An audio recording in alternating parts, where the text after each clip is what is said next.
Since our establishment, we have been committed to delivering insightful, relevant, and accurate information about Nigeria's business and finance environment, while contextualizing the impact of global events. We monitor the stock market, analyze the companies driving it, and report on government policies and their economic implications.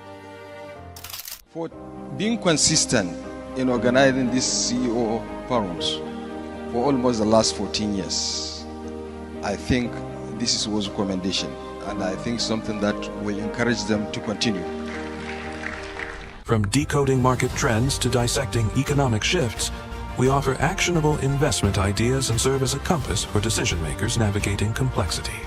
Beyond headlines, Business Day fosters discussions on critical economic issues through impactful conferences and events. These platforms bring industry leaders together to share narratives that drive innovation and spark meaningful dialogues. Our events galvanize connections, bridging the gap between inspiration and achievement. For businesses seeking visibility, our strong digital presence offers unparalleled opportunities. With millions of followers across social media and a dynamic website attracting visitors from within and outside Nigeria, Business Day is the ideal platform to boost visibility for your products and services.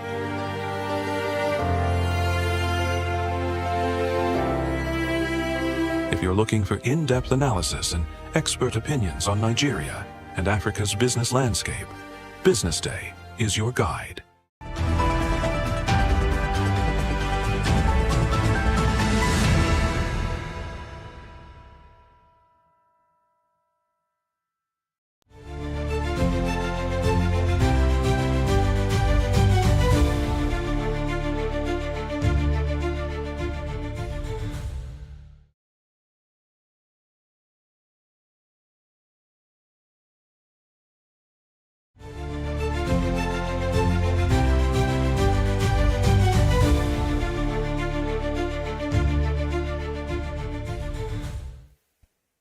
Good morning and welcome to the BDTV Breakfast Show. I am Deborah Eze. Many thanks for joining us this morning. Now let's see what's making the headlines. Reps query NERC over 59 billion naira metering funds. NGX closes week on high notes, gains 425 billion naira. Speaker of Benue House of Assembly resigns. Zelensky vows to continue fighting as Ukraine marks Independence Day. Milan cancels Victor Boniface transfer after failed medical. Let's now begin the news in Nigeria, where the House of Representatives has queried the Nigerian Electricity Regulatory Commission over the 59 billion naira Central Bank of Nigeria loan for the execution of the National Mass Metering Program.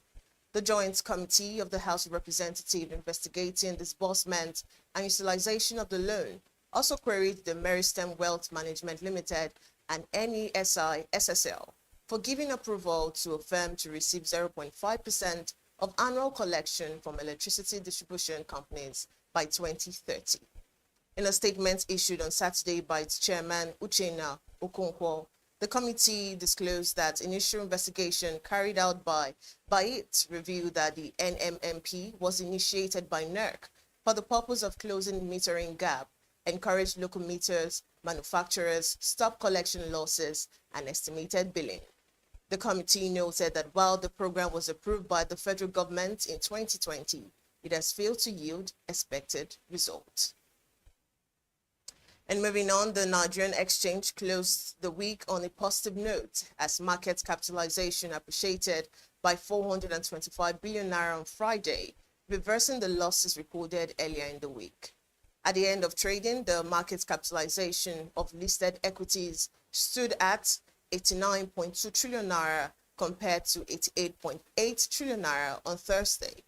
According to reports, the benchmark all-share index climbed by 671.70 points to close at 141.00, marking a one-week loss of 2.51%, a four-week gain of 4.87%, and an overall year-to-date return of 37%. Trading activity was upbeat as a total of 767 2.7 million shares valued at 25.5 billion naira were exchanged in 25,897, representing a 34% improvement in volume and a 96% rise in turnover compared with the previous trading day. And still on, Waziri Adio, founder of the policy think tank Agora Policy, has raised concerns over the sharp increase in the 2025 budget of the Revenue Mobilization, Allocation and Fiscal Commission, which he says is 32 times higher than the Commission's allocation in 2024. According to him, the RMAFC's approved budget rose from 3.27 billion naira in 2024 to 105.14 billion naira in 2025, a 3,000% increase. Adio also questioned why the budget was revised upward from an initial 5.6 billion naira to 105.14 billion naira. And according to him, the Commission's revised estimate showed personnel costs rising by 472%, that is 3.6 billion naira to 20.6 billion naira. Overheads by 709%, 1.1 billion naira to 8.9 billion naira, and capital expenditure by an ordinary 7,705%, that is 916 million to 71.5 billion naira. He pointed out that between 2020 and 2024, RMAFC's total approved budget was 13.37 billion naira, stressing that it is 8 times the cumulative budget for those 5 years. And to end the local news, Speaker of the Benue State House of Assembly, Honorable Isent Dajo, yesterday resigned his position 2 days after he suspended 4 members of the legislature, including the Deputy Whip Alfred Mbaga. Reports revealed that Dajo fell out with Governor Isent earlier recently when he insisted that some top government officials, including the State Universal Basic Education Board Chairman, Comfort Adagba, be suspended for 6 months for insubordination. Though the governor suspended Adagba for 1 month, the plot was thereafter said to have thickened to impeach the former speaker, Dajo. In his resignation letter, Dajo said he relinquished his position in good faith and in the interest of the state, pledging to remain committed to his legislative duties.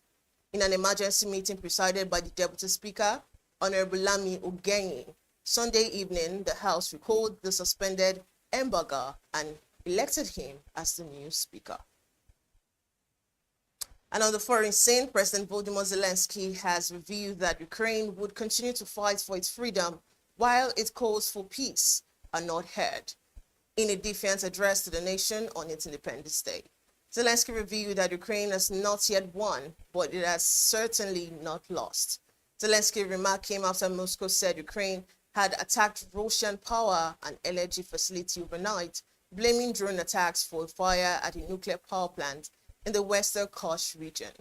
The Ukraine Government Center for Countering Disinformation said it had been reported that the shooting down of the drone allegedly caused the fire.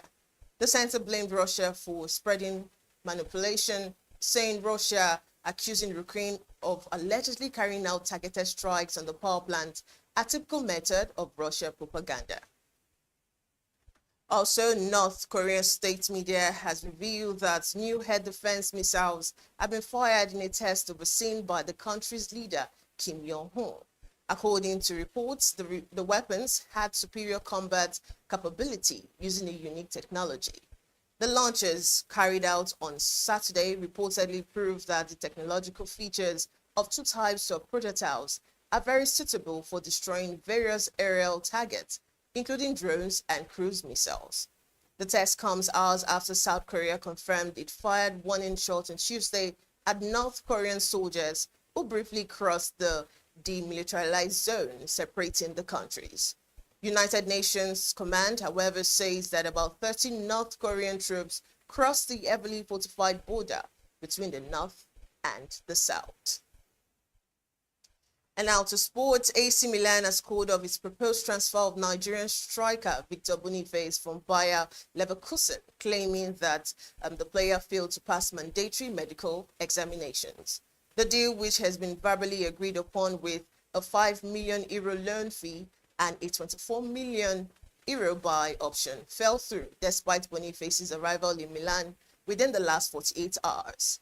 The decision was confirmed by transfer expert Fabrizio Romano, noting that Boniface's deal went off for not passing the medical test.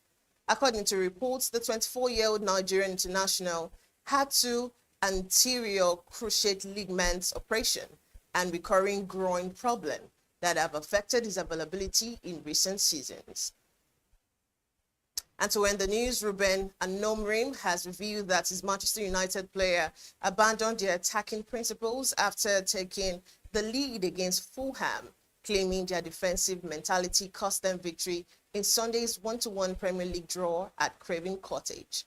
United scored through an own goal of Rodrigo Muniz back, but surrendered the advantage when Fulham substitutes Emile Smith-Rowe struck 93 seconds after entering the fray.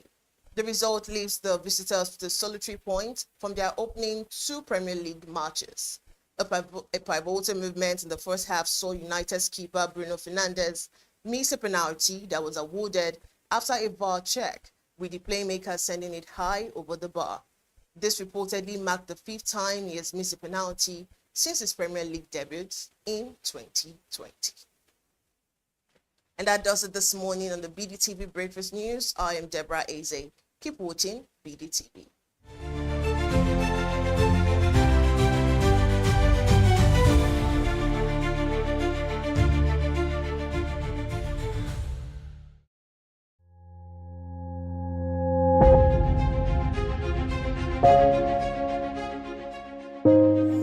Good morning and welcome to the BDTV Breakfast Show. I am Bethel Ogunjobi. My name is Elizabeth Musa. And this is the social listening segment on the BDTV Breakfast Show. We're talking about the Fly Nigeria Act. Can you give us a background into what this is about?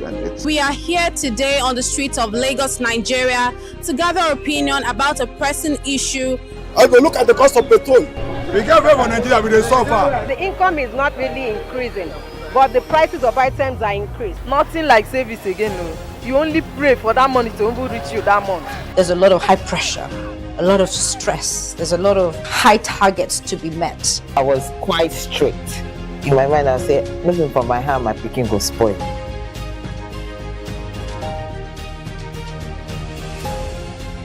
To allow all banks and all the players in the space 15% inflation target achievable in 2025.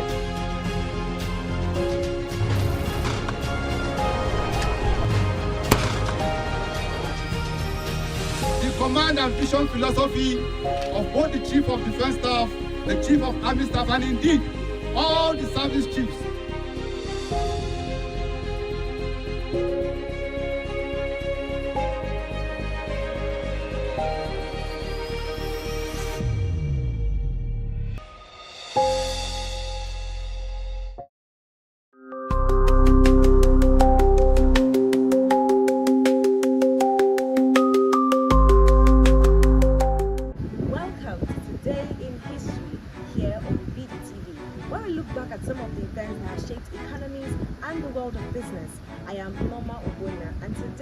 I'll be taking you down memory lane to some of the events that occurred today, August 25th. On this day in 1825, Uruguay declared independence from the Brazilian Empire. The empire consisted of present-day Brazil and Uruguay and had declared its independence from Portugal in 1822.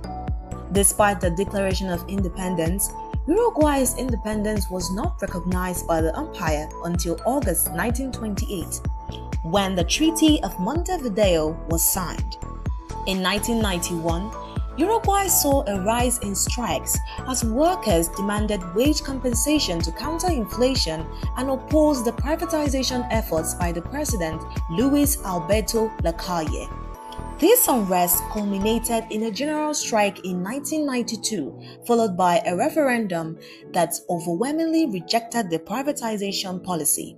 However, liberalization of foreign trade in 1994 and 1995 led to economic difficulties, including a growing trade deficit. Although some companies such as Montevideo Gas and Poluna Airline were privatized, the pace of privatization slowed in 1996. Between 1999 and 2002, Uruguay faced a severe economic and financial crisis, largely due to Argentina's downturn, causing an 11% economic contraction and unemployment to rise between 14% and 21%.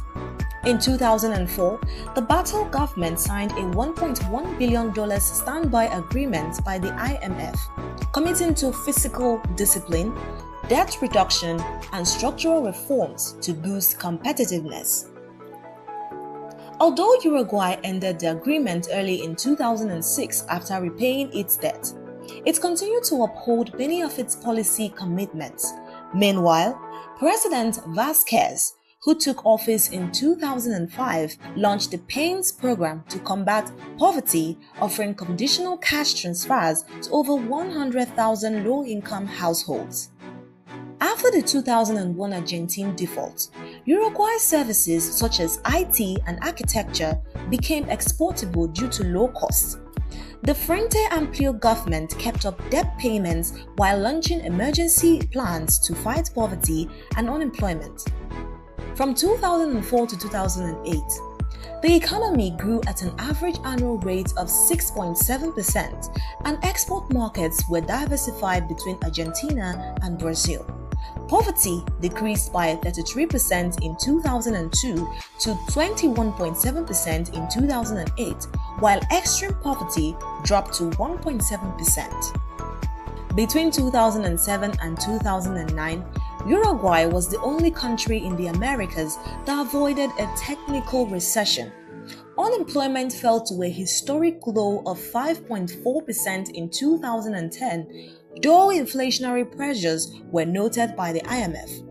In 2010, GDP grew by 10.4% in the first half, with the IMF forecasting 8 to 8.5% growth for the year. Agriculture contributed 9.3% of GDP and employed 13% of the workforce, with beef being the top export.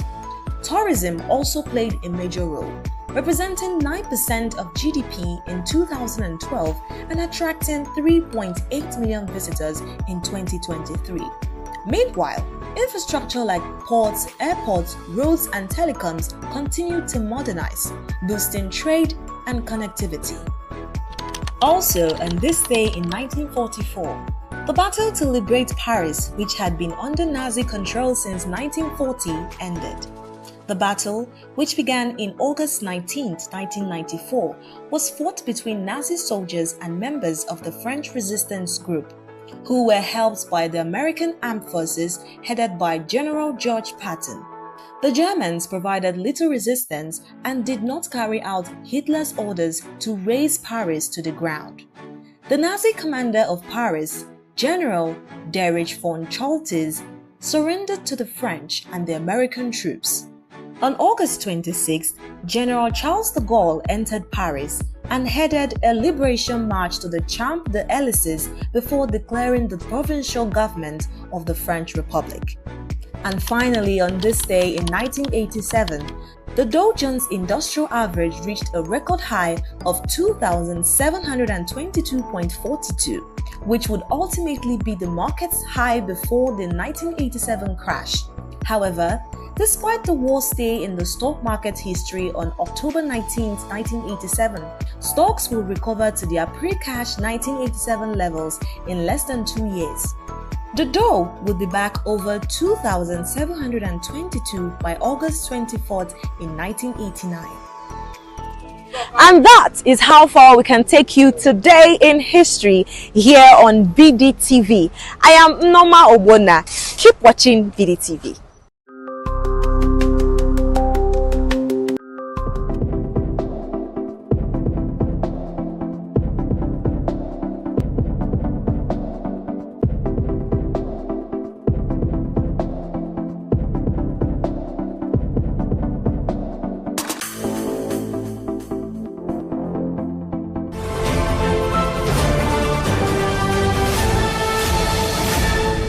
You are watching Business Day Television.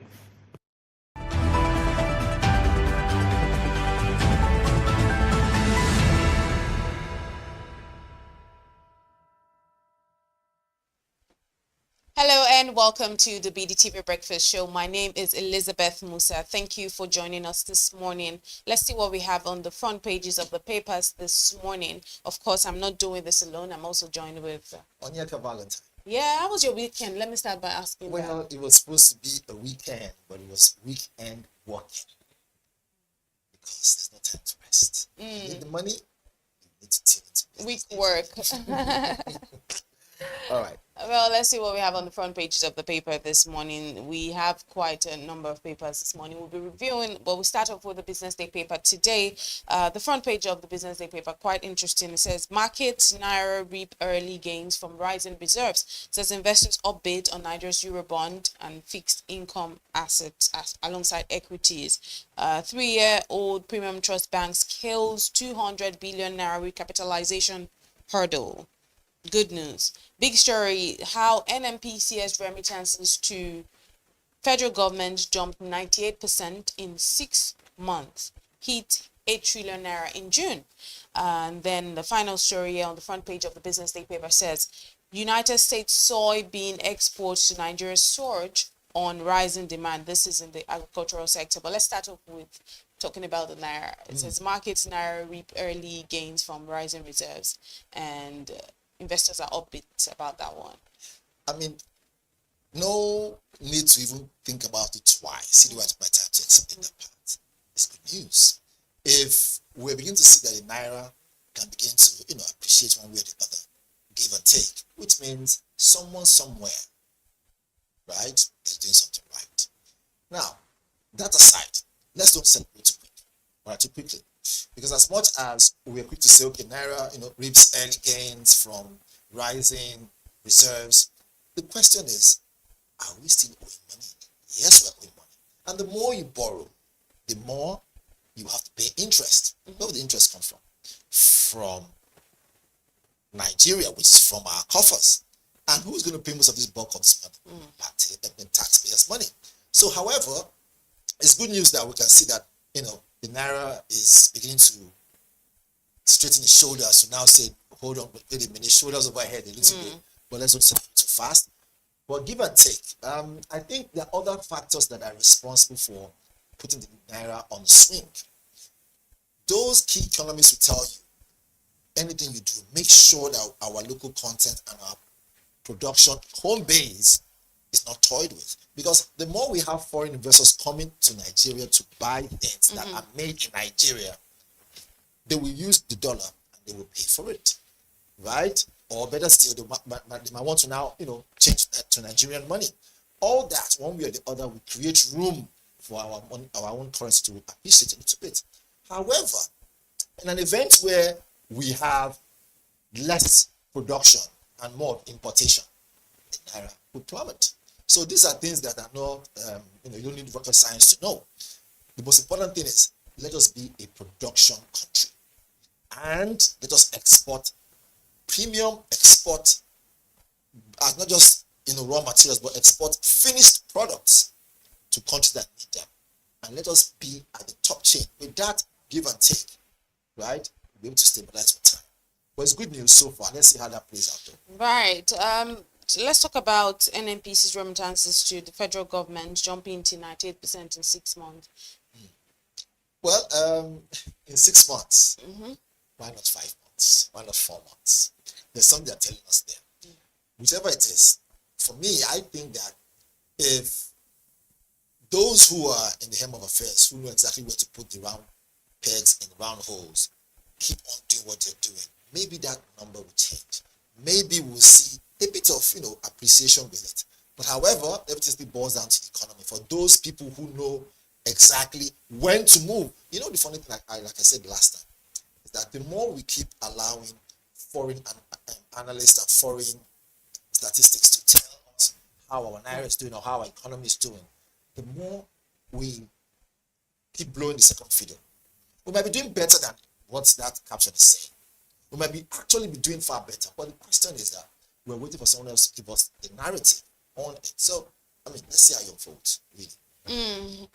Finally, let's talk on the agricultural sector. It says United States soybeans exports to Nigeria surge on rising demand. those who are responsible for, well, I would say agriculture in our country, it's not just a one-man job.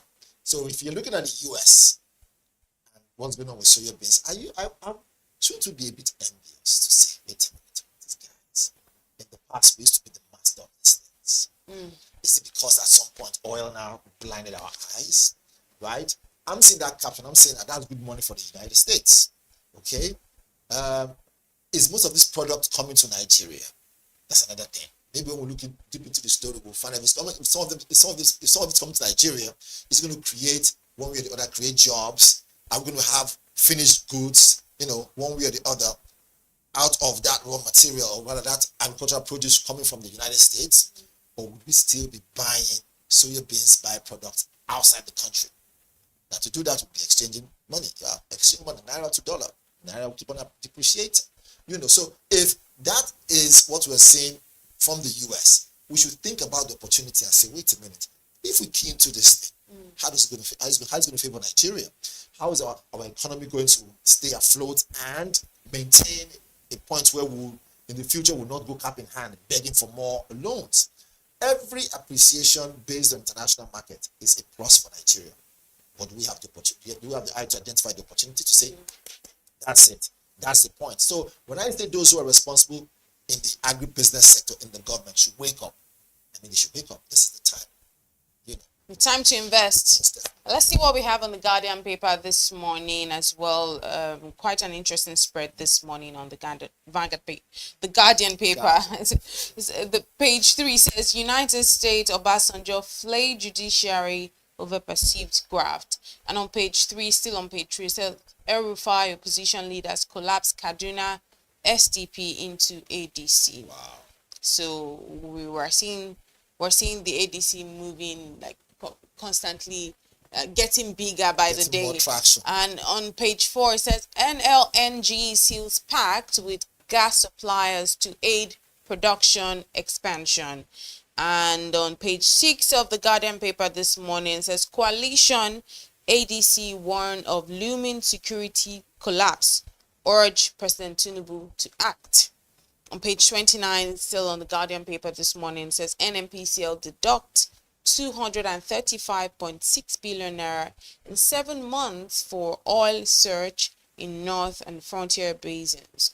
And on page 5, Yoruba elders appeal to Oni and Alafin to end reef. Someone said the other day that, is this what our very revered titles or revered position, is this what has come to? On page 5 of the Guardian paper this morning, says NMA Lagos threatens solidarity strike over unpaid salaries and welfare. NMA, that's the Nigerian Medical Association. And on page 29 of the papers this morning, says federal government 1 trillion naira needed yearly to sustain school feeding program. On page 29 of the Guardian paper this morning, it's really a Monday, a lot is happening. Benue Speaker resigns 48 hours after suspending 4 lawmakers.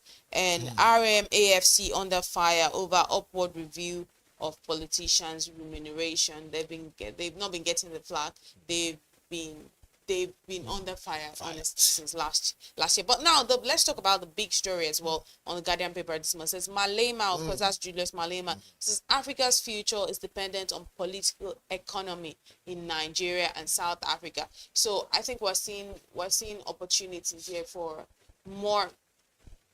It's no longer a surprise. It's no longer something that we're not aware of when we say that the future of Africa is now. This is time for Africa. So we're talking about the African giants in terms of the economic climate. You're talking about Nigeria, talking about South Africa, you're talking about Ghana and the likes. According to Malema, saying that the future of Africa is highly dependent on Nigeria and South Africa. And I see the point there because look at Nigeria's economies. Regardless, we complain about borrowing and all of that. There's no economy that doesn't borrow. But we talk about the exports from Nigeria. If we're talking about in terms of agriculture, in terms of oil, in terms of our creative exports, our music, our art, vast industries. Yes, our culture in itself. There's so much going on in Africa in Nigeria precisely. And truly, because we've been pace setters in many ways, truly, I'd say that our future is actually dependent on political economy in Nigeria. And also, it's also a reminder on how Nigeria and South Africa can collaborate. And I think that's why we've been doing a lot of things together, despite the inside the country. Well, it says xenophobic, but they will tell you that it's economic justice they're fighting for, in terms of they're just trying to make sure that undocumented migrants, which might be Nigerians, are not in the country. They're trying to make sure that their own people also get some of this employment, some of these opportunities. So if critics would say maybe there is slightly before, it's always like in a party of people, in a group of people who are fighting for some cause, they're always two set inside one party most times. So there are people that are actually fighting for economic justice. There are some people that actually it's clear xenophobia. So I think for other people.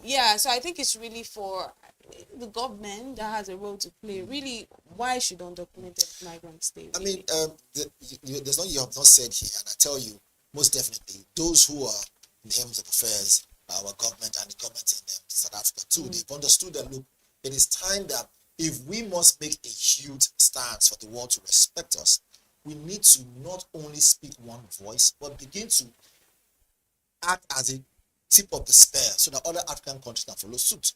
Let's don't forget in a hurry. Yes, we've had our challenges, the issue of xenophobia, like rightly said, and all that stuff. But not everybody in South Africa or everybody in Nigeria, right, believes in that kind of narrative, that kind of attitude. People are different. However, I think this is high time that we see proper coalition coming together, South Africa, Nigeria, other key countries. I want to see Kenya. I want to see more cohesive and more agreement in some certain things. Why? Whether or not we like it, it is time that Africa as a whole the world should stop seeing Africa as we need raw materials, the raw material continent. No. And so moves like this will help to strengthen bilateral trade, strengthen diplomatic relationship, strengthen intercontinental or inter-country movement, such a way that you want to travel to South Africa, you don't have to go through the rigorous issue of visa and a whole lot of other stuff. And of course, when you do business, you know that when you're there and you're doing genuine business, right? Nobody comes and attacks you, whether here in Nigeria or South Africa. So Malema coming to Nigeria to meet with, I saw the video, he met with Sanwo-Olu, right? And I'm sure they discussed a whole lot. Is it good for the continent? Yes, it is, because South Africa and Nigeria, they are like two big, huge economies in Africa. And like, what's the name again? Nelson Mandela, so rest in peace, he said, the day Nigeria wakes up, right, Africa will never be the same again. Which means people know that Nigeria is a fantastic and big market. What we need to work on is leadership, which is no longer, news. Leadership. When we get our leadership correct, the rest of the world will say, wait a minute, Africa has not just woken up. Africa will stay awake. And with this kind of imitation, this kind of conversations we have, and I see what I read what they were talking about. I watched the video and I said to myself, yes, not everybody will like Malema, his own style. After all, he hit the news when he was mentioned by Donald Trump. Even they played a video during Donald Trump's meeting with South African president. But the good thing is, like they say, good or bad publicity, just be heard. And I'm sure one way or the other, the Western world respected the guy for the fact that he stood his ground. So, but him come to Nigeria, let's see what that will, will bring forth. I think, me, I'm very keen on, I'm probably going to be the ambassador for Nigeria, South Africa, or Nigeria in South Africa, because I'm very, very keen on our relations. I remember sometime 2 years ago in South Africa when we visited the South African Institute of International Affairs, and I did mention during our meeting and our exchange, we had all of this exchange, diplomatic exchange. I did mention that in terms of our economic relations, we have the MTN, we have the ShopRite, we have the multi-choice who are thriving in Nigeria, in Nigeria's economic landscape, doing very well. And I did mention that what's the reason why we don't have some of our biggest brands also thriving there. And there's the conversations about our biggest brands, sad as it may sound, I'm trying to be careful with how I sound here, are not even thriving enough here. So it's not like this, because the argument was that it's not like they can't thrive there, but how many of those so-called, I mean, there's no, like, we are quite aware that MTN is a big brand. It is big brand. And it's doing well here as well. As a matter of fact, MTN will always tell you that MTN Nigeria it's a brand of its own. MTN ZA, it's its own brand. But we need to do. Nigeria has a thriving economy. Nigeria is one of Africa's biggest economies. So we need to have. When I looked around, across different sectors, and I thought good thing we have the likes of Dangote, we have the likes of we should see that Dangote can be a big, so we can have Dangote ZA. Speaking of Dangote, sorry I had to cut you. I watched this video where I saw Dangote trucks in China. That is real diversification, but go ahead. Exactly. So I'm saying we should have one of Nigeria's biggest major brands, in industries thriving over there, because we're talking about bilateral relations. On Wednesday we're going to have the Chamber of Commerce. We're going to have another meeting again where we're talking about all of these things. These are the things we should be talking about, because we will see all of these brands which have become household names in Nigeria. We should be able to also have our own household name. I don't know whoever this is for, whoever it is to like take this on. I know Mr. Dangote, like there's been a lot of pressure on him, but there have to be more Dangotes. We have the Boa group as well. It would be nice to see Boa and ZA doing well. I was saying that this one, they're also there. I think all this you mentioned is not far-fetched. I'm sure they're either working on it, but it's taking a while. Again, every country comes with its own. It's taking a while. Every country comes with its own regulatory, conditions, and give and take. You have to meet all those criteria first. So, but let's see how it unfolds, though. Okay, let's move on now and talk about this looming war or rift or whatever between the Yoruba elders.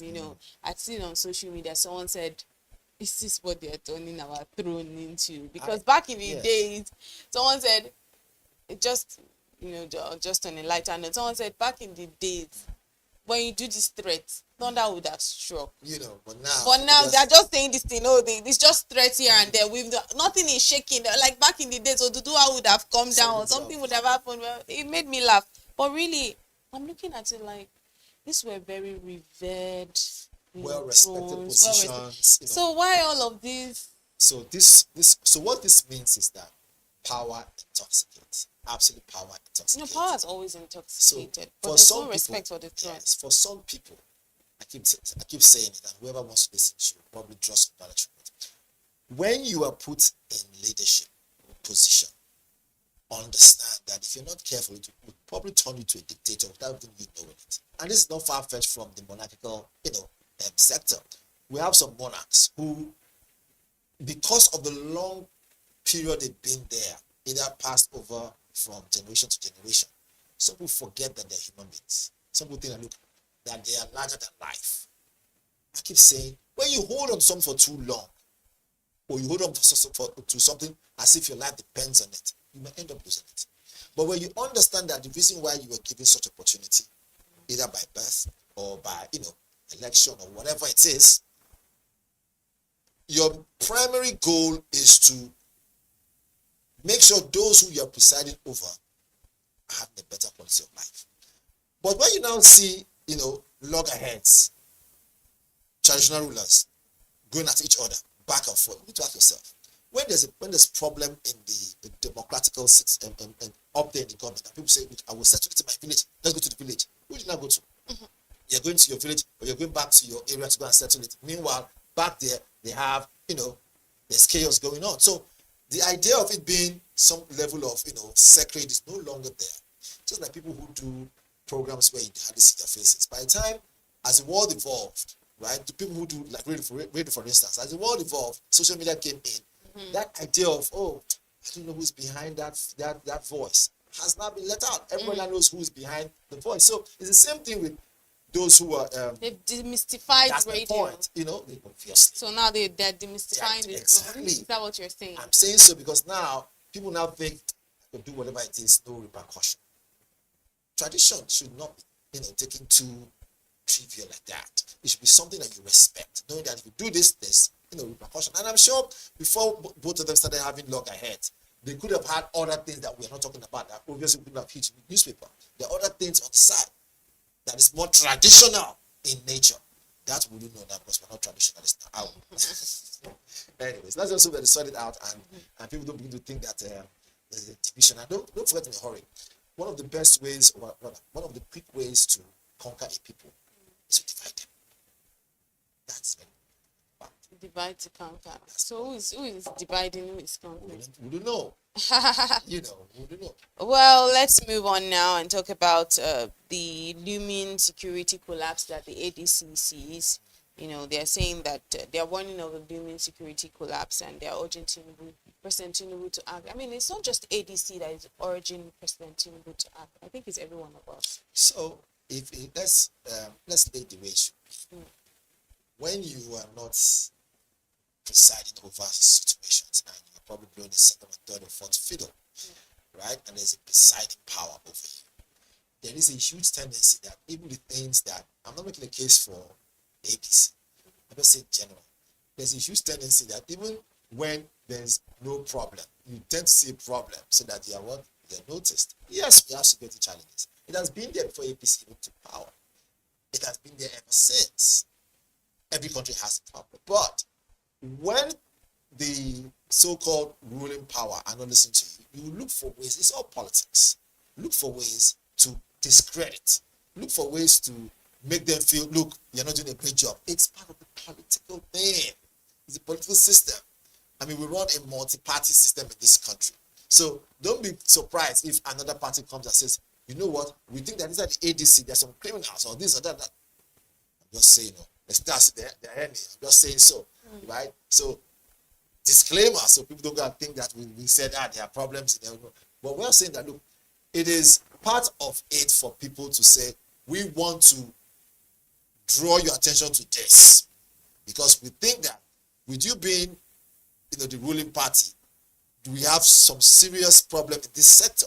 It's like that, even if tomorrow if ADC comes on board, to now become the ruling party, right? Other parties will come and say, look, there's a problem with this sector, that sector, that sector. There will always be challenges. It is how we come together to solve them.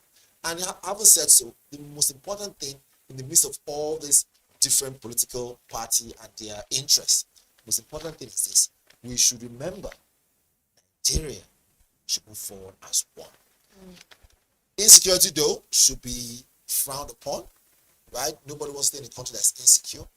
And for them to raise that topic, it needs to be looked into. However, let's hope that they actually genuinely are saying that APC look into this insecurity. Or are they saying it because they think they might have a chance? I don't know. Let's move on but still remain with ADC. The other story here on page 3 of the Guardian paper this morning says El Rufai and opposition leaders collapse Kaduna SDP into ADC. That's of course seeing the expansion of the ADC party, because already we have some big wigs in the ADC coalition, but now we're seeing that if the SDP is collapsing into it, then I think they have a very strong, very, very strong and sellable party right there, if you ask me. So we shouldn't be having, for me, that's a good opposition. So, I mean, good opposition simply means one thing. And what it means is that they have a great shot at the, at Asu Rock. But having a great shot at Asu Rock is theoretical. Practically, financially, because we know that this thing is capital based. You don't have the money to push things. Difficult. That's just how our system is, rigged here. Well, I use the word rigged. That's how our system is set up. However, it's good to see that we have some very, notable names. We have people of dignity. We have honorables in that party, and we see that they are growing. Now they've collapsed SDP, right? And as you look at ADC stand even more. Of course, in every society and every civilization, the old is washed away, the new comes out. Right. It is a plantain that is growing. When you cut the plantain down, it's in the midst of other ones. You cut it down. You have to cut it down properly so the other ones will have time to shoot up. So it's a good thing that they can see that, look, join us. Let us unseat the ruling party, right? But at the same time, right, make sure that you're joining us for good. Remember, everybody wants to be the ones to be answered, yes sir, yes sir, yes sir. But you see, not everyone can make it. But let us see. As the time gets closer, 2027, that's where, truly speaking, the shaft. Okay, so who's the shaft? Who is the right? Anyway, let's go to Vanguard. Hopefully, Vanguard is not the shaft. Right, so we have Vanguard here. It says, insecurity again, like you said, condemned stakeholders decry killings of 10,217 persons in just 2 years. That's a lot of people. That's a lot of people. That's lives. We are presenting and talking about it as broadcasters as we are. But the truth of the matter is this. These are human beings. This is people's parents, people's brothers, sisters, friends, uncles, aunties. And whether or not we like it, this is statistics that has been brought to us on a major, verified, trusted paper. They will not lie. So if all these people right now were alive and they gather in like a stadium, do you know how full that stadium will look? 2 years. Packed full. God also. Gridlock. Lagos halts work on Ogudu Ifako Bridge. I wonder who did Ogudu. Tell us how they are going through, how they use helicopter now to cross over, or they're using boats. Because if that road is blocked, from what I know, right, a lot of people live around that area. So if they're walking on the island, they have to commute down this way. Again, for me to say helicopter and boat, I'll just be sarcastic. But give and take, we'll be going through a lot. It says Lagos halt work on Ogudu Ifako Bridge. NBA conference, Sultan Mba Malema tax lawyers on injustice protection of the poor. So we've seen that one already. No more story there. Already spoke about Malema already. Yeah, and there's a story up there, the Utah story. It's at 131% sold in FS to southeast. Yes. And south, packing passengers out. Me, I think, should I be worried? I think all of us should be worried one way or the other. Because does this mean if I want to travel to the southeast or south, I'll be already flights are expensive, airfares are expensive. Yes. So if I'm thinking of a 131% surge, that's beyond the 100% increase. Apart from that, there's something else we must say. Yes, for some people who own, aircraft, it's good business for them. But what about people who ordinarily cannot fly? You see, my brain has been rigged to look for opportunities whenever there's crisis. If we're seeing 131% surge in airfares to east, to southeast, south, and of course, our passengers are crying, it just shows one thing, which is it is time for us to now put the federal government on spotlight to say, okay, our roads now, how far? You said the roads have been fixed. Let us have some key people who are, reporters, go and do a lot of exposés on those roads to say, okay, now we cannot fly any longer because it's very high now. We want to go by road. It's the time to now make sure that our roads are safer. It's the time to now make sure that those roads are not just safe, but also applicable. It is the time to make sure those roads can take you from point A to point B. Put those who are responsible on the hot seat. And those who have collected money, contractors, if they've not delivered, EFCC, where are you? Go and ask these people questions. It's the time. You see, for every opportunity, for every issue, there's an opportunity. It's an opportunity, right? So I'm saying that if these airfares are climbing, which means owners of the planes and whatever, the flight companies, they already have their own meetings one way or the other. Because they see that Nigerians most Nigerians have no other choice but to fly. So, if you and I cannot fly, then what happens? And you say that we should not go by road any longer. We should now do or stay in our homes and not travel to go see our family members or go for businesses. You know, as much as it's convenient to fly, it must also be convenient for us to go by road. Very important. There's some people who have flight phobia, who don't like to fly. But you know, the challenge with road is nothing but a security problem. No one, aside from the more hours spent on the road, which flight just shortens. I think there are many more people who are open to traveling by road. Sometimes I'm open to a road trip, but it's just the insecurity that's created the situation that we're all crying about now. If there are no potholes and roads okay, I love the long potholes, drives. bad roads, insecurity. Not just bad roads. It's also the case of kidnappings that occurs on the banditry, and no one wants to lose their life because you're going on a road trip. Some people can still say, "Oh, I'm willing to what's bad road that I've not seen? What's bad road?" But the part of insecurity is what just makes people say, "You know what? Let me just go by air." But now that I remember how many years ago the prices that we're using to go on one trip, perhaps to Abuja, to taking a round trip back and forth, and could even take you to the UK.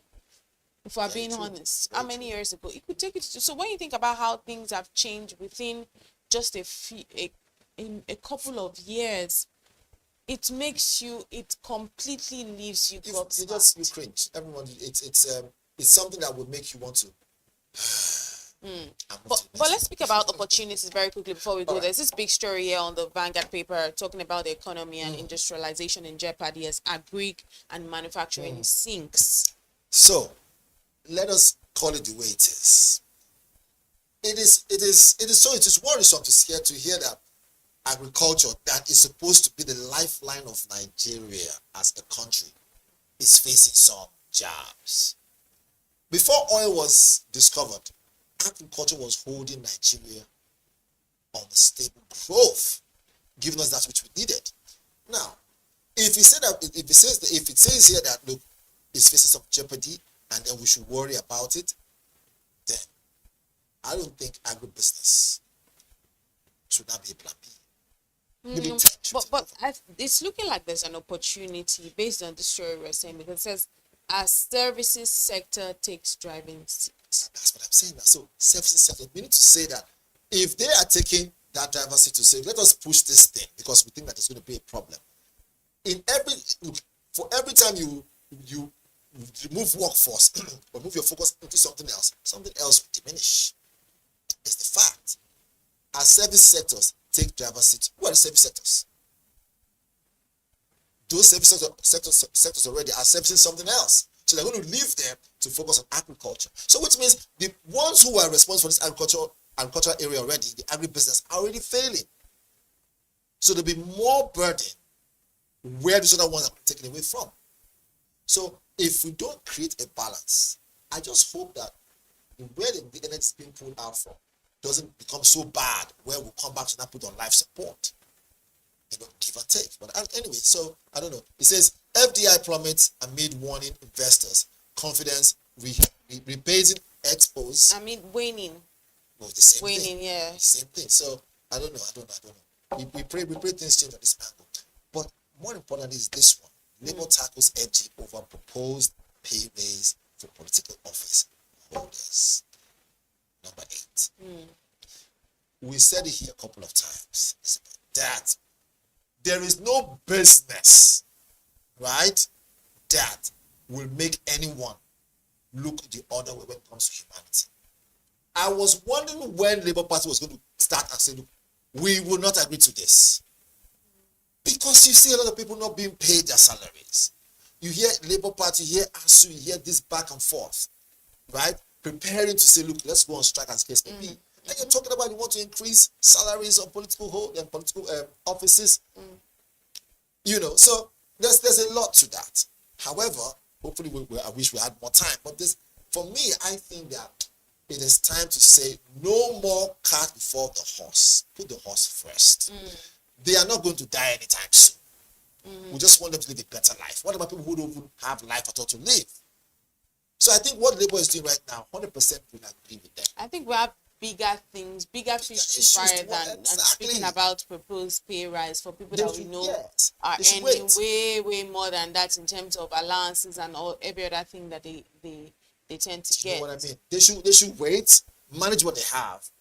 So you are already safe. What about people who are not safe? Let us focus on those ones. What about the doctors that have not been paid their salaries? What about the the nurses that haven't been paid their salaries? These are the issues, So, anyways, intrigues as Benway Assembly elects new speaker. Do we have the time to take it? We don't have much time this morning, but to read more on the papers this morning, you could grab a copy of the Vanguard paper, you could grab a copy of the Guardian paper, and you could grab a copy of the Business Day paper, or visit www.businessday.ng to read more on these stories and so much more. But that's where we have to bring it to hard stop this morning on the BDTV Breakfast Newspaper Review right here on the BDTV Breakfast Show. Myself alongside Valentine. Very well. And at 9 a.m. is the Business Morning. Do stay with us.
on Business Day Television. I am Deborah Eze. And I'm Destiny Momo. Thank you for starting your day with us. All right, let's move to the first conversation for today. Illicit financial flows continue to drain Africa of billions of dollars annually. Funds that could have been channeled into infrastructure, healthcare, and job creation. In Nigeria, the challenge is particularly pressing, with capital flight and hidden assets eroding much-needed foreign exchange reserves. Now, governors across the Federation are actually launching a new platform aimed at improving transparency and also building investor confidence with the goal of attracting more foreign direct investment. But how effective can asset recovery be in reshaping Nigeria's investment landscape? And what practical steps are actually needed to make this new platform deliver results? And joining us to unpack this is Faith Ayotunde Ogunshino. He's the director, Yoda Creative. Thank you so much for joining us this morning. You're welcome, Mr. Faith. Thank you very much for having me. Good morning. Good morning. All right, let's begin by asking, how big of a problem are illicit financial flows for Nigeria's economy, and what do they cost us in practical terms? Illicit financial flow, it's a very big problem that is endemic in our nation, and it's costing us big. About $2 billion is what we get in Nigeria as a foreign direct investment, and across Africa, about $80 billion is lost to illicit flow annually. You know, those money that have been lost through illicit flow could have been channeled to infrastructural development, healthcare, grants for businesses, building of schools, education. So we are really missing out big time due to illicit flow, and also it's telling on citizens because the government will have to tax us more to get money to fund projects. So it's a very big issue that we cannot just take with levity hand. So now, in what ways do illicit financial flows directly affect foreign direct investment and also the overall investor confidence? Well, the first thing is honesty, trust. Trust is one of the ways that illicit flow affects investors' confidence. If an investor is coming to the country and they have to misinvoice, pay more than they have to state more than they are paying. You know, it's painting is giving our nation a misfigure. So it erodes transparency or honesty, and as a nation we are being prejudiced against, and we are being stereotyped. If an investor is meeting someone and the person is not coming forth, is requesting for bribes, is asking the investor to launder through something, it's not showing patriotism for us. It reduces investors' confidence in the country when there is no mistrust, when our processes are not transparent, when everyone wants things for himself and is not thinking of the common good of the nation. Investors don't want to commit their money to a place that we say something else on paper, but something else is happening at the behind the scene. So in short, in summary, what that act does for us as a nation is that it sends investors away, and we'll see in 2023 some of the big multinationals we have. We started seeing a massive exodus of multinationals that we have leaving the country. It does not present us in a very good outlook. They don't want to commit, and also it gives rise to incompetence. When someone is willing to pay extra to get a contract, and that person wants to follow due process, it's not leveling the playing field, and so many people will not want to come on board to partake in the project. Okay, so tell us what is unique about this new platform launched by the governors, and how do you think it differs from previous anti-corruption or asset recovery initiatives? Well, when I saw the Investopedia by the Nigerians Governor Kuro, I was very I was very excited because that's what the citizens have been calling for. It will lead to diversification of investments across the country. Now, anybody willing to come into the nation knows where to go for what kind of investment. And while I was going through the Investopedia, the manufacturing will become the next big thing. Manufacturing and real estate. In fact, infrastructure too is one of the top 3 needs of all the states. So we are diversifying as a country, and we've been yearning for that for a long time, that we should not just be dependent on oil and gas. If the global market is shifting to renewable energy, electric vehicles and the likes. So if we are still stuck in a century-old system, if all suddenly every country decides to stop import use of natural gas and petrol, what will be our fate as a country? So the Investopedia is giving investors an outlook of what each state look like. The top 5 investments happening in those states were in the Investopedia. It shows the amount that is needed, that has been budgeted for the program. The investors now know the right ministry, the right commission to interact with. They know the total number of budgets that have been allocated to it. So someone cannot just come because it's privileged to hold a red pen and said so amount must be paid. It's going to bring about a transparent process, and projects can no longer be inflated. If this is properly done, projects, the inflation that comes with project financing and all is going to be reduced minimally. Okay, so now how can state government practically use this platform to attract FDIs into their regions? Like I said earlier on, from the Investopedia, while I was going through it, each state have stated the core needs that they need in this, that they want investors to come in their states. And the next thing that will happen is to make investment friendly policies. And in fact, another state gave tax holiday as part of their competitive advantage.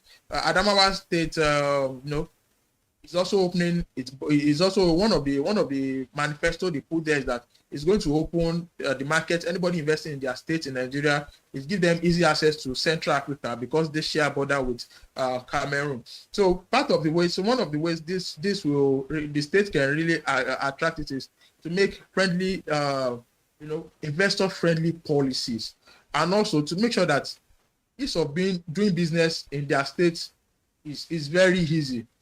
They need to tighten up the places faced with insurgencies need to tighten up the security of their states. On the long run, this will benefit the citizenry of Nigeria because this is going to create job opportunity for us. The states can go further to showcase bankable projects. Because the use of technology, blockchain system of database, so that everybody sees what is going on in the state, what is happening.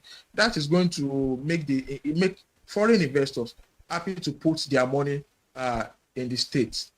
Thank you. Okay, now take us through the specific mechanisms that will ensure transparency and accountability when it comes to asset recovery process.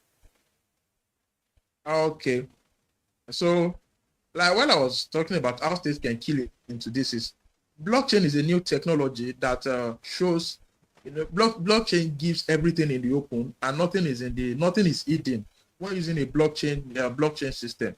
One of the things that if we truly want transparency, is that we should embrace technology, blockchain technology. Every transaction going on should be open to the citizens. The process of contract should be open. Who bidded for the contract? Who got the contract? There was a time I was trying to check the bidding process of ECOWAS. Even on their websites, depending on category of contract that is there, the people that bidded for a particular contract, they scored, why this person got this contract. It's going to make any investor who didn't get the contract will be able to score himself okay, this is why I didn't get this contract. This person is better on this. And, this will also, for local investors, is going to bring about collaborations. So open contracting system is very important. And that can be done through blockchain. Also, making sure that the real owners of companies are known to the public. During the awarding process, of the Coastal Road was, allegedly shady, and it brought about uproar in the country that the process was not properly done. If the process of awarding contract is open, it's going to, there's a way it boosts investors' confidence and citizens and the citizens' confidence. The real owner, it was alleged that one of our officials in government has affiliation with the owner, that was a friendship stuff and all. But some even said the president is the owner of that company. The owner of the company is just a stand figure for him. If the real owner of the beneficiary of the company is known, it makes the process easy. If company A is getting a contract and company A is owned by company B, if company B is Mr. Lagbaja, let's know that, okay, Mr. Lagbaja owns company B and company B owns company A. This attitude of using shell company and be shady about using smoke screen in getting contracts does not benefit the citizens, and also does not boost investors' confidence. So transparency is one important factor. Any funds, any asset that is being recovered during the last regime, money were found in buildings. Some people were prosecuted for corruption, for looting the national security funds. Where have this money gone to? What have they been channeled into? If there's an open system, we recover some money from this person. We've channeled it into 10% of it has gone to education, 50% of it has gone into this. We are using the recovered stolen fund in building the road in this political zone of the country. It's going to build citizen trust, and the foreign investors too, in their case, will be very happy and cooperative in reporting such cases. Also, there's a need to collaborate with the national agencies that we have. The Ministry of Finance, the National Financial Intelligence Unit, the National Security Unit. It's good so that and also to collaborate with some international parastatals, so that the IMF, the United Nations Developmental Organization. So these are needed. It's going to open up transparency. Okay. So now, do you see political will and institutional capacity as strong enough to make this initiative succeed? Well, yes, somewhat. I should not be absolute about it. There is a political will, and some of the policies that have been coming in recent days is going to force every governor to sit up and not rely solely on the federal allocation. In fact, to me, the president was magnanimous in how they derived the sharing formula for the states that are making this bulk of this money should get more, way more. There are some states that the deficit on their budget, their projected internal generated revenue is very low. Imagine a state generating 200 million naira as for the whole $200 million as the whole internal generated for the whole year, and the budget is about $1 billion naira. The disparity is too much. So there's a political will. The governors in the 36 states, they collaborated to bring this, but the issue is implementation. How would this be implemented? At what rate will it be implemented? And election will be happening in about 2 years' time. Will there be continuity in the process? If the Investopedia if the Investopedia can be coming out, by volume, probably every 2 years, every 3 years, it's going to be good for the nation. It also shows whosoever is in government the template to which to work by, and also to bring their own innovation to the development of their states. But from the federal government so far, I think the federal government has been they have been doing their best to bring in foreign investments, and some of their policies have been even however harsh and difficult it might be on us the citizen right now. I think they are in the direction to make this initiative by the governors work. Okay, so from your perspective, how important is international cooperation with banks, regulators, and foreign governments in tracking and recovering illicit funds? We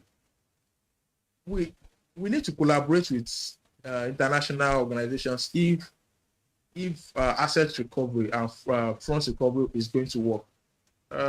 Mostly, some of the looters, they are fond of using shell companies, using third parties, anonymous transfer, doing wire transfer that can be into an offshore account, into banks outside. And the world is digital now, and the probability of moving cash is not possible. So we need to collaborate with international organizations to sign some agreements that gives free disclosure of assets. If a large sum of money is going from Nigeria to another country, and the government wants to probe such initiative, so we must have agreements, collaborations with other countries, so that the processes of getting that done will not be tedious. We are still getting loot of some of our military head of states. We are still getting their fund back as a country. It's been difficult to recoup the fund. So international collaboration is going to make this very easy for us. We need to cooperate with banks from other countries. There needs to be there needs to be an agreement between our banks to make sure that every fund, the compliance of funds flowing in and out of the country needs to be taken more seriously. Without that, this initiative will just be a white elephant, and if you will use it to enrich their pockets instead of benefiting the citizens of Nigeria.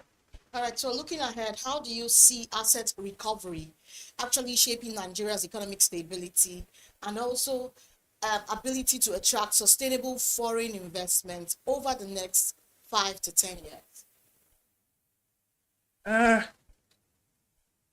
The signal, one of the signals that we must show is where we channel this money. It's very important that investors see that the money, whatever it is they are bringing to the country, is used for the purpose that has been stated. And it's also important that as citizens, we also see where these funds are going. I said it earlier on that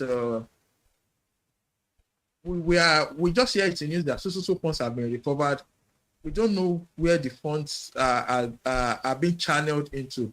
So it is important that there's a legal safeguard for whoever is reporting a case of stolen funds. There should be empowerment of the law enforcement agent in the procedure of how to make sure that they can carry out their function properly.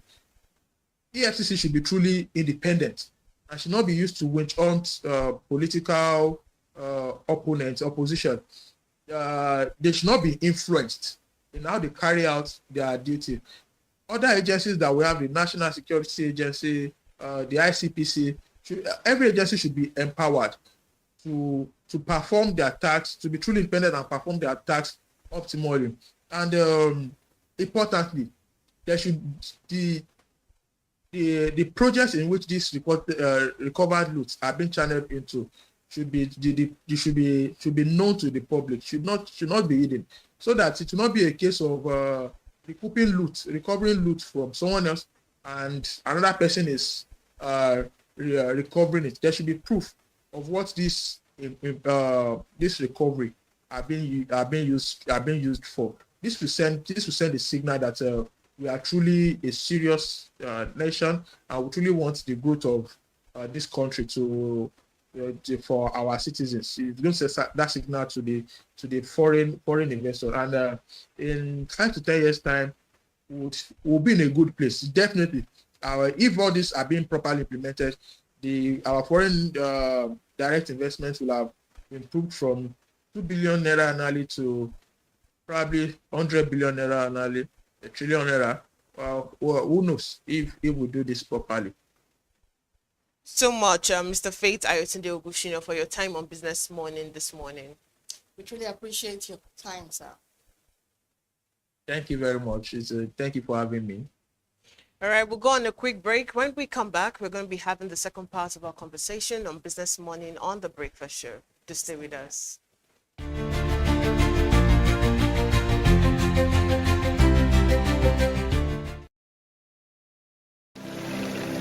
They say money never sleeps. Wake up to clarity, insights, and the stories driving business in Nigeria and beyond. From the heartbeat of small and medium enterprises to the pulse of national economic policy, this is where business meets perspective. With expert guests, real-time analysis, and stories that matter to you. We go beyond headlines to bring you the full picture. Join us every morning as we break down the numbers, decode the policies, and spotlight the people shaping our economy. This is Business Morning.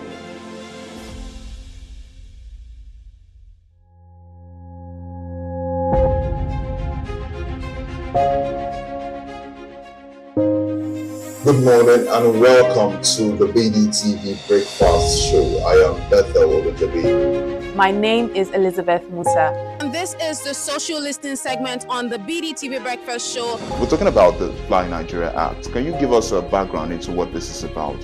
We are here today on the streets of Lagos, Nigeria, to gather opinion about a pressing issue. I will look at the cost of petrol.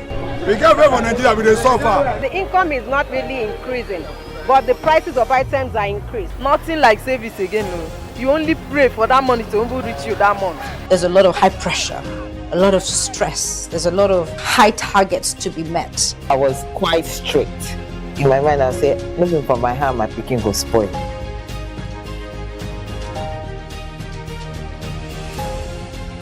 To allow all banks and all the players in the space 15% inflation target achievable in 2025.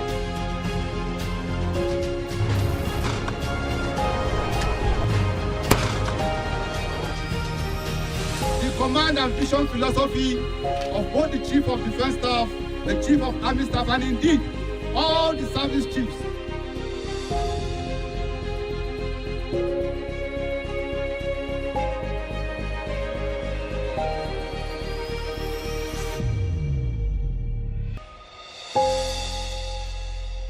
Attention business leaders. Want to make informed decisions? Join the ranks of the best with Premium Business Day. Access in-depth analysis and expert opinions to stay ahead. Subscribe now at premium.businessday.ng and unlock premium content. Plus, you get 50% off your first subscription. Don't miss out. Make smarter choices and seize new opportunities. Sign up now and elevate your business game. Visit premium.businessday.ng today.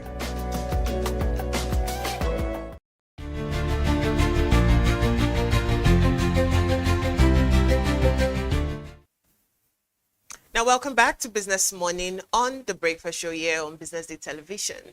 Now, let's move on to our second conversation for today.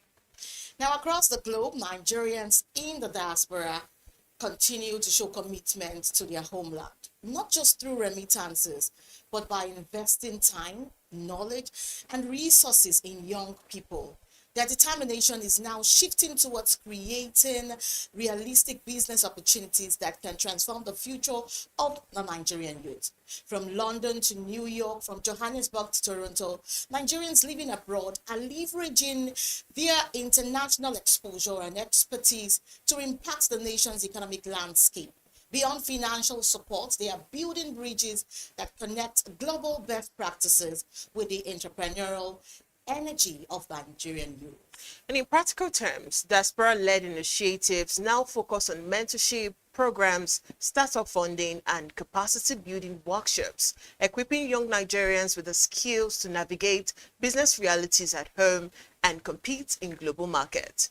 As Nigeria continues to seek homegrown solutions to economic challenges, the unwavering resolve of its diaspora community may prove to be one of the most vital catalysts for empowering the next generation of business leaders. And now joining us to get the informed advantage on diaspora exploits is Shalaye Dosu. She's the CEO, Tengwa Consulting, and also a global advocate for education. You're welcome this morning, Shalaye. It's good to have you on Business Morning. Good morning. How are you? Fine, thank you. Now, very quickly, what inspired your determination to channel business opportunities back to Nigerian youth? Well, so I was born and raised in Nigeria, and I didn't get an opportunity to kind of like spend my young adult years, in Nigeria. So, I would say my roots and experiences, growing up, I saw immense opportunities for Nigerian youths in the creativity, the resilience, the brilliance, and then also witnessed the like barriers we and they are facing with like limited opportunities and not enough mentorship and resources and stuff. And I'll say like traveling to over 35 countries kind of exposed and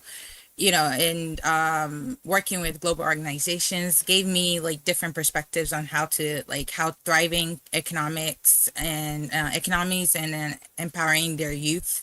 So I knew I had like that responsibility to leverage my international exposure / business network to influence and create platforms where, Nigerian youths can dream bigger and achieve more. So, they can lead to their own change in their own communities. So, yeah. Very well. So how are you ensuring that business models and initiatives you introduce are practical and sustainable in the Nigerian context? I'd say sustainability is at the heart of everything I do. So when I decided to develop my business model for my company, I decided to like partner with other organizations, and I started with like listening and understanding like the real needs of our Nigerian youths and like the challenges that we face within the ecosystem and all that stuff.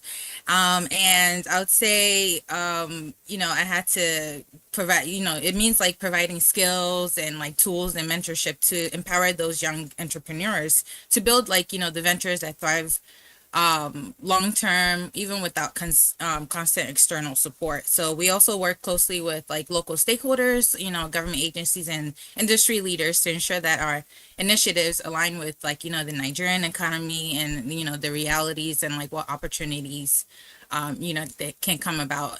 That's why I launched my first internship program with my nonprofit this year actually. So. All right. So now, in what ways does international exposure give diaspora Nigerians a unique advantage in mentoring and also supporting local entrepreneurs? So I'd say international exposure broadens our perspective, having access to diverse business models, cutting edge technologies and advanced ecosystems. This allows us to, in the diaspora to bridge that global, the global best practices with the local realities. And for me personally, traveling and working globally has shown me what possibilities, when innovation meets opportunity, and it's not about just imposing foreign solutions. It's about adapting that, what works globally to fit the Nigeria's unique context. And I'd say mentoring mentoring local entrepreneurs to complete like not just their local obligations, but like internationally as well. So sectors in Nigeria that you believe offer the greatest potential for youth-led businesses today?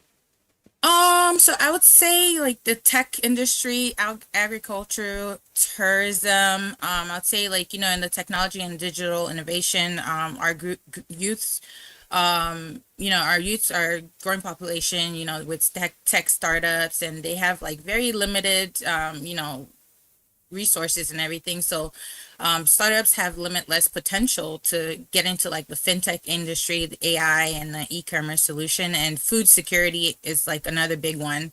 It's very critical. And if we empower like our youths to, have innovative farming processes and distribution models that transforms livelihoods. And then tourism is a big one, which create it's Nigeria is rich in culture. Like anywhere you go to, everyone has a Nigerian friend, they have a Nigerian colleague or something like that.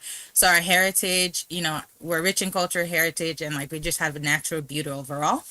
So with the right investments, we can position our country as a global tourism hub. So, those sectors are, they have the capacity to drive job creations, attract investments, and position Nigeria competitively on the global stage.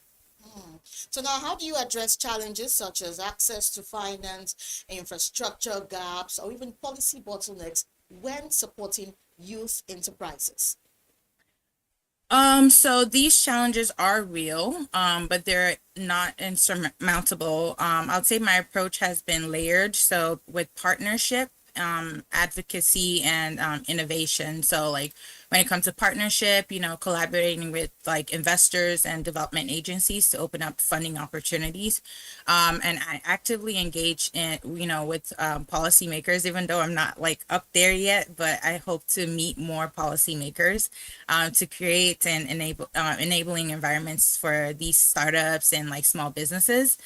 For example, I would say I have a silent mentor that constantly shares resources, and she's fully based in Nigeria. So, shout out to Marianne K. And then I would say, with innovations, sometimes the best way around infrastructure gaps is the tech-driven solutions, whether it's leveraging mobile platforms or e-commerce or digital banking.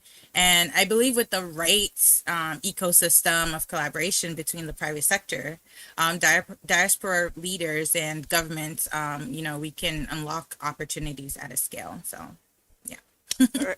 Okay, so beyond funding, what form of support, such as skill transfer, partnership, or even mentorship, are you prioritizing? So money is important, but of course that's not enough. I'll say what truly transforms lives is knowledge, and definitely mentorship and access. So like through my company and my foundation, we focus on like specifically like the skill transfers, where we're equipping the young Nigerians to, with globally relevant skills, and like, in the tech field, in leadership and entrepreneurship.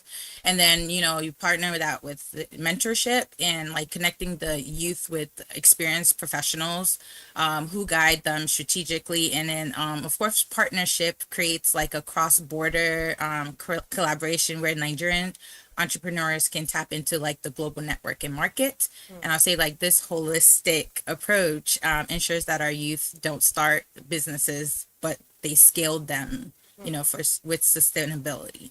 They're like, make sure they're sustainable. So how can collaboration between diaspora communities and government institutions strengthen impact for young entrepreneurs? So I would say diaspora Nigerians bring resources, the knowledge, the network, and then while the government institutions hold the policies and infrastructure to enable success. So by working together, we can build innovation hubs to train and incubate youth-led startups. And I would say creating the public/private partnership that simplifies, access to funding. And lastly, I'd say, shaping those policies that remove barriers for the small businesses. So, when the diaspora, all three sectors align, we can create a thriving entrepreneurial ecosystem that benefits not just the individuals, but the entire economy as a whole. That's why, our youths need to get more involved with like politics and everything, so they can also influence the, influence policies and changes and all that stuff. So, all right, let's turn our focus on long term. So what long-term vision do you see for Nigerian youth if diaspora-led initiative continue at this space? I'll say for them to be self-sufficient, globally competitive generation of the Nigerian youth. If the diaspora-led initiative continued to scale, we'll see Nigeria where, like, the youth, the young people create jobs instead of seeking jobs. And I'd say like the innovation thrives across every sector, and fewer Nigerians feel pressured to like leave the country to succeed. So, I believe in building, we're building like the foundation for a renaissance, I like to say, of Nigerian excellence, where it's led by the youth, youth driven innovation, the diaspora partnership and inclusive health and growth. So, yeah. What influenced your entrepreneurial journey or even your career prospects? My journey has been shaped by like my mentors, partnerships, and of course exposure through the diaspora communities.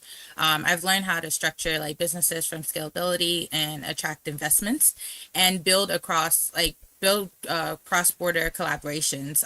These experiences have given me the confidence to like launch businesses like my second one, and then Singer Consulting, and then drive impactful projects that benefit Nigerian youths. It took me working in different industries and getting involved to learn the back door and how things worked. And then I decided that I could also do the same thing for myself. So it's proof that when the diaspora gives back, it creates a ripple effect of empowerment to our youths, especially. So.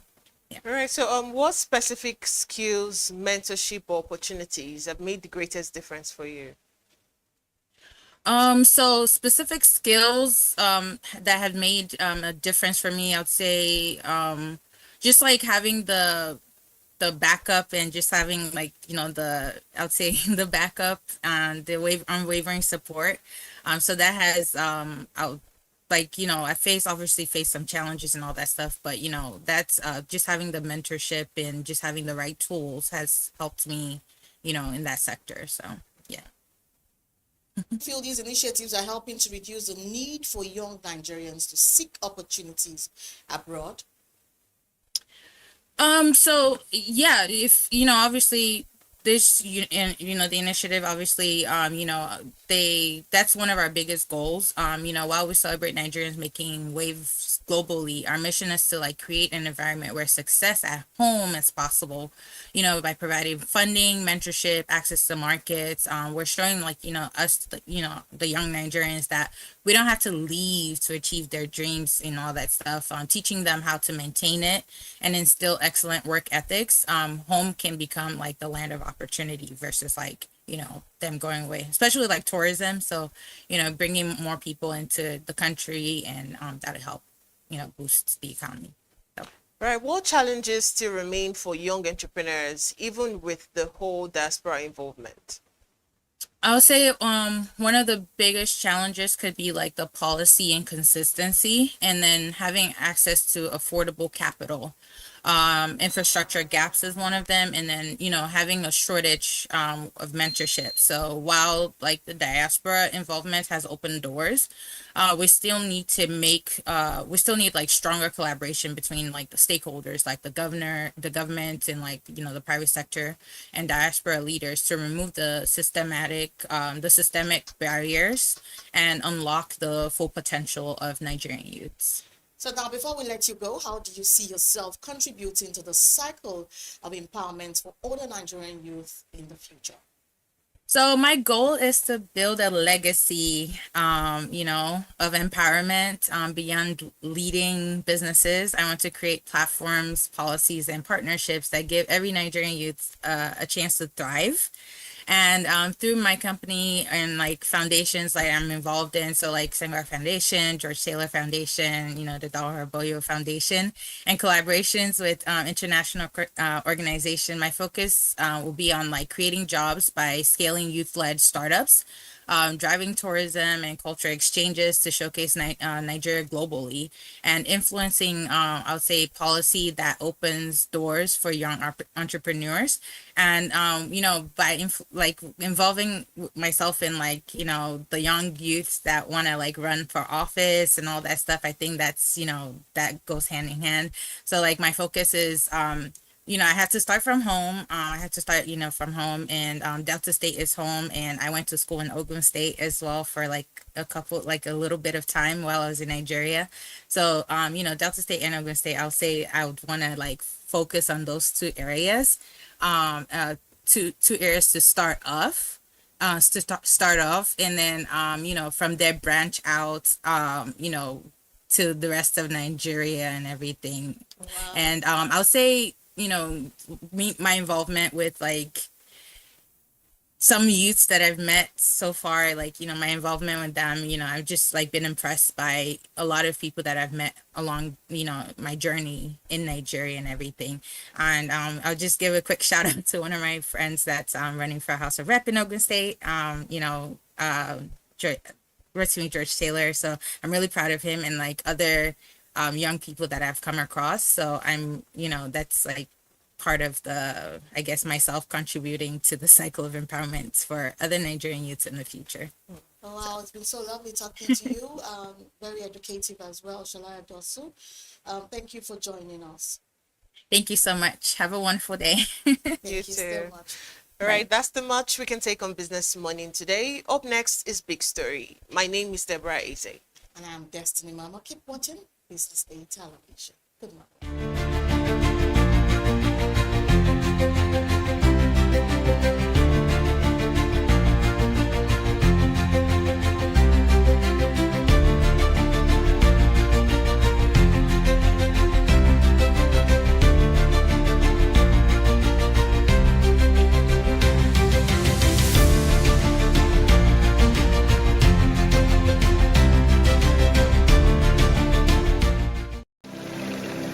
They say money never sleeps. Wake up to clarity, insights, and the stories driving business in Nigeria and beyond. From the heartbeat of small and medium enterprises to the pulse of national economic policy, this is where business meets perspective.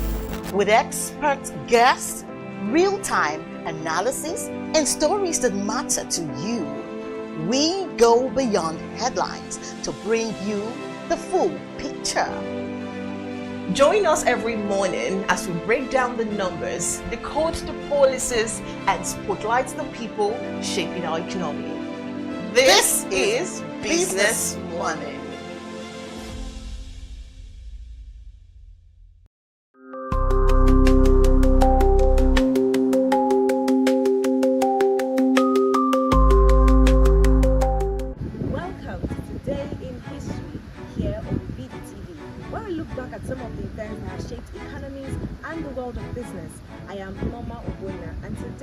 I'll be taking you down memory lane to some of the events that occurred today, August 25th. On this day in 1825, Uruguay declared independence from the Brazilian Empire. The empire consisted of present-day Brazil and Uruguay and had declared its independence from Portugal in 1822. Despite the Declaration of Independence, Uruguay's independence was not recognized by the empire until August 1928, when the Treaty of Montevideo was signed. In 1991, Uruguay saw a rise in strikes as workers demanded wage compensation to counter inflation and oppose the privatization efforts by the president Luis Alberto Lacalle. This unrest culminated in a general strike in 1992, followed by a referendum that overwhelmingly rejected the privatization policy. However, liberalization of foreign trade in 1994 and 1995 led to economic difficulties, including a growing trade deficit. Although some companies such as Montevideo Gas and Poluna Airline were privatized, the pace of privatization slowed in 1996. Between 1999 and 2002, Uruguay faced a severe economic and financial crisis, largely due to Argentina's downturn, causing an 11% economic contraction and unemployment to rise between 14% and 21%. In 2004, the Battle government signed a $1.1 billion standby agreement by the IMF, committing to fiscal discipline, debt reduction, and structural reforms to boost competitiveness. Although Uruguay ended the agreement early in 2006 after repaying its debt, it continued to uphold many of its policy commitments. Meanwhile, President Vasquez, who took office in 2005, launched the PAINS program to combat poverty, offering conditional cash transfers to over 100,000 low-income households. After the 2001 Argentine default, Uruguay's services such as IT and architecture became exportable due to low costs. The Frente Amplio government kept up debt payments while launching emergency plans to fight poverty and unemployment. From 2004 to 2008, the economy grew at an average annual rate of 6.7%, and export markets were diversified between Argentina and Brazil. Poverty decreased by 33% in 2002 to 21.7% in 2008, while extreme poverty dropped to 1.7%. Between 2007 and 2009, Uruguay was the only country in the Americas that avoided a technical recession. Unemployment fell to a historic low of 5.4% in 2010, though inflationary pressures were noted by the IMF. In 2010, GDP grew by 10.4% in the first half, with the IMF forecasting 8 to 8.5% growth for the year. Agriculture contributed 9.3% of GDP and employed 13% of the workforce, with beef being the top export. Tourism also played a major role, representing 9% of GDP in 2012 and attracting 3.8 million visitors in 2023. Meanwhile, infrastructure like ports, airports, roads, and telecoms continued to modernize, boosting trade and connectivity. Also, on this day in 1944, the battle to liberate Paris, which had been under Nazi control since 1940, ended. The battle, which began in August 19, 1994, was fought between Nazi soldiers and members of the French resistance group, who were helped by the American armed forces headed by General George Patton. The Germans provided little resistance and did not carry out Hitler's orders to raze Paris to the ground. The Nazi commander of Paris, General Dietrich von Choltz, surrendered to the French and the American troops. On August 26, General Charles de Gaulle entered Paris and headed a liberation march to the Champ des Élysées before declaring the provincial government of the French Republic. And finally, on this day in 1987, the Dow Jones Industrial Average reached a record high of 2,722.42, which would ultimately be the market's high before the 1987 crash. However, despite the worst day in the stock market history on October 19, 1987, stocks will recover to their pre-crash 1987 levels in less than 2 years. The Dow will be back over 2,722 by August 24th in 1989. And that is how far we can take you today in history here on BDTV. I am Noma Obona. Keep watching BDTV. Every year, residents in Lagos cry out for help during the rainy season when the terror of flooding begins. Evacuation alerts are sounded, mitigation efforts announced, yet for some residents, the task of moving is harder than going with the flow of flood.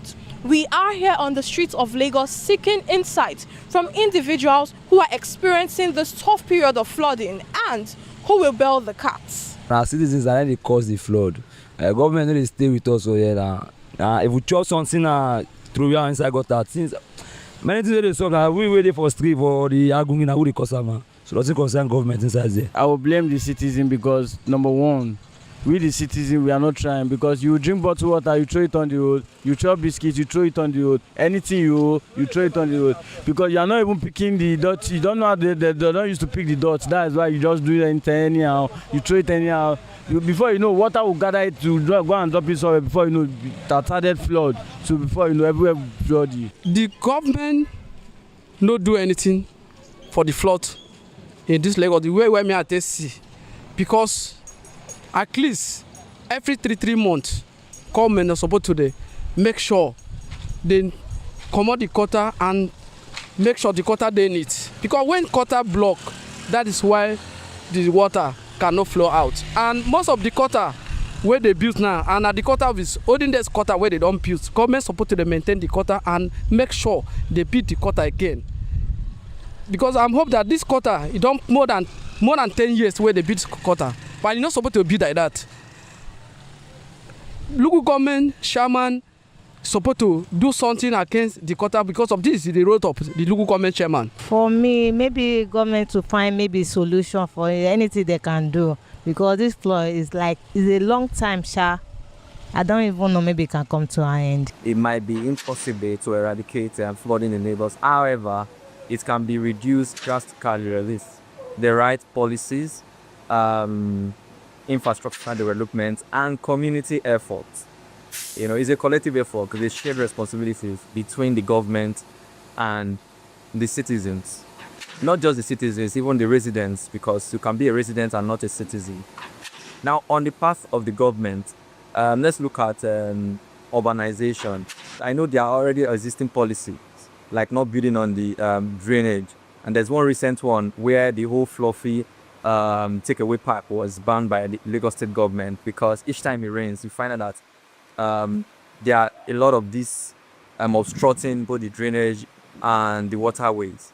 So governments can actually look at this part by making some good policies, just like the one they've made to eradicate such an attitude of the citizens. Then the part of the citizens, I've always said it, that is a shared responsibilities. And from the part of the citizens, we have very funny attitudes. If you look at the streets of Lagos today, or most areas today, you find out that some bloggers or some philanthropists call out the government because of refuse. Some of us have very ill attitude. We dump refuse everywhere we see, not minding that these things, when it rains, when there is heavy downpour, the water carries this refuse and they block the drainage way. Tomorrow we are complaining that the government is not working. So we have our obligations as citizens. And one of those obligations is we should not dump refuse anywhere. There are actually provisions made. There are baskets, there are dump sites, provisions made where we can actually put these things in place. Then another thing again that the citizens can also do is to, let me talk to the developers precisely, is to actually don't build on drainage ways, on canals. What happens in some parts today, some parts of Lagos today, especially places that are prone to fraud, the island basically, that are prone to floods, you notice that what they do, what some people do is they will just buy these canals and build. Then they will obstruct such a flow of water. And at the end of the day, what happens when this water did not see a path to go through? They block, they go back to the streets and they cause flood.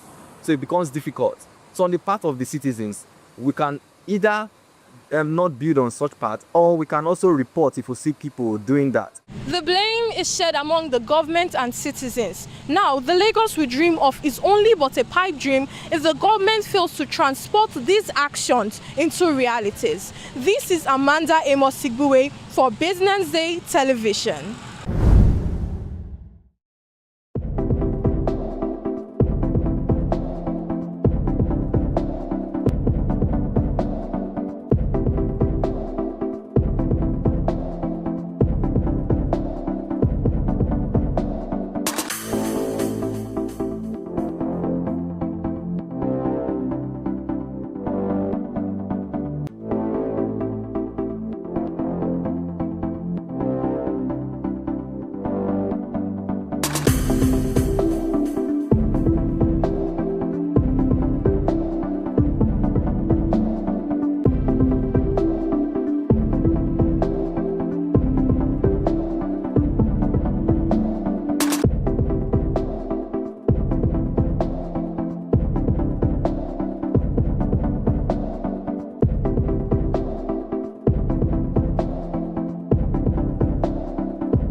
watching Business Day Television.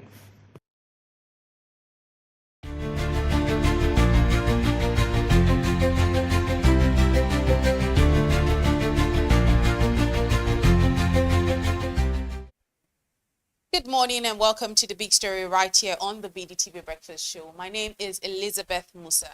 Today we turn our focus to Nigeria's evolving role in global diplomacy, particularly within the global south. From joining BRICS as a partner country to championing reforms in global governance systems, Nigeria is increasingly signaling that it wants more than just a seat at the table. It wants influence. But how much influence can it really wield, and what does this mean for Africa and for Nigerians back home? Well, joining me to unpack this and so much more is Collins Nweke, Global Affairs Analyst. Welcome to the show, Mr. Nweke. Thank you very much, Elizabeth, for having me. Very good to have you this morning. Let's talk about Nigeria's inclusion as BRICS partner, which has been described as a strategic win. But in real terms, what does this status actually mean for Nigeria, and how can it leverage this position without being overshadowed by bigger players like China, India, and Russia?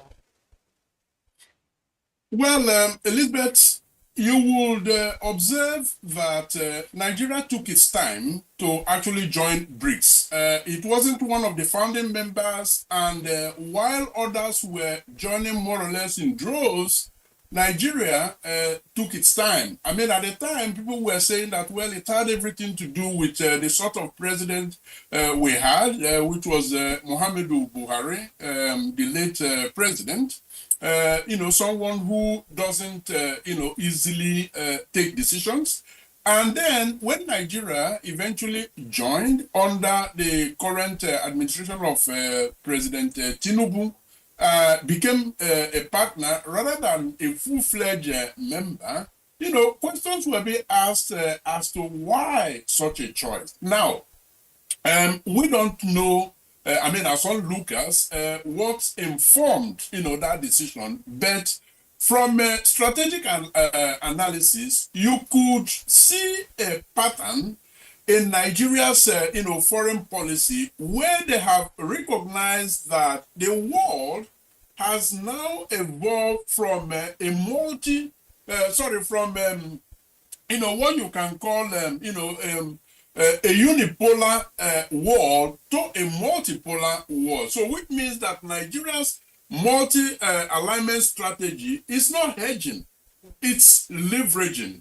It's engaging both the West and the East to serve a distinctly Nigerian development agenda, and the development agenda for Nigeria has very well been articulated in the 4D foreign policy mantra of Nigeria. So you see, there appear to be a strategic pattern here, a rope that is running through everything that the country is doing. And so yes, partnership which gives them the flexibility to do all that they want to do without necessarily being an active member that comes with a whole lot of commitment, was what Nigeria thought is best for the country at this point, and that is exactly what they have done with BRICS. Right, and what we've seen is that Nigeria has long advocated for an African seat on the UN Security Council and reforms to global financial systems.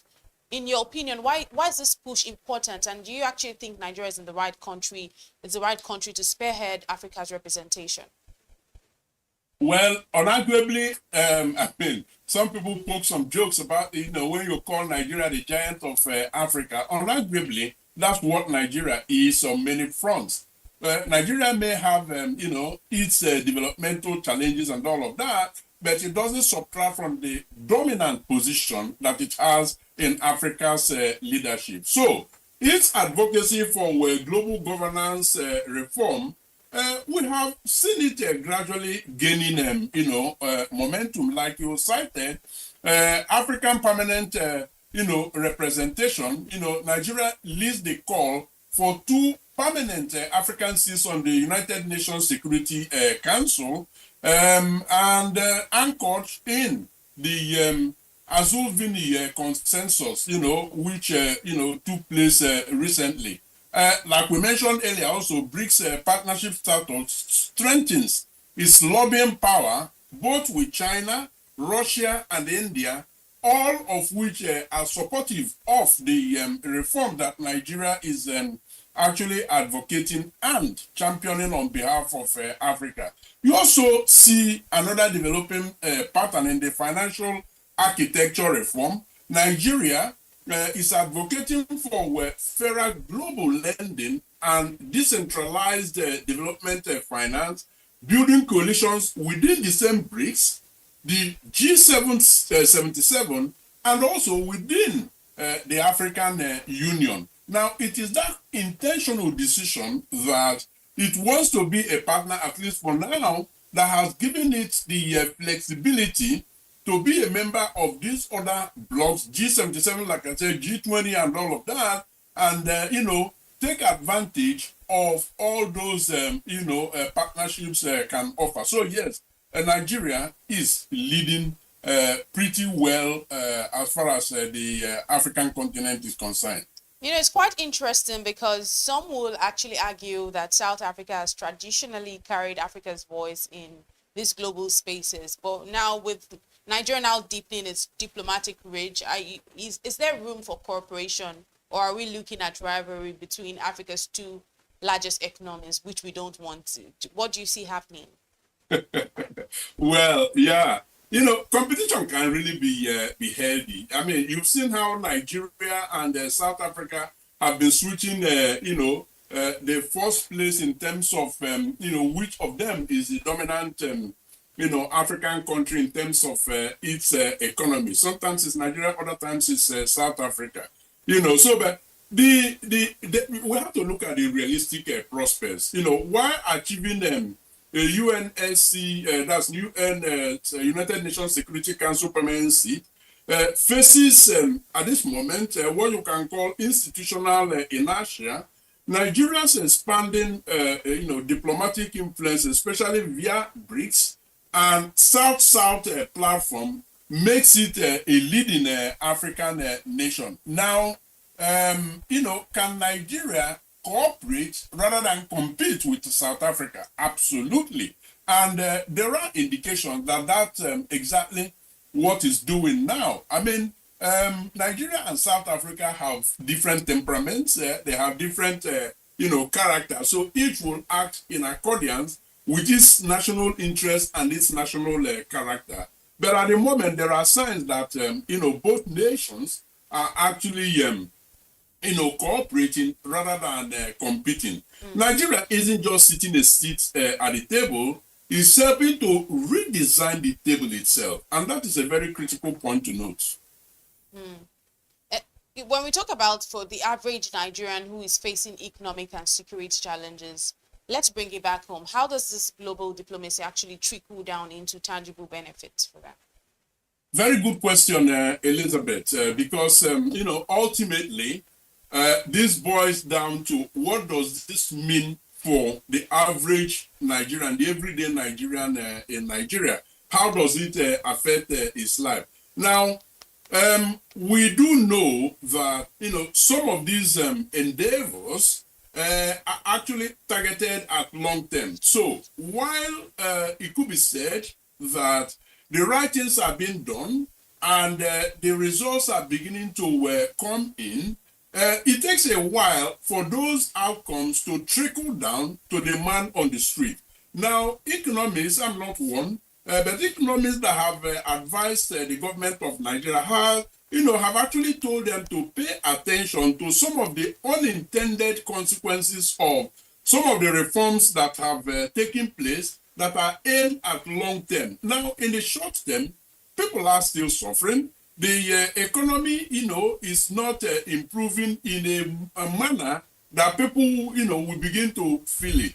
So what you do under that circumstance is to find some ameliorating policies to actually cushion the unintended consequences so that people begin to feel it. Now, the government appears not to be genuinely listening to such, advice at the moment. But I think sooner or later, they would have to do so because that is the only way Nigerians can then begin to feel that all of the diplomatic shuttles that the president is undertaking with the huge costs that come along with it are actually to the benefit of the nation.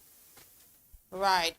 You know that, Mr. Nweke, we do have some internal challenges, challenges within the country. When we talk about insecurity, we talk about governance, we talk about the economic strain in itself. How does this actually affect our credibility abroad?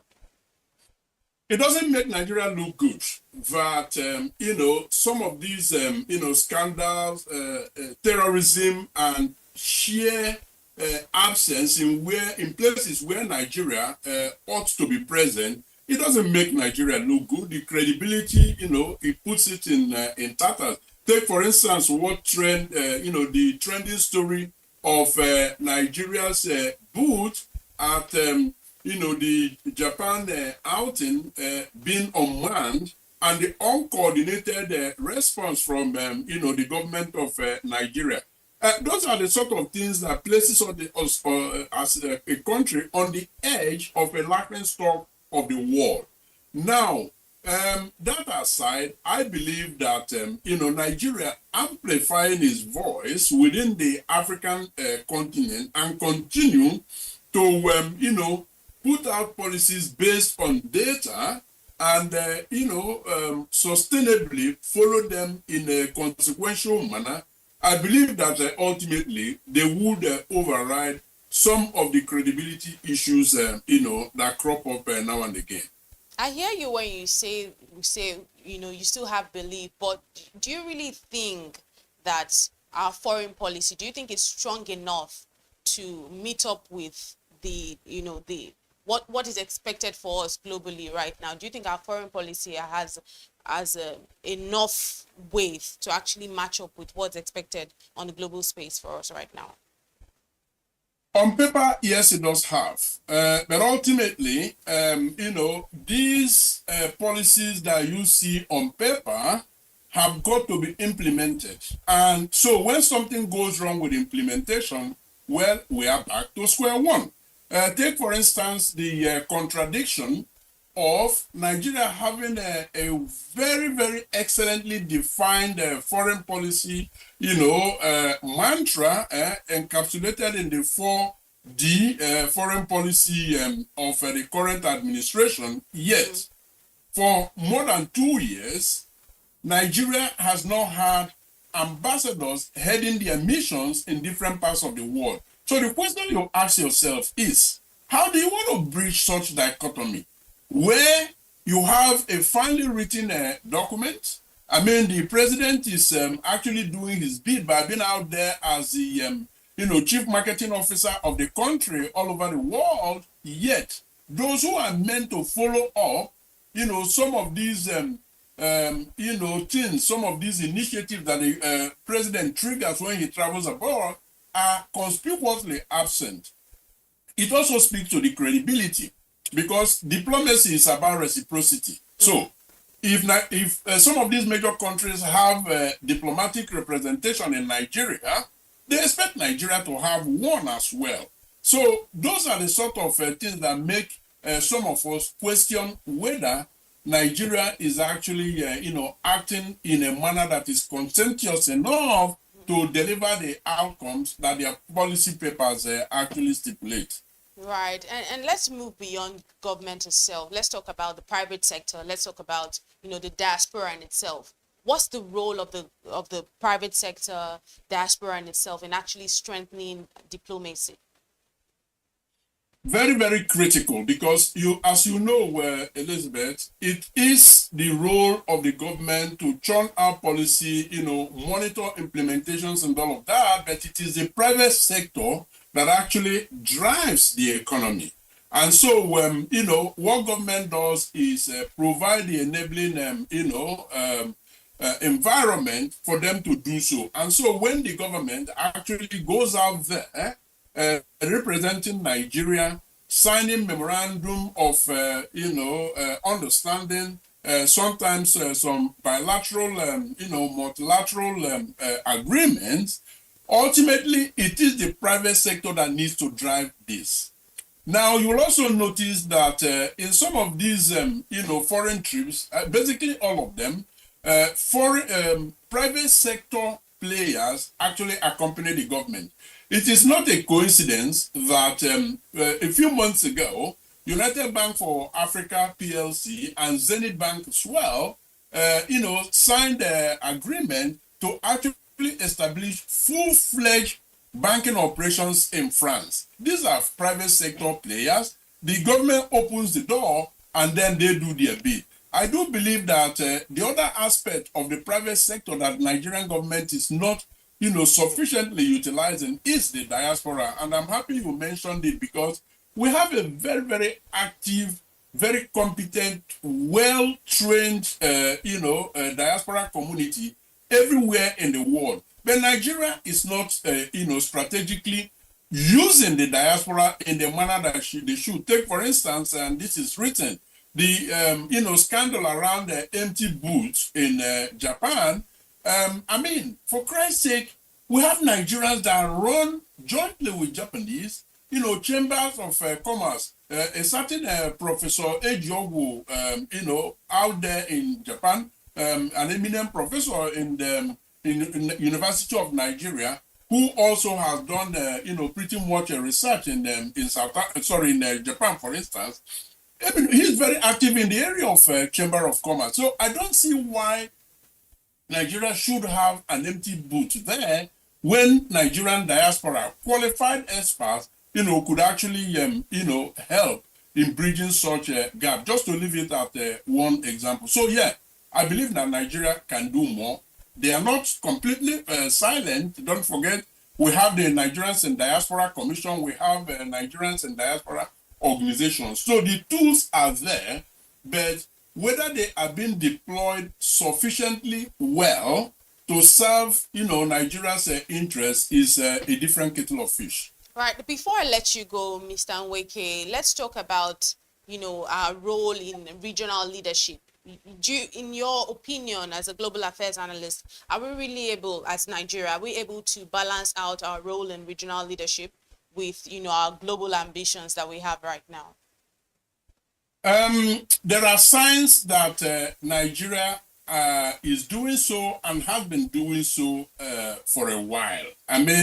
I don't need to remind you about the role Nigeria played, in ECOMOG peacekeeping within the African, sub-region, West African sub-region. Now, the continent and the region faces challenges. Take, for instance, disintegrating ECOWAS, how ECOWAS under Nigeria's leadership actually acted in a manner that, more or less aggravated the situation. But the fact that they also got very quickly matured and, took a few steps backwards. As we speak, Elizabeth, they are, negotiating to see how to bring them back.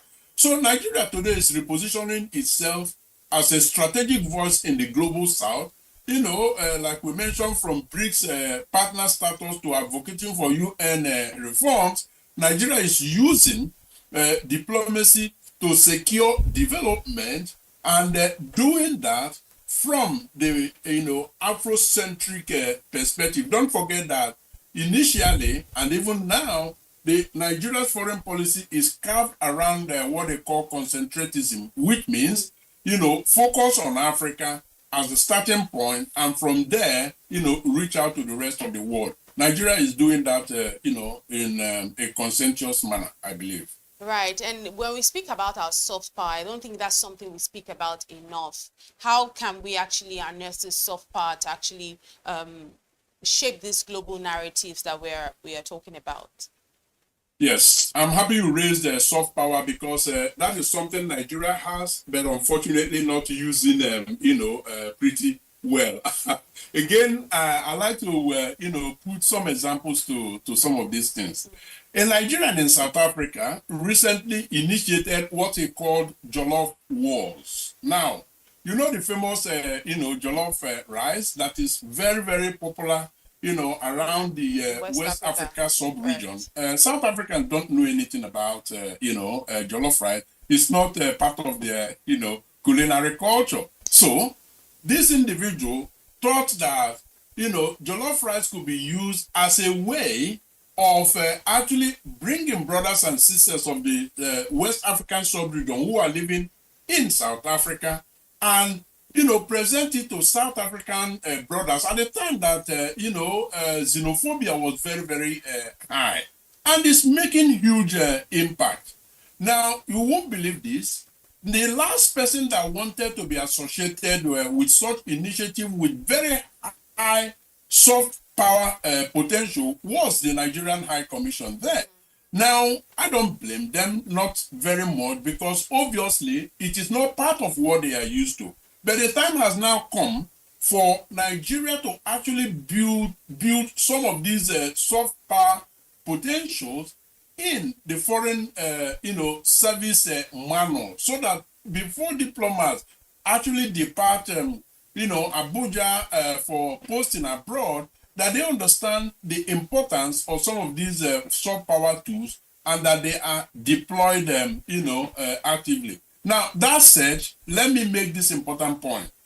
Cultural festivals of Nigeria, arts and, culture, arts and so on and so forth, they are playing out here in the diaspora, and the embassies support them depending on who the ambassador is. But the point that we are making now is it should no longer be left to the discretion of specific ambassadors. It should be weaved into Nigeria's foreign service manual, the toolkit, so that everyone is obliged to apply it. Right. Thank you very much, Mr. Collins Nweke, Global Affairs Analyst, for joining us this morning on The Big Story right here on the BDTV Breakfast Show. It was truly insightful speaking with you. My pleasure always. Thank you, Elizabeth, for having me. Well, this has been The Big Story right here on the BDTV Breakfast Show. Up next, social listening. Do stay with us.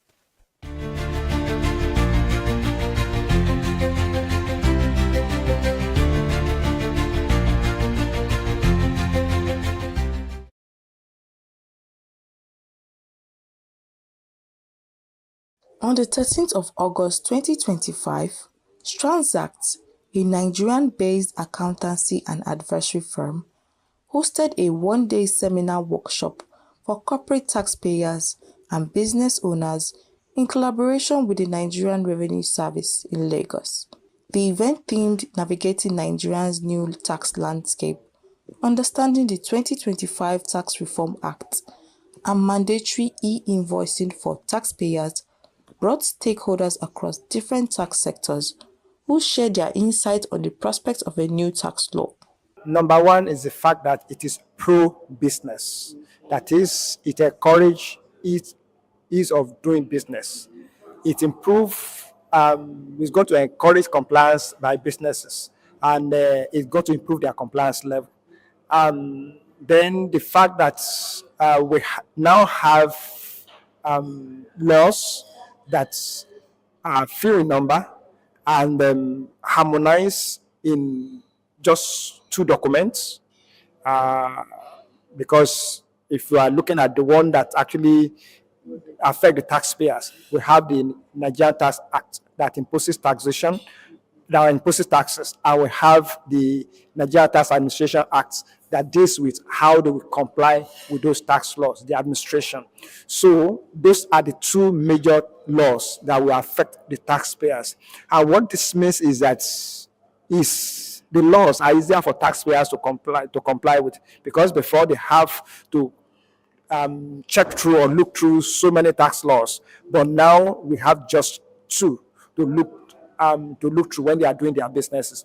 And also the fact that we have laws now that are very simple.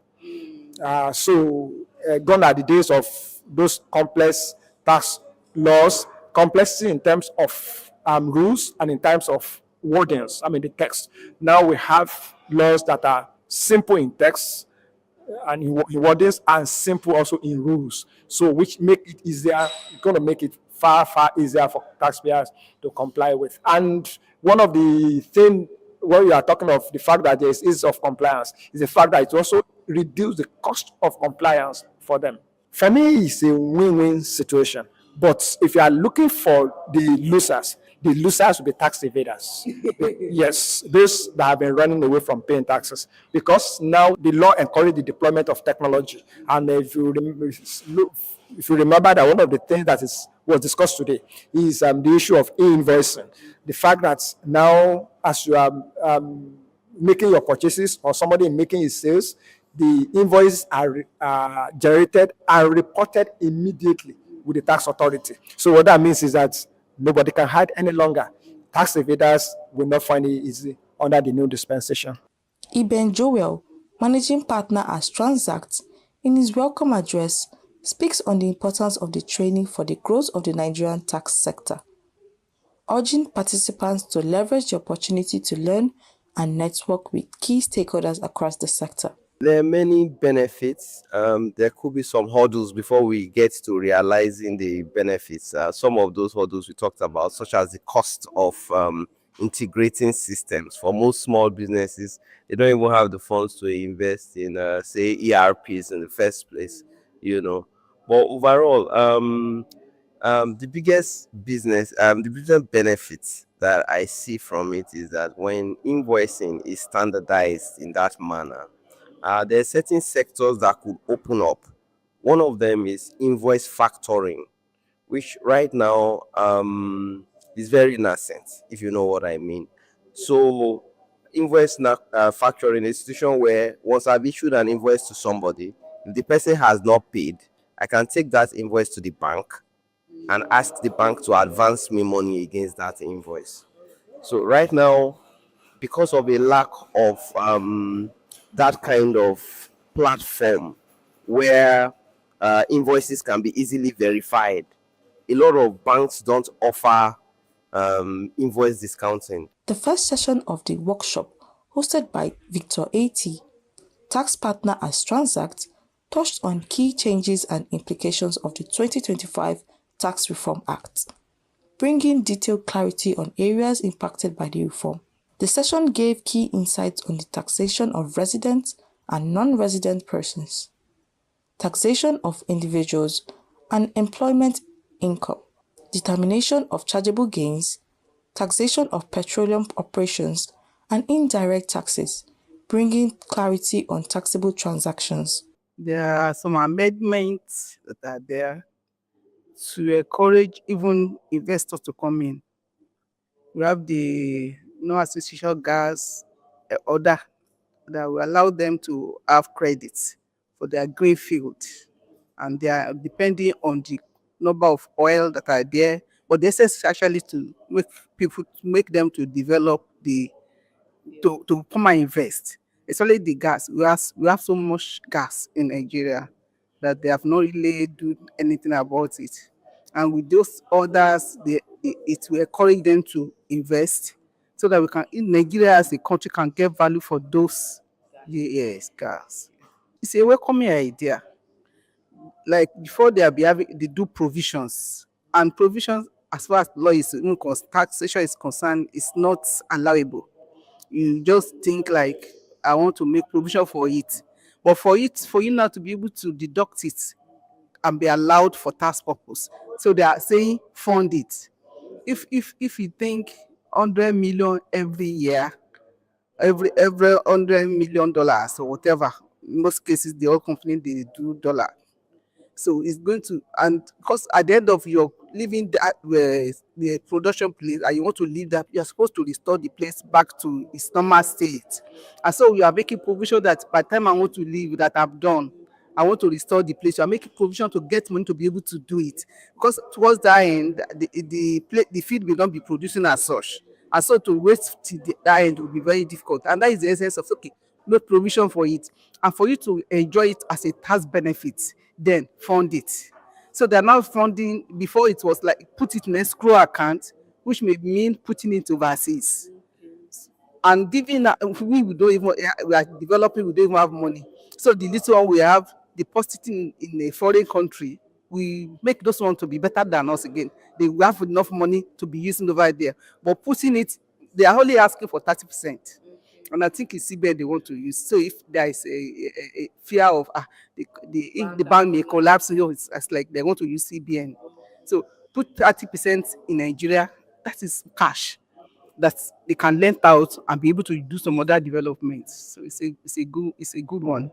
The event also featured 2 panel sessions.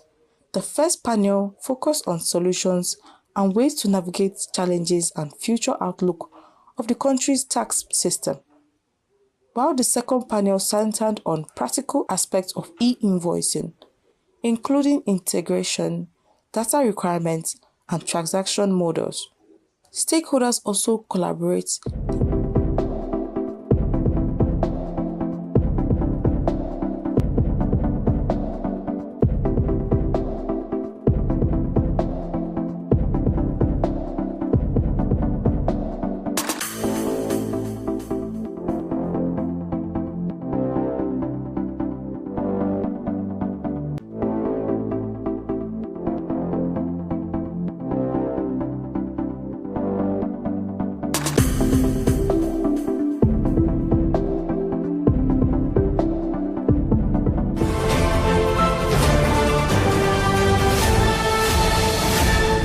You are watching Business Day Television.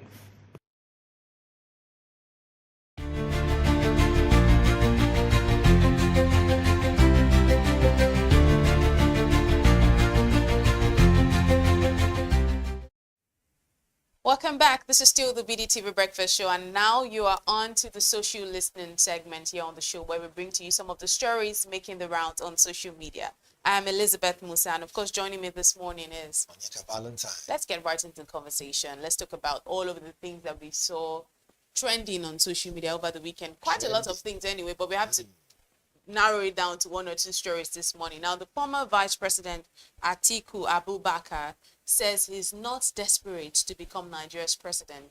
Speaking at an ADC event in Lagos State, Atiku Abubakar, represented by Professor Ola Olateju, said that what matters to him is a better, secure and prosperous Nigeria. He explained that the move into ADC was not just about politics, but about creating a movement to reposition the country. Atiku stressed that the 2027 presidential ticket is not about him or Peter Obi, but about whoever Nigerians freely choose. Well, that's very rich coming from Atiku Abubakar, if you ask me.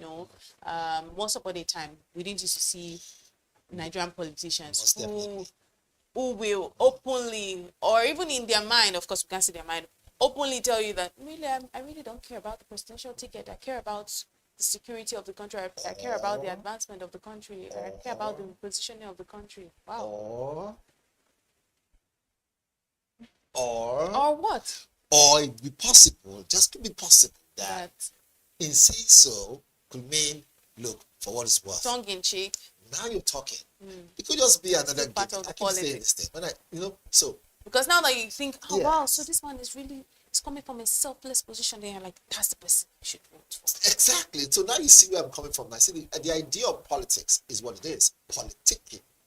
And in throwing your chairs and throwing your knights and your kings in the game of chess, because in this game of chess, you must know how to emotionally get people on your side. Now, whether or not he's deploying this thing, I will not be surprised that could be one of his hands that he plays. In the game of cards, game of chess, he must have secure hands, must know how to play this thing well. And he's someone who's not just seasoned in this game of politics, but also he's well grounded. And one of the ways you can get people to really, really root for you is to make them know that what is what, humanity first. But let us look at track record now. The track record shows otherwise. He has always longed for power. Whether or not he was the vice president at the time, or to Olusegun Obasanjo at the time, the truth of the matter is, if you look at the way his trajectory has been, you can tell that he is not willing to let go anytime soon.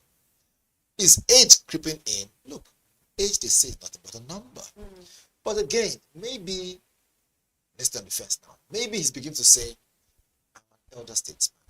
Should I just play fairly? Or should I should I just throw my weight behind other people point. And, as an elder statesman? Another thing could be, wait, let me manage my expectation or expectations with the S, because he has gone through a lot. Yes, One, that's also 2, 3. another Exactly. again, another Let angle. me just So play let's it safe. so then it looks like I wasn't really That's my point. interested either way. Look, I keep telling everyone who wants to listen, if you want to do something, don't stay on the fence. Come out straight and say it. And say, look, you know what? I think Nigeria comes first, and the well-being of Nigerians should be, more important than any other ambition. So I'm stepping down and I'm pushing somebody there. If he says so, then we will now say, okay, no longer would we worry about those who cry wolf, wolf, wolf. This is the main deal right now. And say, okay, he has taken the seat of an elder statesman to now create kings as a kingmaker. And be a kingmaker. However, the way we're seeing the trajectory and the flow and the antics of politics, I think that could have just been a saying in the spur of the moment. Oh, really? He's actually 100% involved and still wanting to become president of Nigeria. Well, you can't say that for sure. Anyway, let's see what Nigerians are saying. Let's see if Nigerians believe or Nigerians are saying something completely different from what you are saying this morning. Because I like to take people's word for it. Well, really, they said that's not a good app, but I like to take. If you tell me, oh, it's black and I'm seeing yellow, I will take it for that. But IJ says, but you act like you are. How do you explain your non-stop push for the seat even after Nigerians have rejected on numerous elections? Your words do not reflect your actions. Your words do not reflect your actions, sir. That's from IJ. IJ doesn't believe it.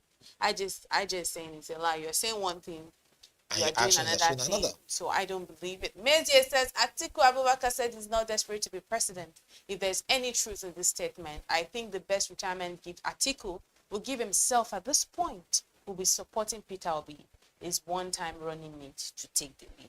So I wouldn't want way to look at it. But again, I wouldn't want to throw in somebody, for us to have an option. I'd rather prefer that we focus, narrow our vision, laser our vision on what he said. So now bring somebody to now say, well, you know what, this person should be an option. Let's let that aside first. Let's look at what he said.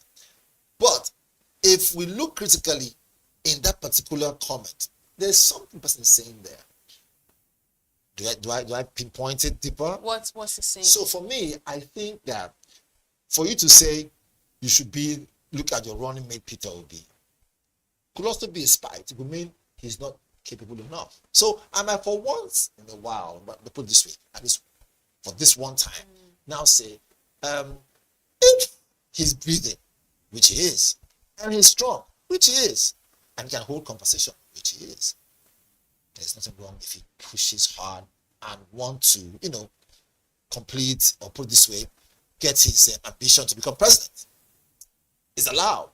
It's his right. Well, not his right, but you know what I mean. He's give and take. Is what I'm looking for now. He's a Nigerian, and to now say because he's that age, right, and he has tried a couple of times, he should now take the back seat using his words. I would say let's be fair enough. Okay. Also on Peter Obi, I think Peter Obi also should look at it deep in and look at it and say, if I choose to run alongside this man, even though he has said this thing, would we still get that seat? If that be the case, right, you need to sit back and say, okay, Peter Obi, are you going to run? Do I sit back? But this is his only chance. Remember this is, I think his only chance. If he doesn't run, it's all over. But if he runs and he loses, it's going to be sad. So like I said, it is not his right. It's nobody's right. But you're allowed to go and run. Right? You wouldn't say, it's my right. The seat belongs to me. The seat doesn't belong to anybody. Right? At the end of the day, okay, if you're a citizen of Nigeria and you think you can run and you have what it takes, you're healthy, you're strong, you can hold conversations, you can, you can defend the country when it comes to some serious, decisions, and of course your sound in mind is open. Go and try. Well, let's see more reactions from Nigerians who are obviously weighing in on this conversation on social media. That's a comment from El Obiseson. It says Atiku Abubakar ran unsuccessfully for the president of Nigeria 6 times in 1993, 2007, 2011, 2015, 2019, and 2023. But yeah, he's not desperate. You know what that person is saying? That's some sarcasm right there. Right. Kali Popo says if that is the case, you should. This person is also in the same boat with that other commenter who says that he should support Peter Obi, who is currently the appropriate person to help everybody achieve the common dream of setting the pace for a workable Nigeria. Look, if we count how many people that are throwing their weight behind Peter Obi, if you feel the pulse of the people, you kind of you can easily tell where people's hearts are leaning towards. Yes. See, to be honest, right, I believe that Nigeria is a very complex country. If you are a good willing Nigerian, you have a good heart, and you have what it takes to lead, and you do possess the ability to be a person of great leadership quality. The question now will be, do we have those who have great quality to be followers? Remember, if you don't have followers, you lead nobody. And so it boils down to the same thing. If our institutions and other areas in the country are working well, anyone who knows what he's doing and is smart enough and has experience will only come and become the icing of the cake to make sure the cake becomes what? Edible and presentable. And you will see that you are leading a country that is not collapsing. Remember this. You cannot force a horse to drink water, even if you force it to the stream and put the water in its mouth. To swallow it, that falls on the horse. So we Nigerians and obviously followers and voters must decide to say, before we now say we want to point finger at anybody who will end up, getting that seat 2027, let us look inwards. Are we ready to be led and led properly?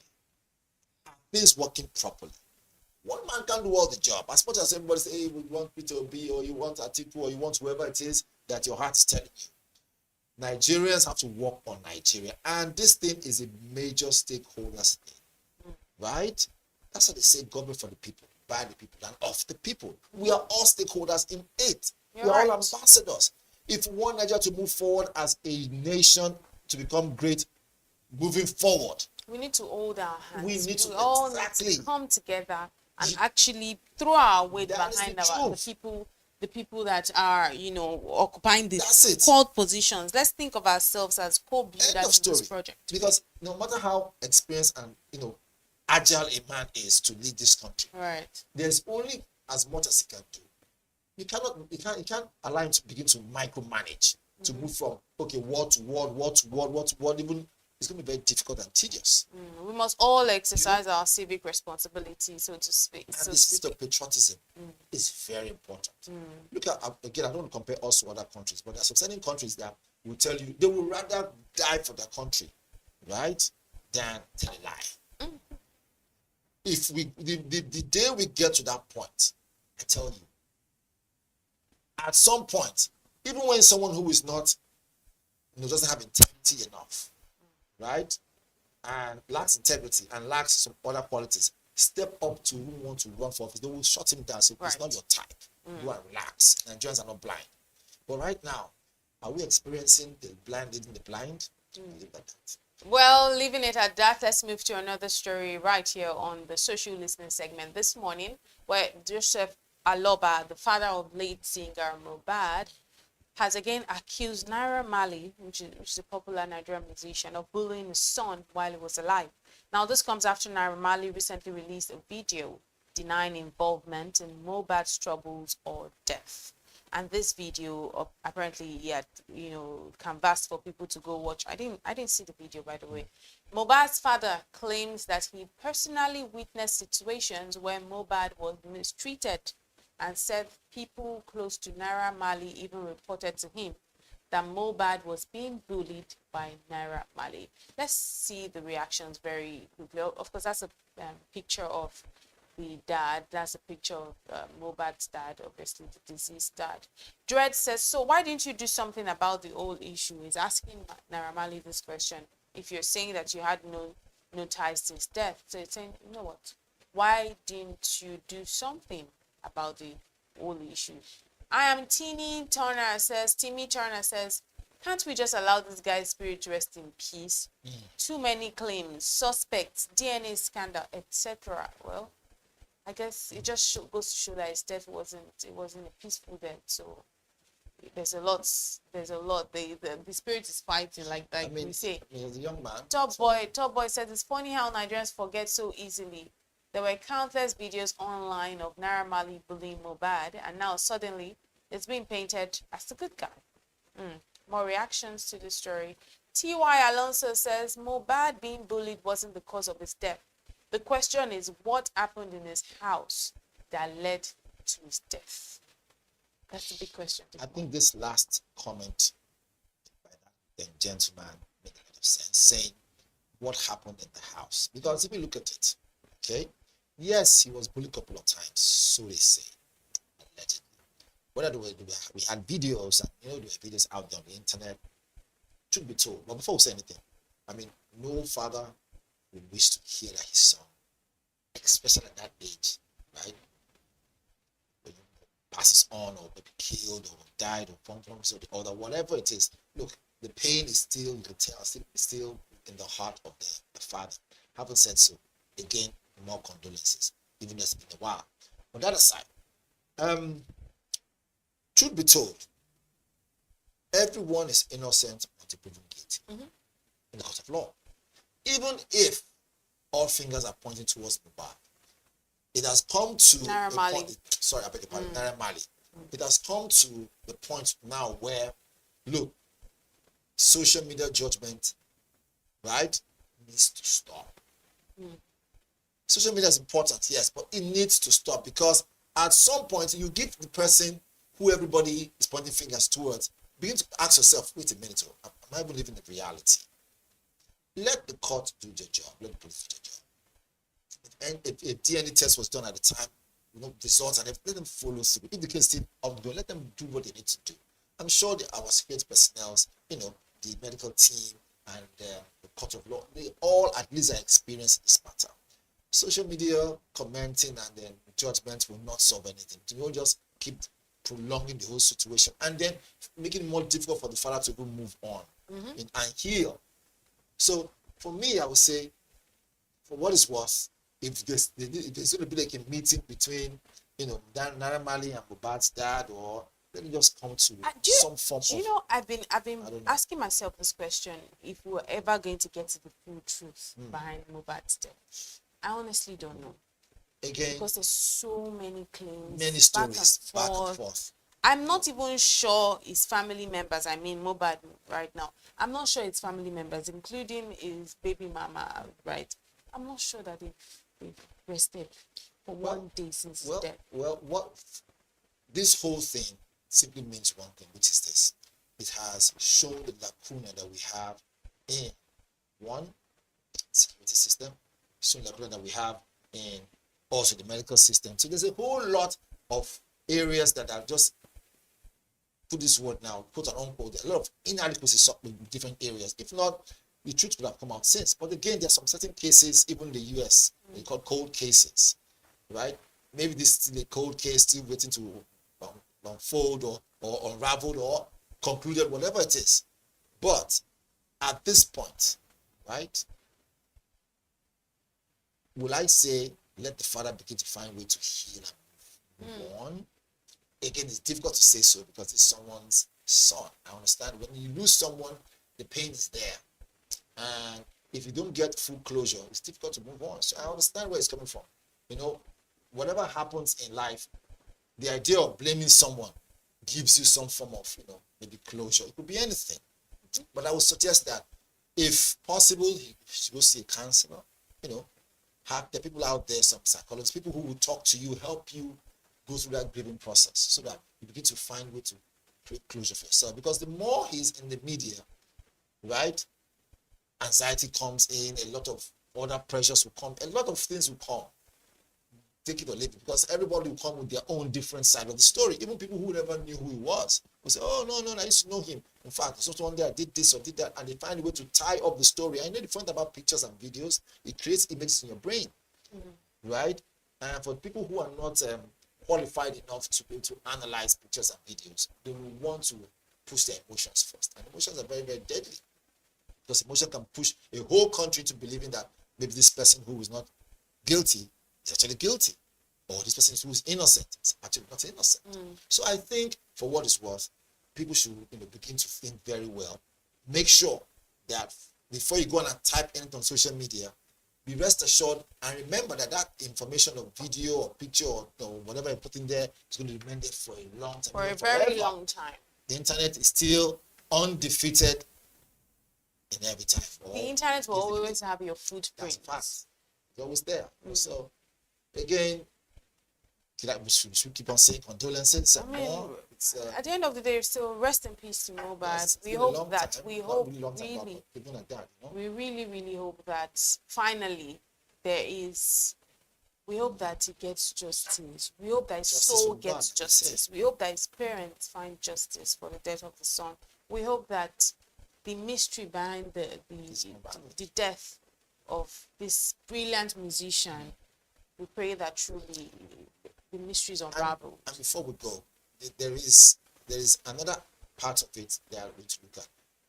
Apart from the fact that he was quite talented, a vibrant young man, Nigeria as a whole lost a major avenue that could have brought in even more funds to the country. How? Because his music was quite unique. The ones he dropped before he passed on, making waves, when he did with Chiki on that, making a lot of waves. Can you imagine if he was still alive? Drop more albums, grow Nigeria, the music industry will grow, right? Create more framework. So, I mean, losing that young man was a dent to the nation. Was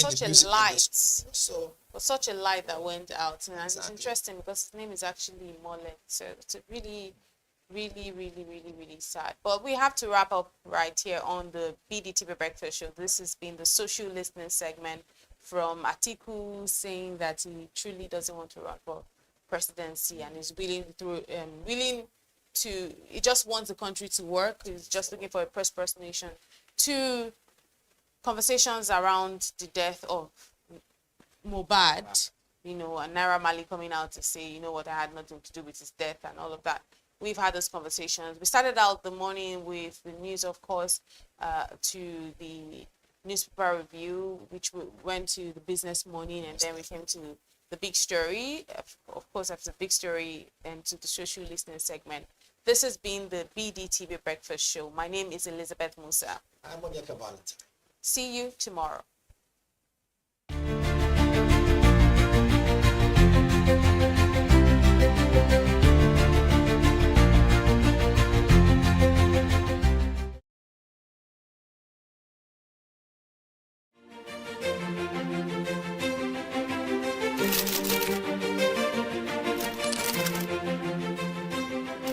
I am, of course, a great admirer of the impeccable credibility, professionalism, and business savviness of BusinessDay. If you really mean business in Nigeria, start your day with BusinessDay.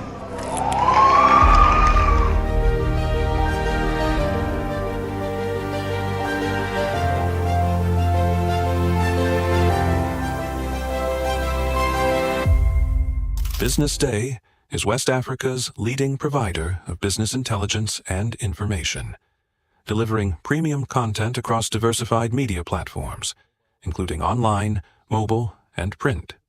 Since its inception in 2001 with a weekly newspaper production, BusinessDay has expanded its reach to provide exclusive content accessible through print, mobile, and online channels. Our premium offerings are further enriched with syndicated content from esteemed sources like the Financial Times, The Economist, and the Harvard Business Review. At BusinessDay, our mission is clear: to be the foremost provider of business and financial content, empowering readers to make informed decisions in Nigeria and Africa.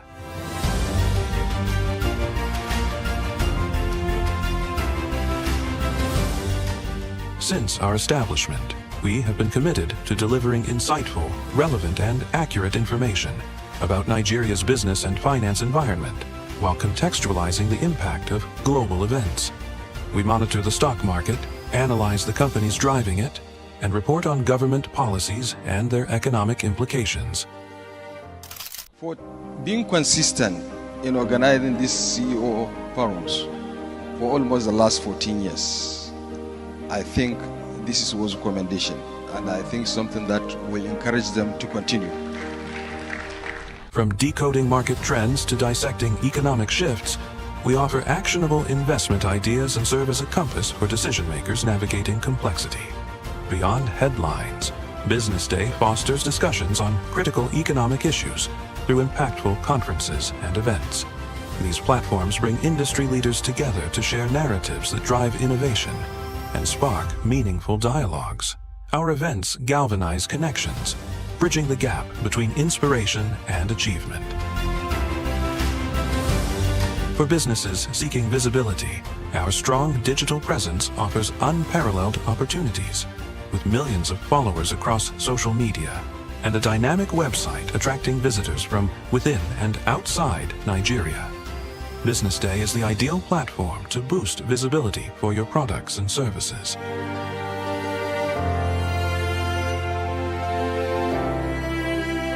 If you're looking for in-depth analysis and expert opinions on Nigeria and Africa's business landscape, Business Day is your guide.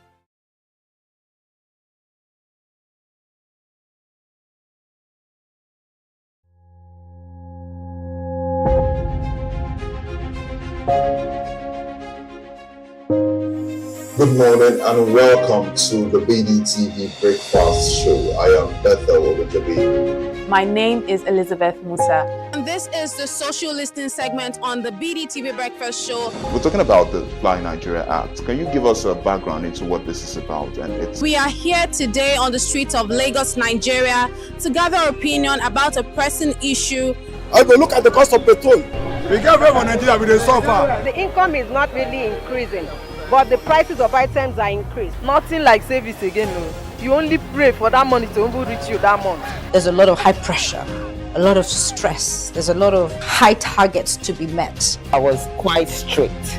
In my mind, I said, looking for my hand, my picking go spoil.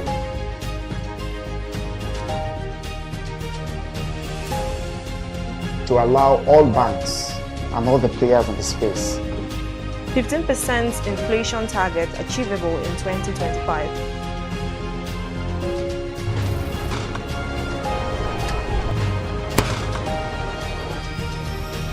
The command and vision philosophy of both the Chief of Defense Staff, the Chief of Army Staff, and indeed all the service chiefs.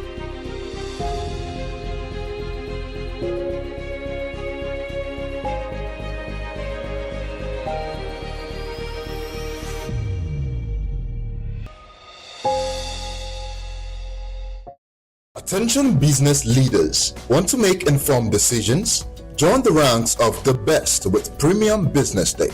Access in-depth analysis and expert opinions to stay ahead.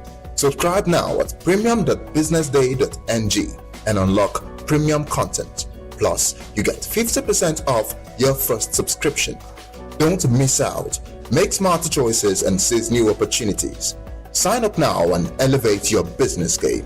Visit premium.businessday.ng today.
Good morning and welcome to Economy and Market on BDTV, where you have a breakdown and a rundown of what's happening in the economy as well as on the market scene. We're starting off with some business news making the headlines today. First of all, FCMB is set to raise capital in a new subscription offer after raising over 141 billion naira last year in a public offering. FCMB has announced plans to undertake another offer for subscription as part of efforts to strengthen its capital base ahead of its regional and international expansion. The move is following approval granted by its shareholders at an extraordinary general meeting that held in December 2024. In a notice to NGS Regulation Limited, the board of directors of the group said that the proceeds from the offer will be injected as equity into FCMB Bank Limited, its flagship banking subsidiary. It noted that the offer will be priced against the live market rate while ensuring that investors benefit from an appropriate discount. We are yet to know whether this will be a rights issue or it will be a public offer. The company has said that the full details will be made public after securing regulatory approval from the Securities and Exchange Commission.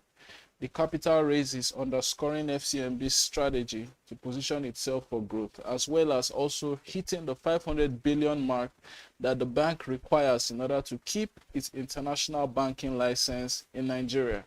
Then we're moving on to online publishing. Publishers are sounding an alarm over Google's zero-click AI traffic threats. Publishers are warning of steep decline in web traffic following Google's rollout of new AI-powered search tools. This feature, which is the zero-click AI, is positioned to deliver detailed answers and AI-generated overviews directly at the top of search results, reducing the need for users to click through to source materials. Industry executives have dubbed this trend Google Zero, with immediate media chief Sean Conwell cautioning that publishers face pretty stark traffic losses in the coming years. A report by Enders Analysis and the Professional Publishers Association found that half of UK publishers saw a drop in search referrals over the past year, with some lifestyle sites reporting traffic decline of up to 25% despite ranking first in search. Google is, however, disputing this claim of widespread losses, saying that overall traffic to websites remains relatively stable and that clicks from AI search results are of higher quality. However, publishers argue that fewer clicks means fewer ad revenues and subscriptions. Then we move on to the music scene, where Spotify is signaling that they would increase their price amid their push for 1 billion users. Spotify has indicated that customers should expect further subscription price increases as the company is investing in new features and is targeting 1 billion users worldwide. Alex Nostrom, Spotify's co-president and chief business officer, told the Financial Times that price adjustments were now part of our toolbox after years of keeping fees flat. He stressed, however, that higher prices will come alongside new services designed to add value for listeners. The music streaming giant first raised prices in 2022 after a long period of rapid subscriber growth. This move, coupled with cost cutting, helped the music streaming platform deliver its first annual profit in 2024. Earlier this month, Spotify announced another round of hikes in select markets starting September, sending its shares up nearly 10%. According to Nostrom, Spotify continues to gain market share despite the price increases, with about 3% of the global population currently paying subscribers. Move on to South Africa, where South Africa's revenue service is considering expanding the wealth tax net to boost revenue. South Africa is weighing a plan to lower the threshold for its high wealth individual tax unit, potentially bringing thousands more rich taxpayers under closer scrutiny. Currently, the South African Revenue Service, SARS, monitors individuals with gross assets of at least 75 million rand, which is about $4.3 million. The unit oversaw about 4,084 taxpayers as at March 2024, more than double its base 3 years earlier. However, that figure lags behind private estimates that suggest that South Africa has over 37,000 millionaires and more than 5,000 individuals worth at least $10 million. Natasha Singh, who is the head of the unit, said expanding the base either by adding more wealthy taxpayers at the current threshold or by lowering the criteria could strengthen collections without politically sensitive tax hikes. A review is underway and any changes could take effect soon as the government searches for revenue sources amid fiscal strains. When we are back from the break, we return with a breakdown from the market from last week. Stay with us.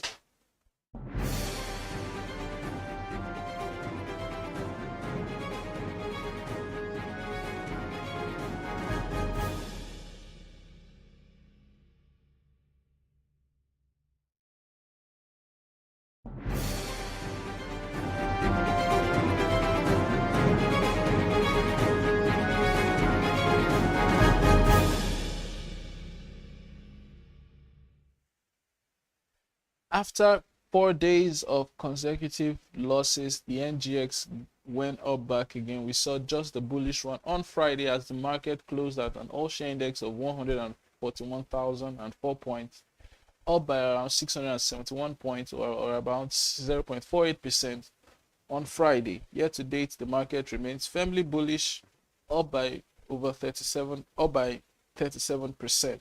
Our market cap 89 trillion naira. Total traded volume on Friday was over 1.3 billion shares in deals worth around 47.8 billion naira. When you look at the figures from last week Friday, we see that on the gainers chart it was a limit up day. Basically, 4 of the top 5 gainers all gained 10%. That's the maximum limit of appreciation that a stock can have on a single day. So we saw it with FTN Cocoa that went up 10% to close at a new share price of 6.60 kobo. Bitter Glass continues its rally for 2025, up 10%. Veritas Capital also up 10% to close at the share price of 1.98 kobo. UPDC PLC up 10% to close at the share price of 6.93 kobo, and Sovereign Insurance up by 9.96% to close at the share price of 2.65 kobo. On the flip side, we saw Thomas Wyatt, the book publishing company or the paper company now, down 9.91% to close at the share price of 3 naira. Gerigu Power dropped more than 9% to hit a share price of 1,141 naira 50 kobo. This has been its lowest share price for more than a year. In fact, since after its listing on the NGX, this has been one of its lowest share prices after the first month of rally. Nick Nichols down by 7.51% to close at the share price of 3 naira 20 kobo. Then the Initiate PLC, weeks upon weeks, being one of the best rallying stocks on the exchange, also down 4.43% to close at the share price of 12 naira 30 kobo. Then eTransact down 3.98% to close at the share price of 10 naira and 85 kobo. Then we are cutting to the most actively traded stocks of the day. On Friday, we saw Zenith Bank leading the volumes and value chart with 345 million Zenith Bank shares in deals worth around 21 billion naira traded. They were followed closely by FCMB with 335.96 million shares traded in deals worth around 3.532 billion naira. Then we see ICO Insurance. ICO Insurance has been a very actively traded stock over the past few weeks, 43.7 million shares in deals worth around 181.8 million shares. Then Nigerian Breweries, also significant trading volume, 43.2 million Nigerian Brewery shares in deals worth over 3 billion naira. Then WAPIC or Coronation Insurance, 33.3 million shares in deals worth around 103.562 million shares. Now let's look at the weekly picture. Although Friday was bullish for the exchange, overall from Monday to Friday last week, we saw the all-share index fall by 2.5% as it broke a run of gains that the market had been on since July. Last week, the market was also on a bearish run. This week, the bearish run continued, 2.51% decline. Austin Lars, NCR, and Enamel Wear, Nigerian Enamel Wear Company, were some of the top gainers on the exchange throughout the entire week. So when you look at the chart of the top gainers of that week, we see that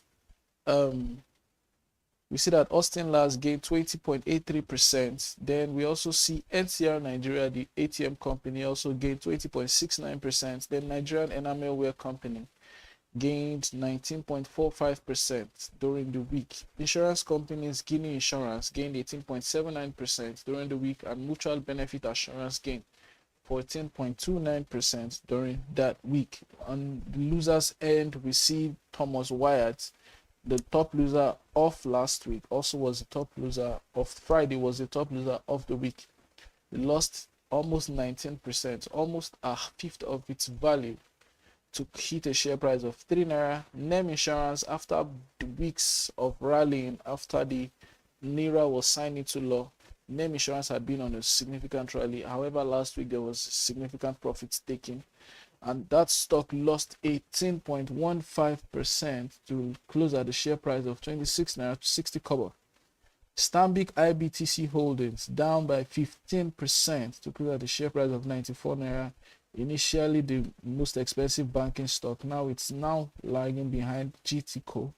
Lasaco Assurance, another insurance stock that had rallied significantly from the start of August up until last week.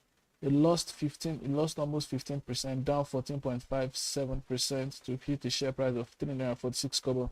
And also RT Briscoe has been another significant rallying stock for most of 2025. However, during the week it lost 13.92% to hit a share price of 3.40 kobo. On a sectoral basis, we see that all of the sectors that we track in the NGX, except the consumer goods sector, all were down significantly. The NGX banking index down just slightly by 0.23%, about 23 basis points. However, the insurance index went down significantly, 4% lost during the week. On the flip side, the consumer goods index was up by 0.83%, and the oil and gas index down by 0.84%. However, the most decline was seen in the industrial goods index that went down by 8.42%. Then we move on to the global markets. Starting off with the US indexes. On Friday, it was a very greenish day, very bullish day for investors in the American stock exchanges. Why? The day after the Fed chairman Jeremy Powell made a statement signaling that a rate cut may happen very soon. He signaled that a rate cut may happen as soon as September. Investors took that sentiment, and we saw the Dow Jones index, the S&P, almost hitting 6,500 mark, and the Nasdaq Composite all hitting record points, all gaining almost 2%. They all rallied by almost 200 basis points. In Asia, the sentiment was also similar, as the Nikkei 225 went up. The Kospi index also went up by 0.86%, and the Hang Seng index went up by 0.93%. The same sentiment was shared. It shows that in America, when good things happen in America, it somehow has a ripple effect across the world. The major indices in Europe, starting from the FTSE 100, rallied by 13 basis points, 0.13%. On Friday, the CAC 40 up 0.40%, and the DAX index also closed with a 0.29% gain. We see that the CAC 40, which is the Parisian exchange, is close to hitting the 8,000 mark for the first time in history. Then in terms of currency, the USD against the Naira was trading around the same rate. However, the Naira closed just slightly. There was just a slight decline, as we saw the Naira close at 1,536 Naira to the dollar. Against the euro, 1,799 Naira to the dollar, and against the pound, 2,077 Naira to the British pounds. When we are back from the break, we return with a conversation on Dangote Refinery. Stay with us.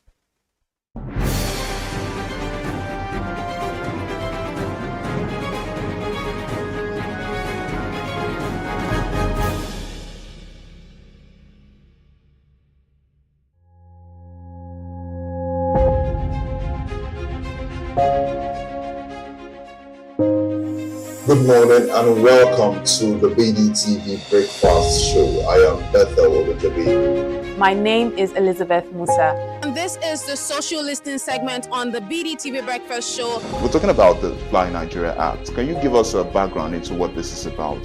We are here today on the streets of Lagos, Nigeria, to gather opinion about a pressing issue. I go look at the cost of petrol. We get very for Nigeria with the suffer. The income is not really increasing, but the prices of items are increased. Nothing like savings again, no. You only pray for that money to reach you that month. There's a lot of high pressure, a lot of stress. There's a lot of high targets to be met. I was quite strict. In my mind, I said, looking for my hand, my picking go spoil.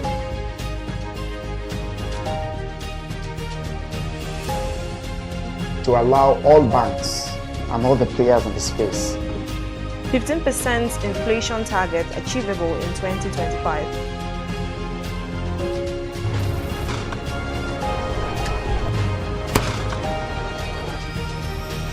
The command and vision philosophy of both the Chief of Defense Staff, the Chief of Army Staff, and indeed all the service chiefs.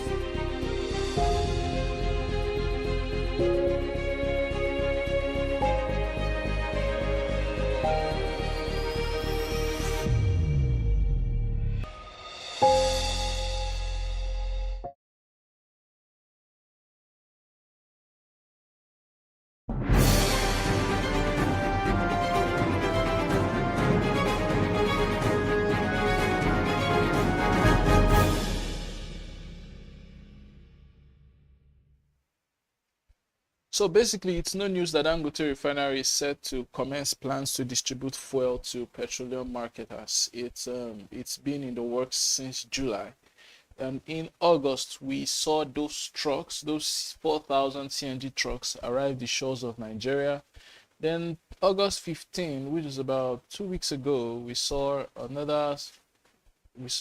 an update that the trucks were being counted. We'll be receiving updates such as the Dangote Refinery is set to distribute fuel to marketers like Nogaza. Ipman is also another marketing association that is also in the works. Basically, all of this is happening very soon. Let's say we don't know how soon those trucks are going to begin. We don't know how soon we're going to start to see those trucks on our streets. But let's say within a week, 2 weeks. And according to Abubakar Maigandi, who is the national president of the Independent Petroleum Market Association of Nigeria, the refinery has commenced numbering the trucks. It initially missed an August 15 rollout date, but that investment if they're already numbering the trucks, it means that they are soon to start to commence the entire operation. Basically, all of that will eliminate middlemen. Is expected, as we have already started to see that even before the trucks were rolled out, we started to see a drop in fuel prices. At least across Lagos, we've seen petrol stations selling fuel at 855 naira, some 865. Around the southwest is around 875 naira per liter. So you already see that there's a possibility that we may see reduced fuel pump prices. Then there's also another side of easing the transportation cost of transporting petrol, because logistics is one hellish segment of running a business in Nigeria. Essentially, we say we're on the brink of a revolution in the energy space. That fleet is expected to cut out a lot of businesses, as Dangote Refinery will now take petrol directly from the refinery to the marketers. It is slicing through the entire logistics nightmare. For petroleum distributors and importers, this is a seismic shock. Their hegemony is under fire. So we're talking about the depot owners, the independent truckers, tanker operators. Some of them are now beginning to look at, they are staring down a barrel that they don't want to stare down. Petrol, which is the Petroleum Retail Outlet Owners Association of Nigeria, they are seeing danger. According to them, they said that move could lead to market dominance, job losses. They even claim that some filling stations will have to shut down. But for the everyday Nigerian who runs a roadside business, who is just a regular commuter, if anything that could mean cheap fuel and smoother availability of fuel is welcome, is always welcome every time. So we are witnessing a tectonic shift in the downstream sector that could probably deliver cheaper fuel. But the road ahead means that we need to now demand vigilance to ensure that we avoid a monopoly. We've had this monopoly with NNPC. Are we seeing that monopoly shift to Dangote? Anything when it comes to monopoly with energy may mean it's quite a road that we don't want. Is a road that we don't want to tow. And on the show this morning, we have Abubakar Ibrahim, who is our energy analyst here at Business Day on the show. Good morning, Ibrahim. Thank you for having me. Yeah, so we're going to start very quickly. How will this model affect traditional depot owners and independent truckers and basically petroleum marketers? How will it affect them? Well, for one, I think we're already seeing it. If you look at some report this morning, NOGASA, that's Natural Oil and Gas Suppliers Association, already clamoring for Dangote to come back to the table and have a conversation with them, because they felt, or they still feel, like this move will, take away their livelihood. And for a fact, I could say that a friend of mine whose dad is under the association NOGASA is currently literally out of job. So it's already affecting some of them, if not all of them. Wow. And I think the saying of if you can't beat them, you join them is something that some of these marketers will eventually have to, So that means they'll probably have to look into now having to start receiving petrol directly from Dangote. From Dangote, because you can't have a $20 billion investment and have some sort of issues with distribution. So you get it. I think the man himself is trying to everything possible for his business to become profitable. And then if you look at the refinery business, according to analysts and players in that sector, that the profit margin is not as huge as you think. Yeah. So him going into that that value chain of distribution is just a way of working to improve the margin, gross revenue, and also take out all of the middlemen that has been affecting the business since its operation. Okay, that's a lot. The fact that people are already starting to lose jobs from that's a route, and we have not even started to see those trucks on our roads yet. Because again today there are reports that 1,000 trucks are available. And very soon you see them on the streets, on the road, on the Nigerian. But in Lagos, Ogun State, and the Southwest region, that's 1,000 trucks. The 1,000 trucks, yes. Then until probably when the 4,000 trucks are completed, because they're bringing them in batches, and that's when you can also say it's going across the country. But for now, we're just looking at Lagos, according to those reports, Lagos, Ogun State, and the Southwest corridor. So now the thing here with this move is that it's tipping the balance towards, I don't even know. I'm not very sure of the data. Do we have up to 1,000 trucks that are owned by independent truckers in Lagos and the Southwest region?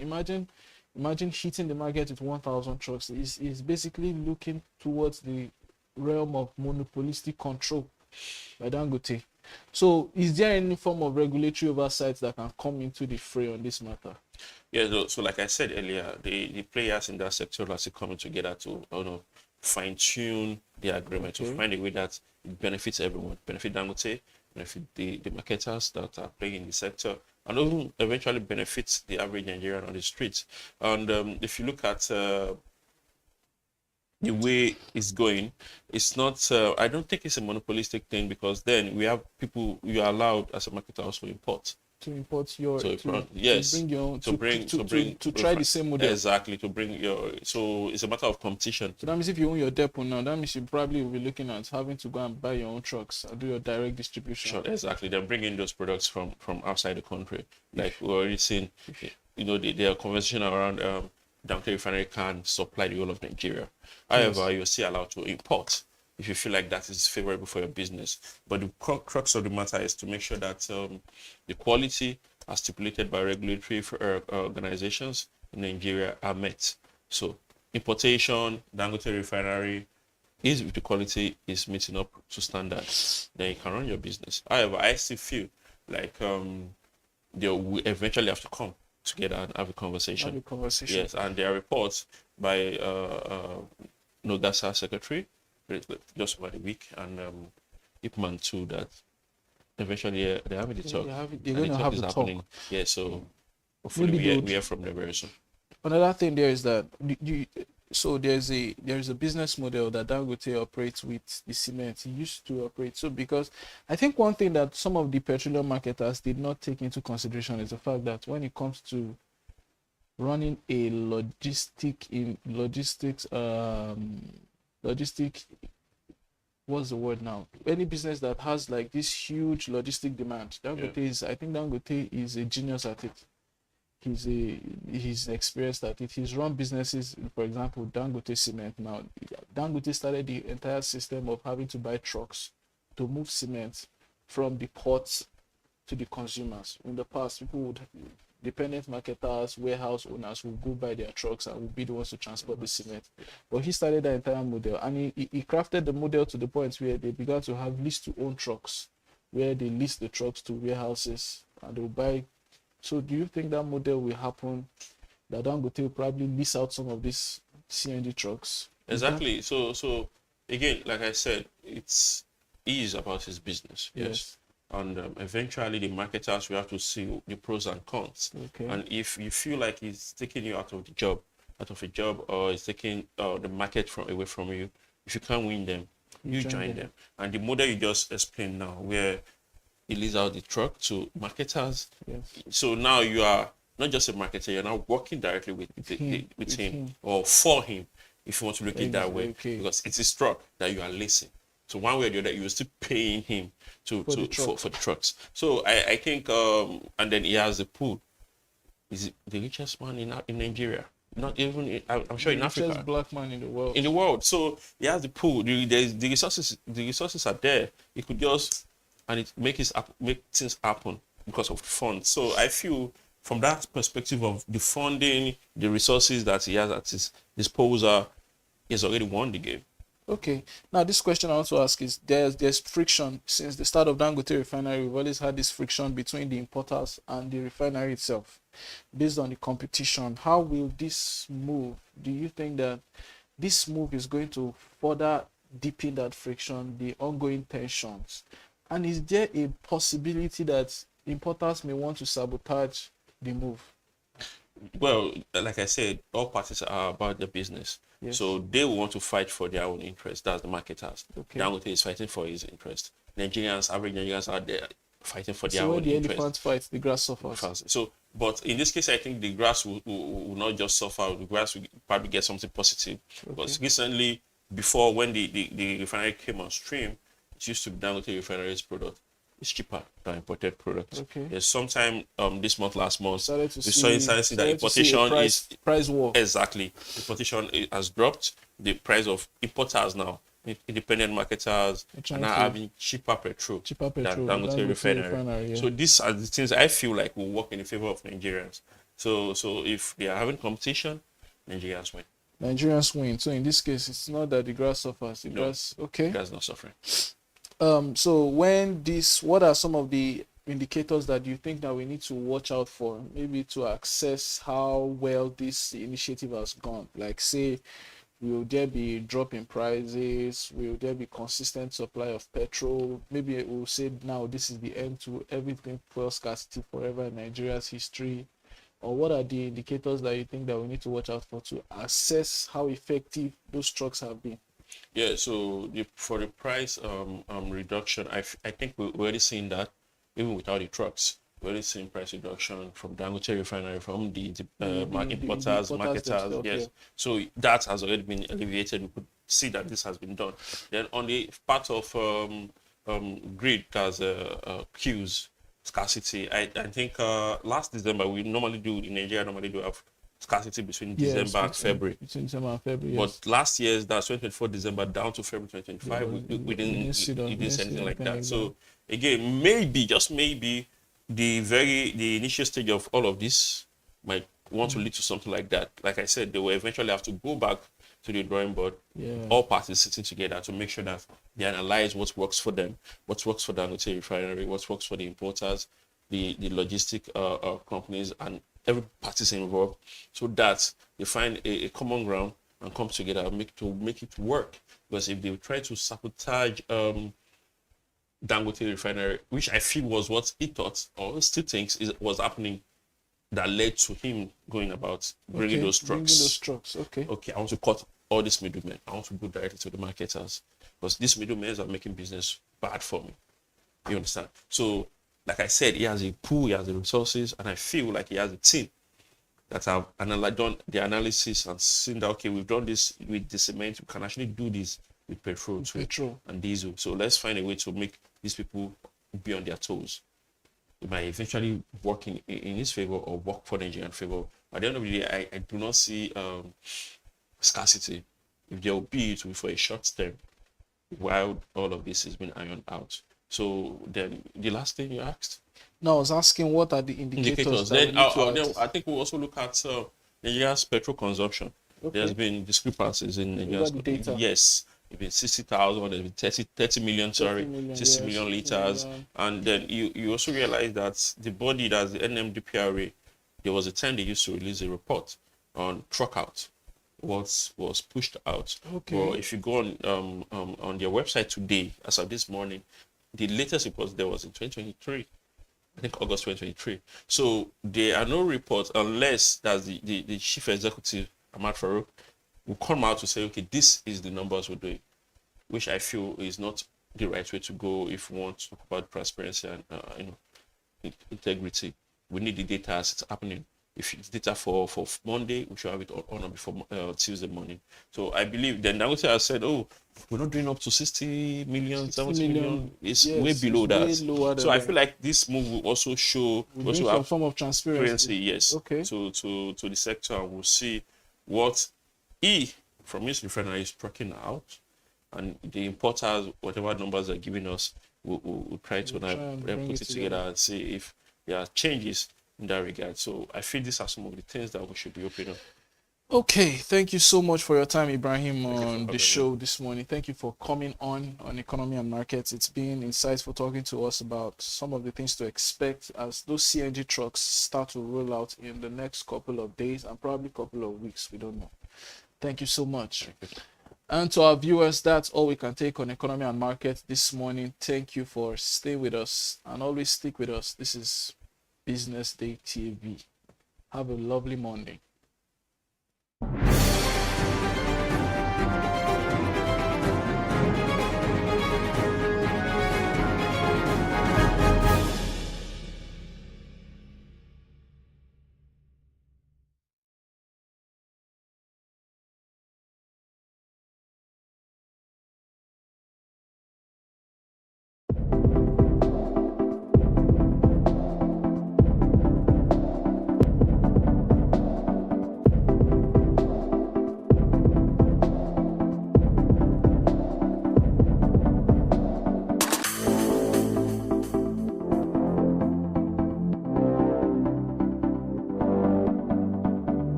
They say money never sleeps. Wake up to clarity, insights, and the stories driving business in Nigeria and beyond. From the heartbeat of small and medium enterprises to the pulse of national economic policy, this is where business meets perspective. With expert guests, real-time analysis, and stories that matter to you, we go beyond headlines to bring you the full picture. Join us every morning as we break down the numbers, decode the policies, and spotlight the people shaping our economy. This is Business Morning. Every year, residents in Lagos cry out for help during the raining season when the terror of flooding begins. Evacuation alerts are sounded, mitigation efforts announced, yet for some residents, the task of moving is harder than going with the flow of flood. We are here on the streets of Lagos seeking insight from individuals who are experiencing this tough period of flooding and who will bail the cats. Our citizens are really cause the flood. Government really stay with us over here.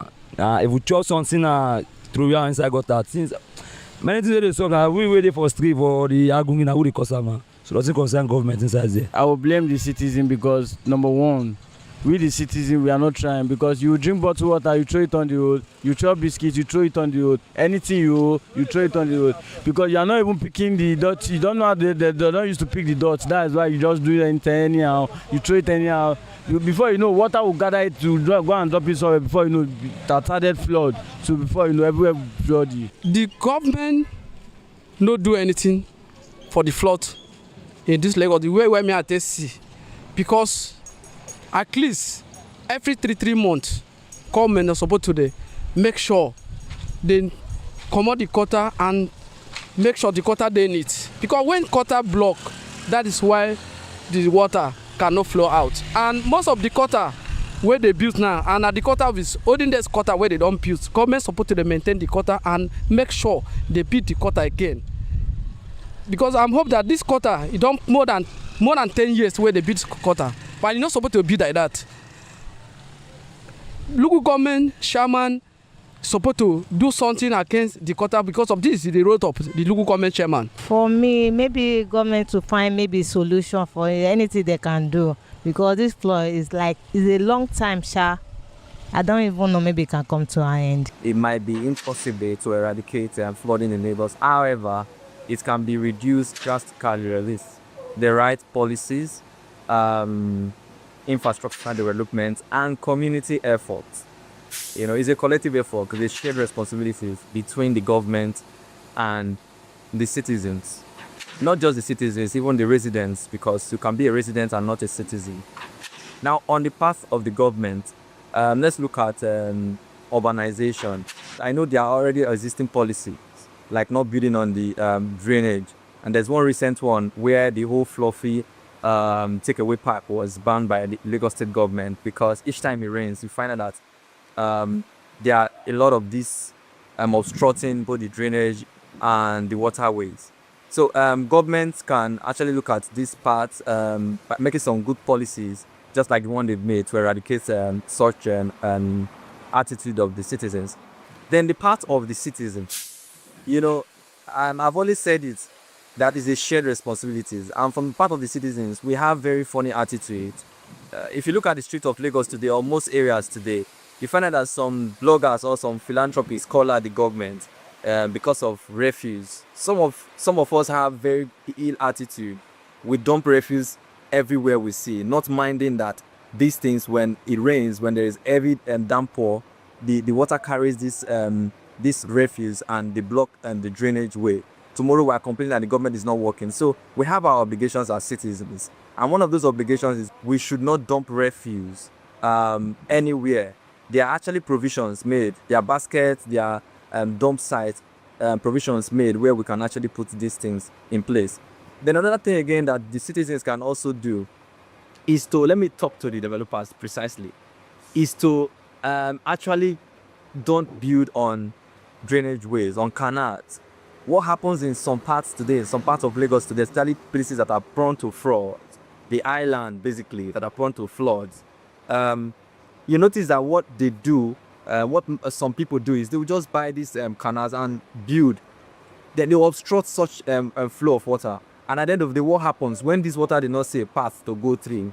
They go back to the streets and they cause flood. So it becomes difficult. So on the part of the citizens, we can either not build on such part, or we can also report if we see people doing that. The blame is shared among the government and citizens. Now, the Lagos we dream of is only but a pipe dream if the government fails to transport these actions into realities. This is Amanda Amos Sigbuwe for Business Day Television.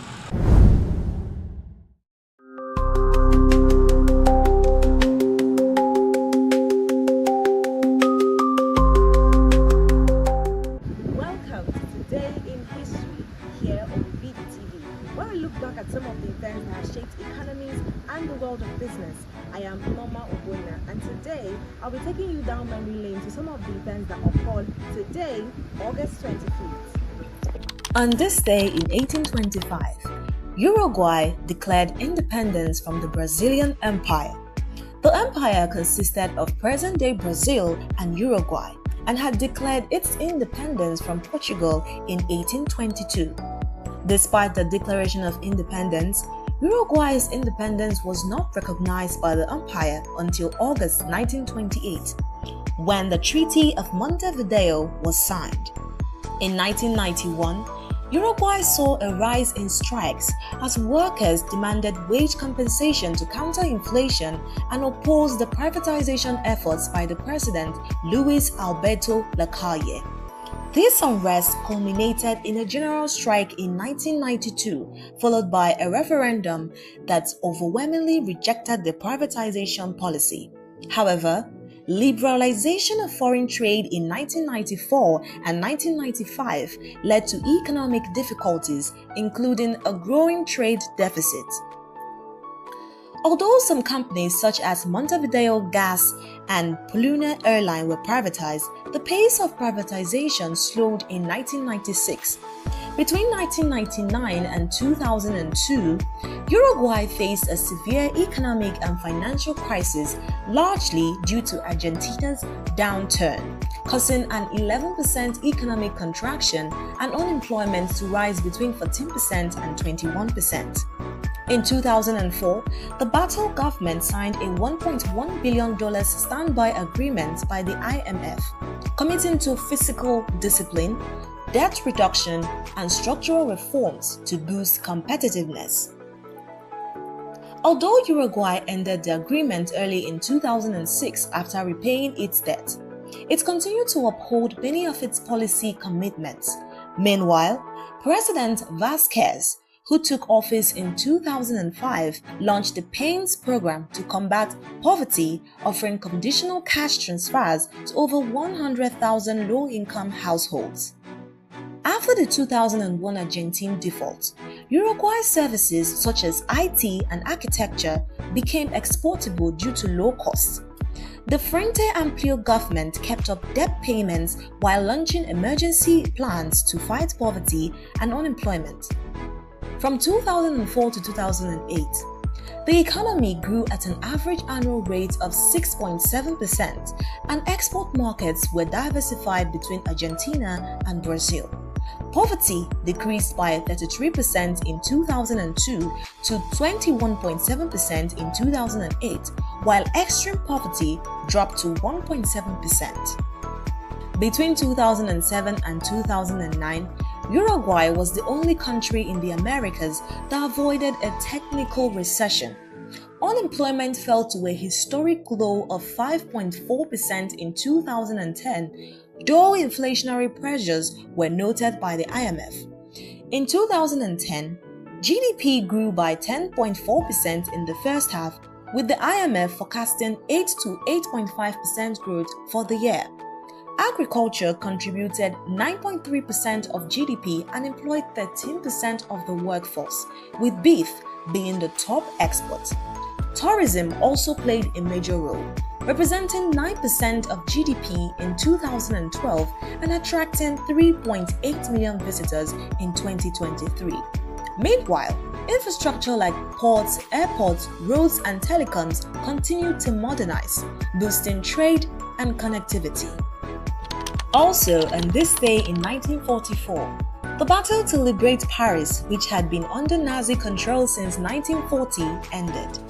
The battle, which began in August 19, 1994, was fought between Nazi soldiers and members of the French resistance group, who were helped by the American armed forces headed by General George Patton. The Germans provided little resistance and did not carry out Hitler's orders to raze Paris to the ground. The Nazi commander of Paris, General Dietrich von Choltz, surrendered to the French and the American troops. On August 26, General Charles de Gaulle entered Paris and headed a liberation march to the Champs Élysées before declaring the provincial government of the French Republic. And finally, on this day in 1987, the Dow Jones Industrial Average reached a record high of 2,722.42, which would ultimately be the market's high before the 1987 crash. However, despite the worst day in the stock market history on October 19, 1987, stocks will recover to their pre-crash 1987 levels in less than 2 years. The Dow will be back over 2,722 by August 24th in 1989. And that is how far we can take you today in history here on BDTV. I am Norma Obona. Keep watching BDTV.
Good afternoon and welcome to the news brief on Business Day Television. I am Norma Obona.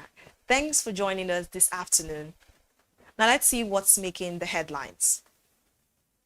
Julius Berger resumes work on Abuja Centenary City after 11 years.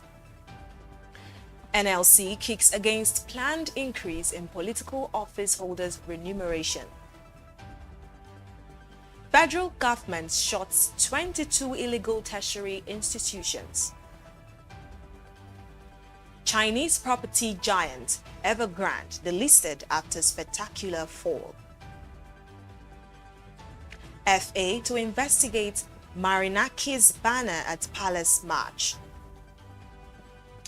Now let's begin the news in Nigeria, where Julius Berger has resumed infrastructure development in the Abuja Centenary City after 11 years hiatus, following the contract signing ceremony for Phase 1 of the project's primary infrastructure development.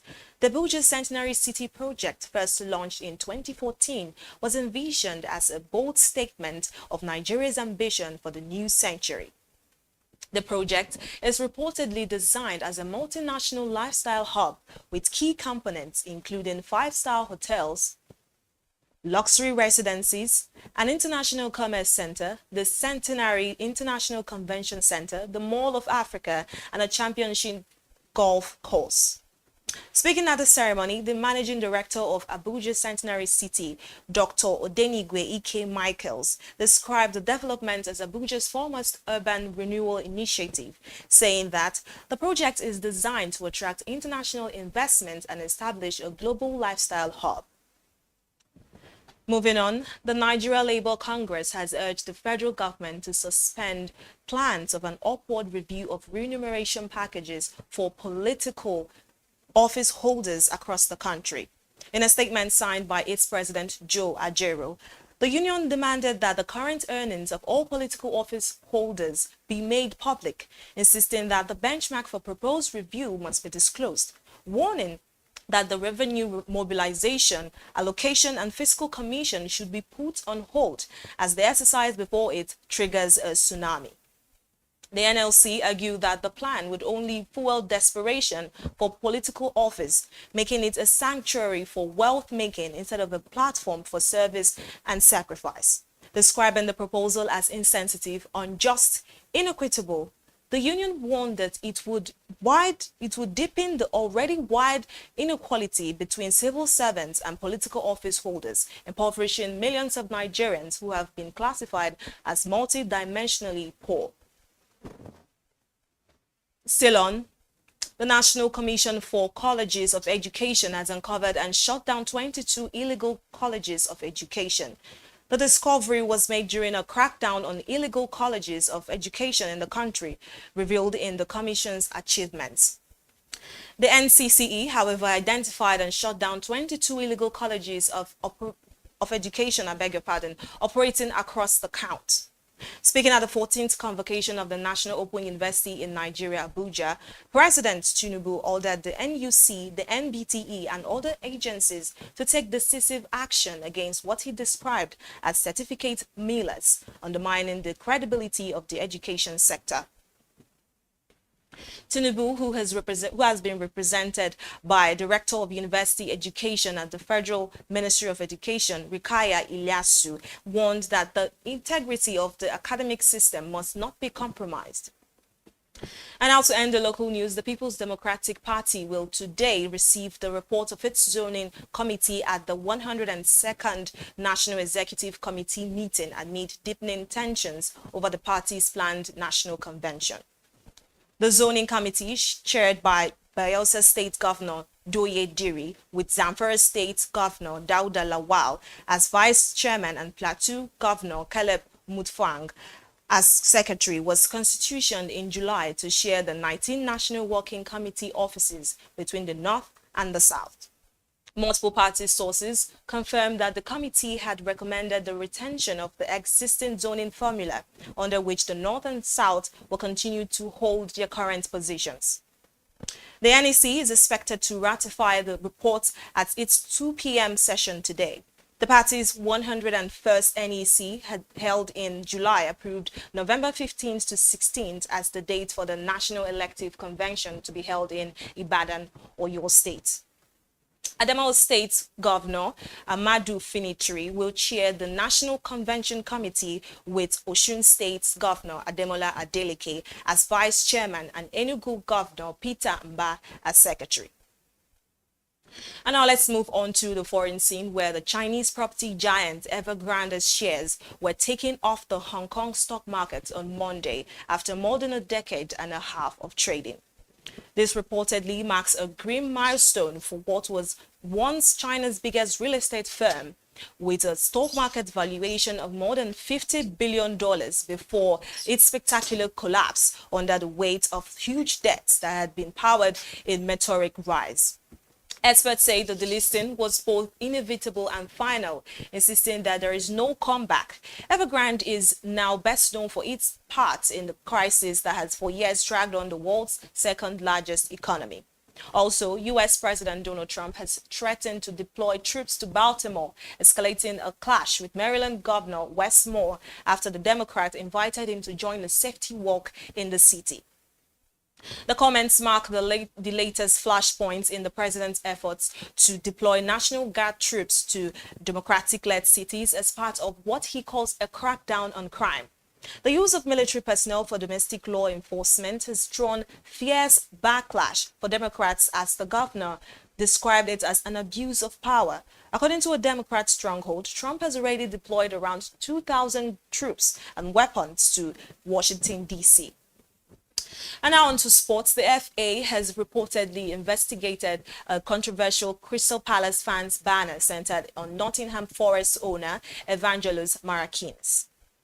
During Palace's Premier League clash with the Forest at Selhurst Park on Sunday, a banner of Marinakis holding a gun, to the head of midfielder Morgan Gibbs-White was unfurled in the lower homestead stand with the English FA, while reportedly looking into the matter after Forest expressed their concerns about the tifo.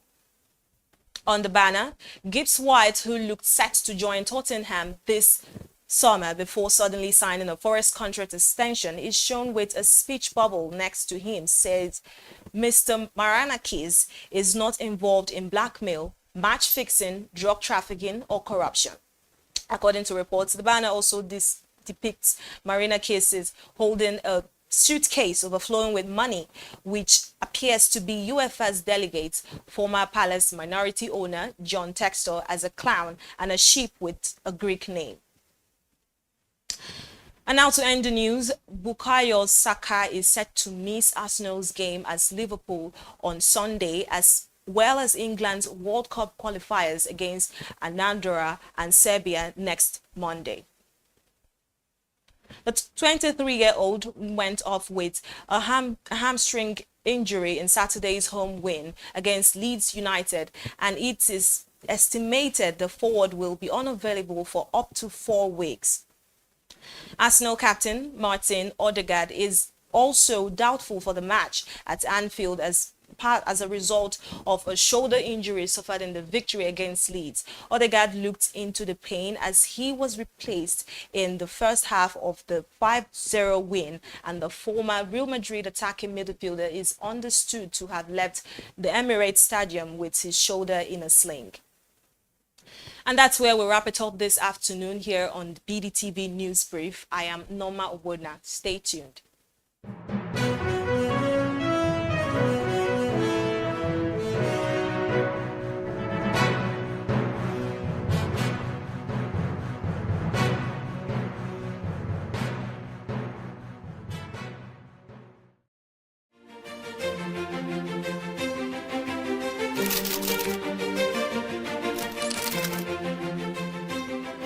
I am, of course, a great admirer of the impeccable credibility, professionalism, and business savviness of BusinessDay.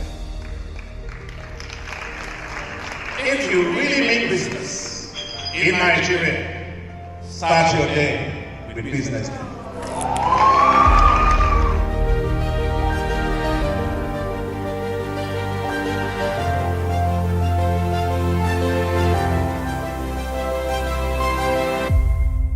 BusinessDay is West Africa's leading provider of business intelligence and information, delivering premium content across diversified media platforms, including online, mobile, and print.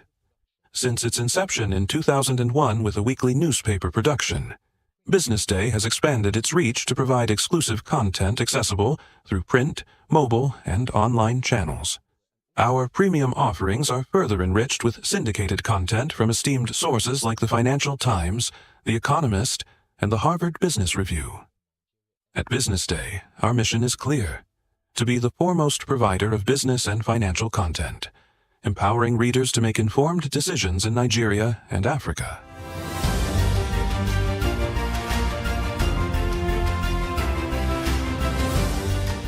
Since our establishment, we have been committed to delivering insightful, relevant, and accurate information about Nigeria's business and finance environment, while contextualizing the impact of global events.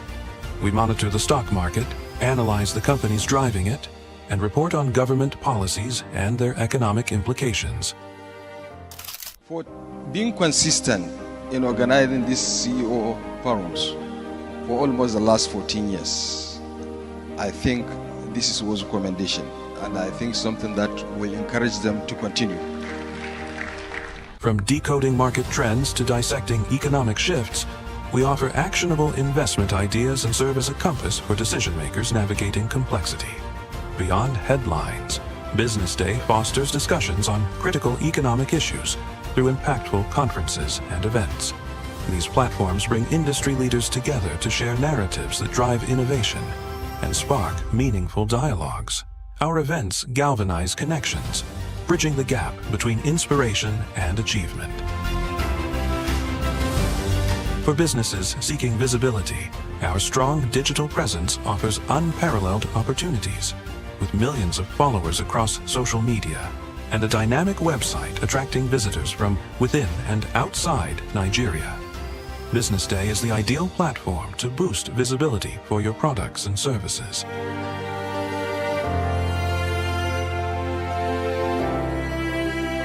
If you're looking for in-depth analysis and expert opinions on Nigeria and Africa's business landscape, BusinessDay is your guide.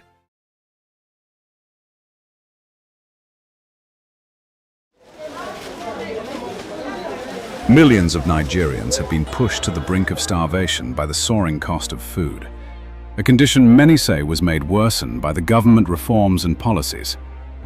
The current food crisis in Nigeria stems from two significant policy changes implemented by President Bola Ahmed Tinubu. 1.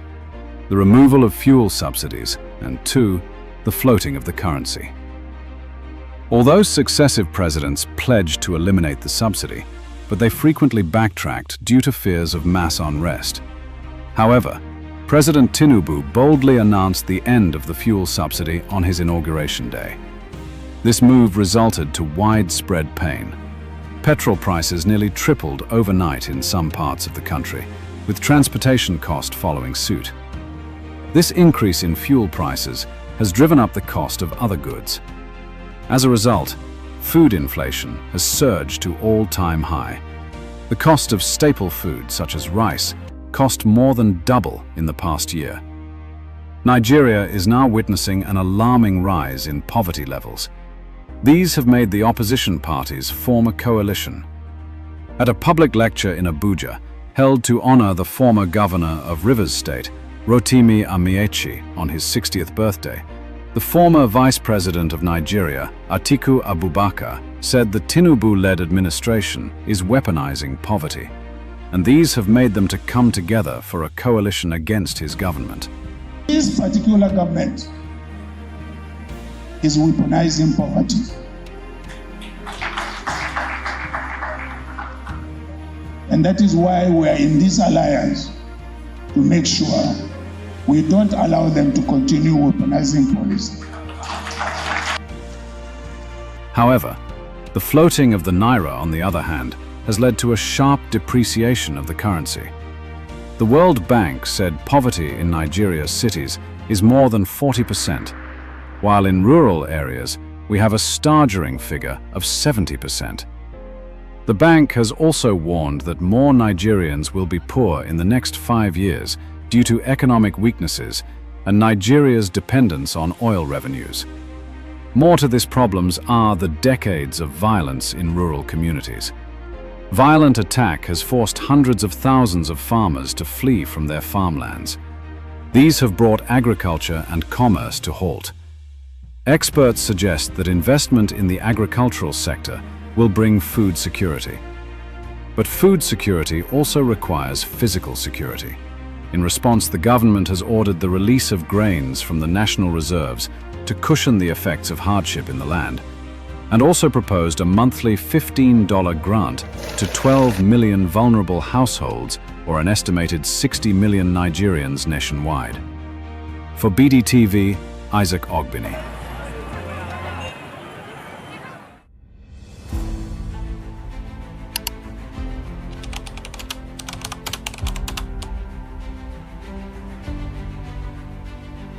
Lagos is taking a strong stance against illegal waste disposal, and the Lagos Waste Management Authority, LOMA, is leading the charge. In a crackdown on offenders, LOMA has been conducting operations in areas like Mushin, Ijora, and Ikeja, arresting and persecuting individuals who dump waste in unauthorized locations. LOMA has increased its enforcement activities by deploying surveillance teams and mobile units to monitor illegal waste disposals.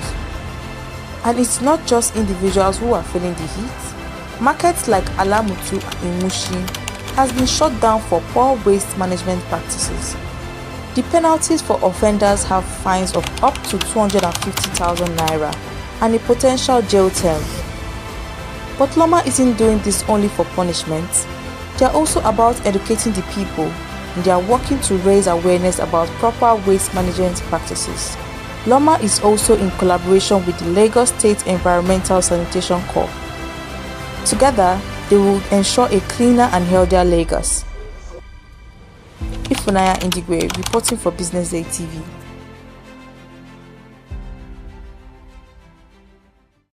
On the 13th of August 2025, Transact, a Nigerian-based accountancy and advisory firm, hosted a one-day seminar workshop for corporate taxpayers and business owners in collaboration with the Nigerian Revenue Service in Lagos.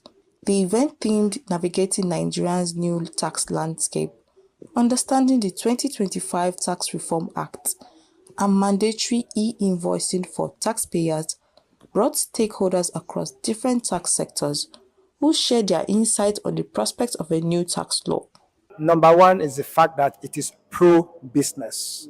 That is, it encourages ease of doing business. It it's going to encourage compliance by businesses, and it's going to improve their compliance level. Then the fact that we now have laws that are few in number and harmonize in just 2 documents, because if you are looking at the one that actually affect the taxpayers, we have the Nigerian Tax Act that imposes taxation, that imposes taxes, and we have the Nigerian Tax Administration Act that deals with how do we comply with those tax laws, the administration. So those are the 2 major laws that will affect the taxpayers. And what this means is that the laws are easier for taxpayers to comply with, because before they have to check through or look through so many tax laws, but now we have just 2 to look through when they are doing their businesses. And also the fact that we have laws now that are very simple. Gone are the days of those complex tax laws, complexity in terms of rules and in terms of wordings, the text. Now we have laws that are simple in text and in wordings, and simple also in rules. So which make it easier, going to make it far easier for taxpayers to comply with. And one of the things when we are talking of the fact that there is ease of compliance is the fact that it also reduces the cost of compliance for them. For me, it's a win-win situation. But if you are looking for the losers will be tax evaders. Yes, those that have been running away from paying taxes. Because now the law encourages the deployment of technology. And if you remember that one of the things that was discussed today is the issue of e-invoicing. The fact that now, as you are making your purchases or somebody making his sales, the invoices are generated and reported immediately with the tax authority. So what that means is that nobody can hide any longer. Tax evaders will not find it easy under the new dispensation. Iben Joel, managing partner at Transact, in his welcome address, speaks on the importance of the training for the growth of the Nigerian tax sector, urging participants to leverage the opportunity to learn and network with key stakeholders across the sector. There are many benefits. There could be some hurdles before we get to realizing the benefits. Some of those hurdles we talked about, such as the cost of integrating systems. For most small businesses, they don't even have the funds to invest in, say, ERPs in the first place, But overall, the biggest business benefits that I see from it is that when invoicing is standardized in that manner, there are certain sectors that could open up. One of them is invoice factoring, which right now is very nascent, if you know what I mean. So invoice factoring is a situation where once I've issued an invoice to somebody, if the person has not paid, I can take that invoice to the bank and ask the bank to advance me money against that invoice. So right now, because of a lack of that kind of platform where invoices can be easily verified, a lot of banks don't offer invoice discounting. The first session of the workshop, hosted by Victor A.T., tax partner at Transact, touched on key changes and implications of the 2025 Tax Reform Act, bringing detailed clarity on areas impacted by the reform. The session gave key insights on the taxation of resident and non-resident persons, taxation of individuals and employment income, determination of chargeable gains, taxation of petroleum operations, and indirect taxes, bringing clarity on taxable transactions. There are some amendments that are there to encourage even investors to come in.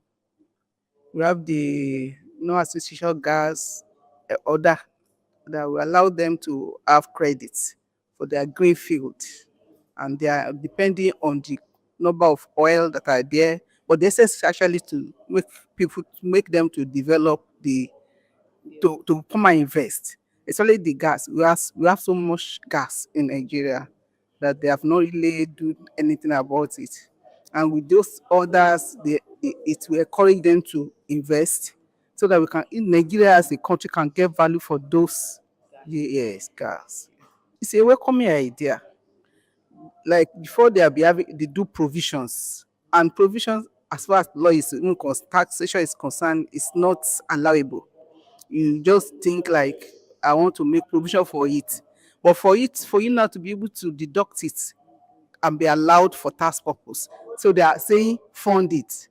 If you think 100 million every year, every $100 million or whatever, in most cases the oil company they do dollar.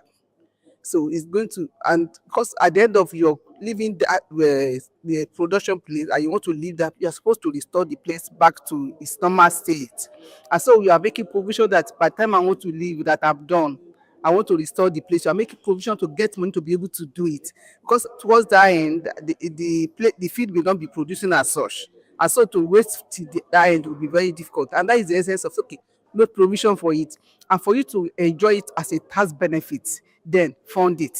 So they're now funding, before it was like put it in escrow account, which may mean putting it overseas. And given that we are developing, we don't even have money. So the little one we have depositing in a foreign country, we make those ones to be better than us again. They will have enough money to be using over there. But putting it, they are only asking for 30%. And I think it's CBN they want to use. So if there is a fear of if the bank may collapse, it's like they want to use CBN. So put 30% in Nigeria, that is cash that they can lend out and be able to do some other developments. So it's a good one. The event also featured 2 panel sessions. The first panel focused on solutions and ways to navigate challenges and future outlook of the country's tax system, while the second panel centered on practical aspects of e-invoicing, including integration, data requirements, and transaction models. Stakeholders also collaborate the impact of the new tax reforms and how it will attract investment for the country. Simply, the tax system and boost compliance. There's no loser. Everybody is a gainer. It's more of a win-win situation, and government is giving a lot in terms of incentive to encourage business and even individuals in the country. Now, the principle is that we are not going to tax the seed; we are taxing the profits. So, and we are not taxing the poor; we are taxing the rich because it's simplified the tax system. And also the issue of fiscalization is there now, that issue of e-invoicing, which is going to bring many taxpayers to the tax net, and which eventually will increase the revenue of government. You know what we're having presently, before now, is that our tax to GDP ratio is very low. Until recently, that has been increased to about 11 or 13%. But we can still do more, because in the West African, something say expect to be 15% is the minimum tax to GDP ratio. Nigeria is moving to that level with this tax reform and fiscal policies. On the 13th of August 2025, Transact,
Welcome to Triumph Against Odds, the podcast where we uncover the stories of extraordinary individuals building, leading, and thriving despite everything life throws at them.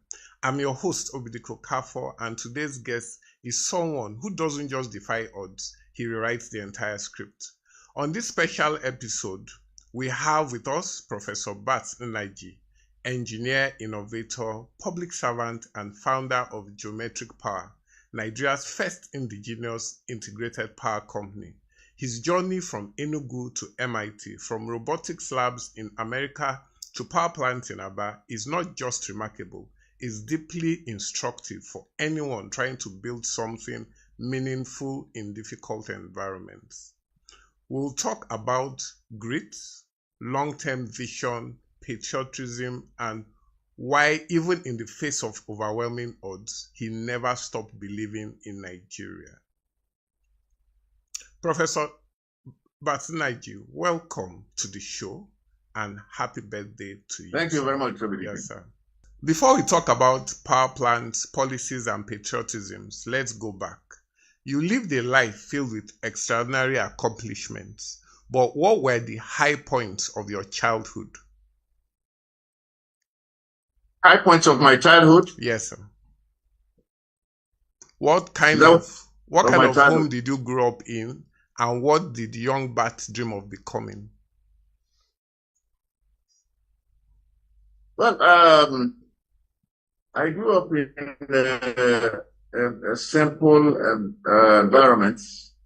I was quite privileged to have been able to live for a short time in my village, so I got a chance to know what the village life is like. And then I lived with my uncle in various communities in Kano land.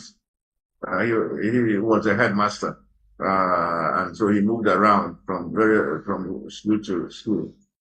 So it gave me very strong grounding about our communities, and I truly enjoyed growing up that way, going to schools until the war came. I was quite young when the war came. I was at about 10, 11 years old when the war came, and we suddenly became refugees. That's where we really had very serious challenges in life. But I must say I was happy that we navigated that period. Nobody in our family got kwashiorkor, and we were able to survive the war. And it was, even though I had gotten admission to government college, Port Harcourt, just before the war, but I was too young. So my family didn't let me go. So they said I should wait another year. And that year was the year the war came. So the next thing was, right after the war, around 1971, then I started secondary school at St. Patrick's College, because my family said it was best that I stayed close to home. I am from Ubode community in. And what did young Bat dream of becoming? You know, the experience of the war and everything. What were you dreaming of becoming? You know, then with your childhood, what were you dreaming of? What were you hoping to become? I always wanted to be an engineer. Okay. That's the thing. You'd be surprised. If I said if I wasn't going to be an engineer, I'd be a journalist. So seriously, I admired journalists a lot. But engineering was number one. Okay, so how did growing up in Enugu and your early wins in athletics shape your confidence to take on big, improbable goals? Okay, first, I come from a family. My grandfather was Akama of the town, and before the coming of the white man, the Akama was the person who kind of made rules about the town.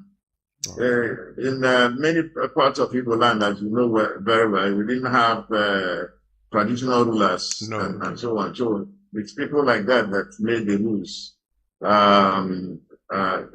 governed the town. So my grandfather was that, but it required very pure kind of life, life of dignity, integrity, regard. Wasn't a position of having money. We had a lot of land, but not what you may call money in modern world that way. So that was from anybody coming from that family tends to be quite strong in character and have confidence. Then it turns out that this secondary school I went to, which was St. Patrick's College, that was that's a place where you really must be strong to be in that school. The students tend to be very good academically. They tend to be good in sports. They tend to be they tend to be confident, and you're taught to be confident in school. So I would say that kind of background, home background, the background of where I went to school helped to shape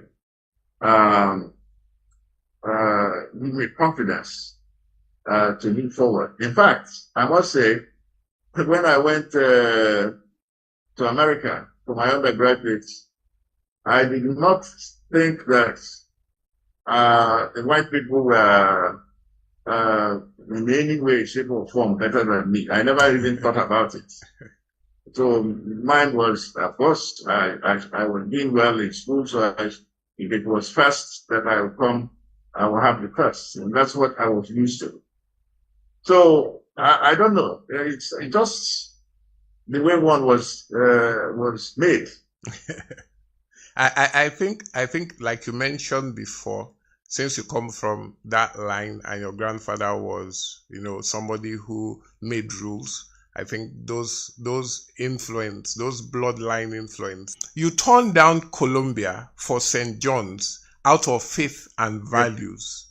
How did those early choices shape your path in public service and business? Okay. I would tend to think that if it is today, many people, and perhaps even myself, will think that that's a bit of foolishness.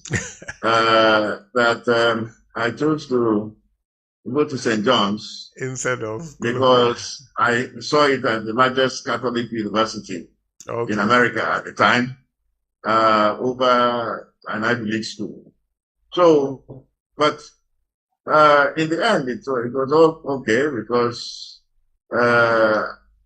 I think I did reasonably okay, given the trajectory of my academic life. True. My bachelor's, master's, PhD, fellowship, and academic career as a professor. Okay, so how did it shape your path? It was because I believed that I was just a very staunch Catholic. That was the driver for choosing St. John's. Okay, but how did these early choices shape your path in public service and business?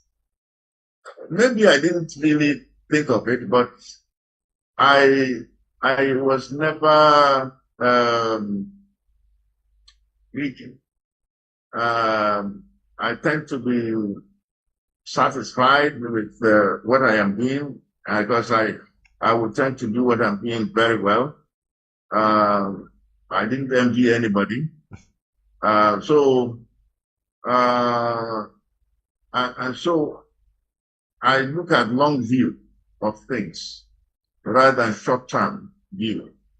So I'll tell you, when I finished my PhD, a number of my colleagues who graduated with me wanted to go into industry, bigger money and all that. But I took the offer to be a professor at the University of Massachusetts, maybe half the salary of my colleagues. And there was one thing that happened about 3 years at the University of Massachusetts. I got offered to be head of department at Philips Laboratories. And it is, as you know, an international company. Yes. And here I was, just 3 years out of university, and they were offering me that. And they were offering me a house a nice house in somewhere in the upscale part of New York State, and so on and so forth. I began to think, well, being a professor is what has sped me to this point. I am confident that my colleagues who went to industry will not be getting the same kind of offer. And there are so many things that I considered at that time. And I said, even though the salary they were offering me was more than triple what I was making as a professor, I chose to stay there because it must have value. There must be something that I am doing that people value more. And as it turned out, that was it. So when eventually I was invited to serve as minister in the interim government, I was confident that if I was in industry, they would not have invited me because my profile would not have risen to that point. But here I was at the University of Massachusetts. I would even represent United States in NATO, North Atlantic Treaty Organization of Research, with colleagues, German professors.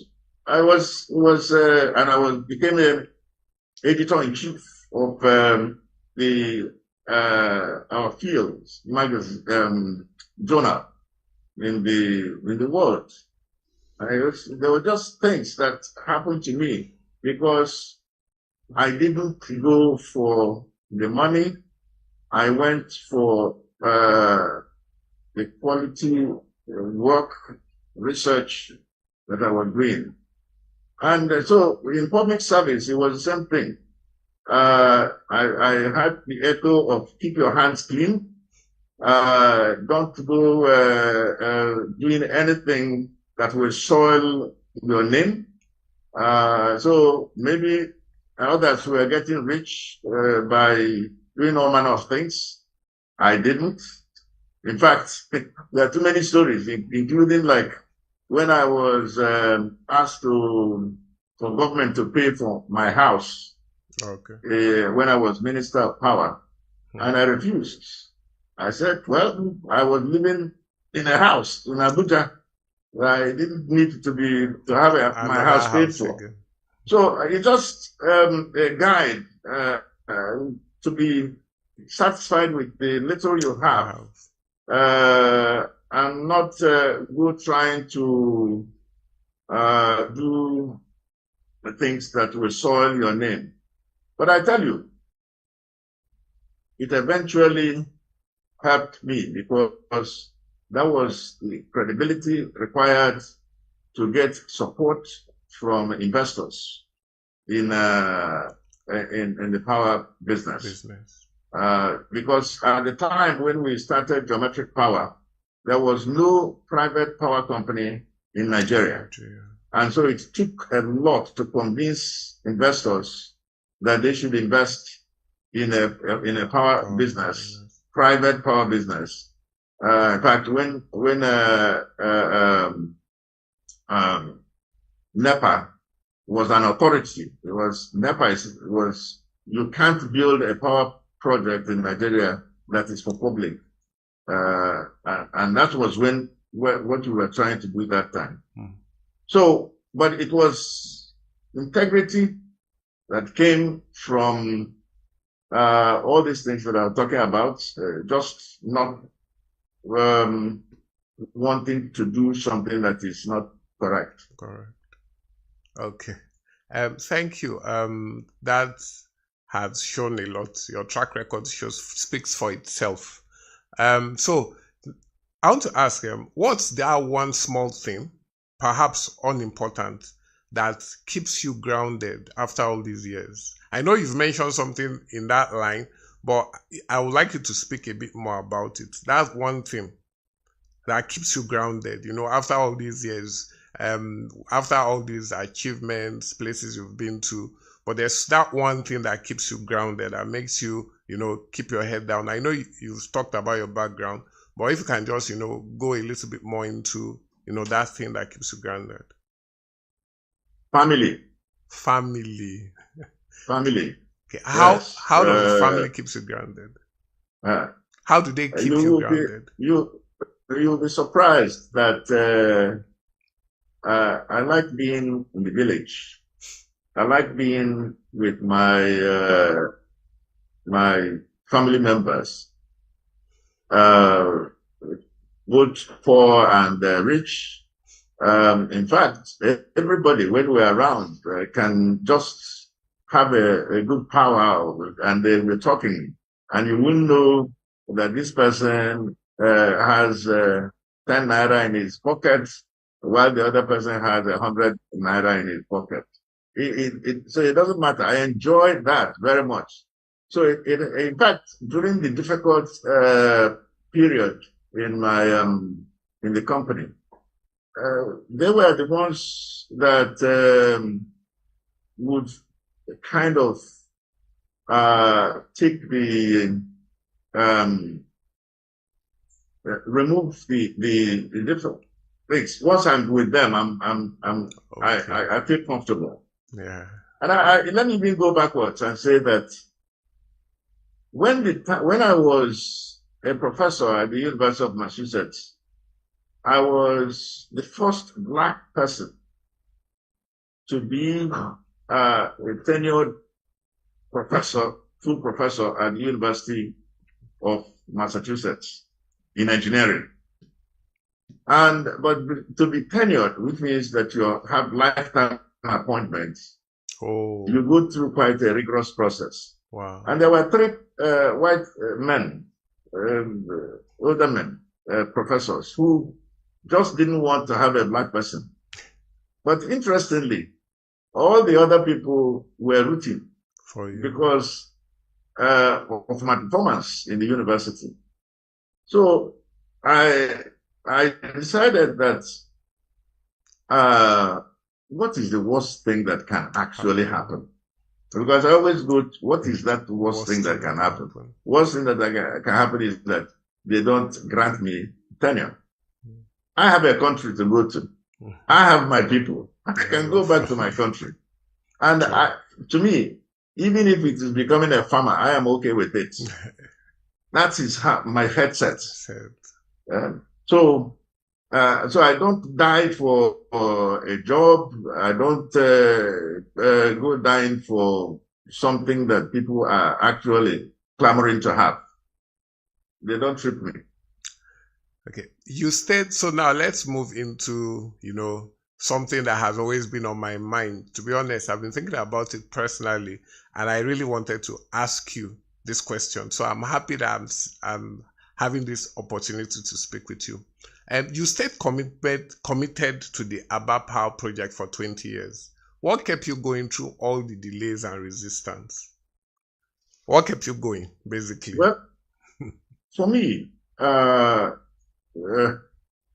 my wife usually would say, don't go telling Prof that he can't do it, because that's when you really get him going. But if I start something, I usually finish it, or I want to finish it. And to me, the ABBA project was not about bad energy. It wasn't about making money. It was about solving a problem and showing the country that it is possible to have reliable electricity. And it is also a way to provide electricity to a crucial region that needed economic growth, as a demonstration for the entire nation that this is how it could be done. This could be replicated in other parts of the country, and why not Aba? So that commitment kept me going. So no matter what anybody was doing, I stayed focused on ensuring the realization of it. I didn't go fighting everybody in the world about what they were doing. But I wanted to see that the project came to fruition. And we're happy that that eventually happened. Okay. So this is still connected to that question. What was your mindset when PPAs were suspended and the project stalled again? It wasn't about IPP that was connected with the PPA. Okay. Eh? Okay. No, it's a different project. We wanted to ramp up, build a 1,080 megawatt power plant in collaboration with General Electric. Oh, that project is called OMA Power. OMA. Okay. And actually, we spent millions of dollars with General Electric in developing that project. So the power purchase agreement signing was suspended when President Buhari came on board. Typically, most presidents, when they come, they want to understand what's going on. So he did that, but he never got reinstated. And as a result, till today, we can't say that there's been a new power plant built in the nation for more than 10 years. Because it was that PPA supported by government the support government needed was to provide guarantee, partial risk guarantee to support it. And a private company will go out and build the power plant. So we were one of the 3 or 4 companies that had matured, gone through all the processes, finance secured from US OPIC. That is, the OPIC is the Overseas Private Investment Corporation of the United States, from Canadian Exim, from Chinese Exim Bank, from Standard Chartered Bank. We had put together all of these and they were ready to go. Just that partial risk guarantee never came. And that was all. So that's the PPA, that's OMA Power. But about IPP was stalled from just machinations of the human beings in our country. Okay, so why do you think others give up under pressure, and what's made you endure when many will walk away? I don't know what, I can't guess how others think, but what I know is that if your motivation is pure private gain, it's easier to give up.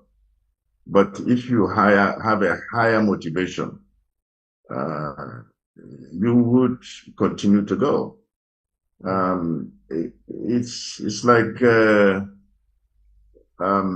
believing in religion. You can keep going with that kind of belief in God. So for me, solving society's problem that will provide all kinds of benefits to our humanity. That's the sort of thing that kept me going. I don't know what, so I can't give up that kind of thing, because what is life after all if I give that up? And by the way, there are better ways to make money.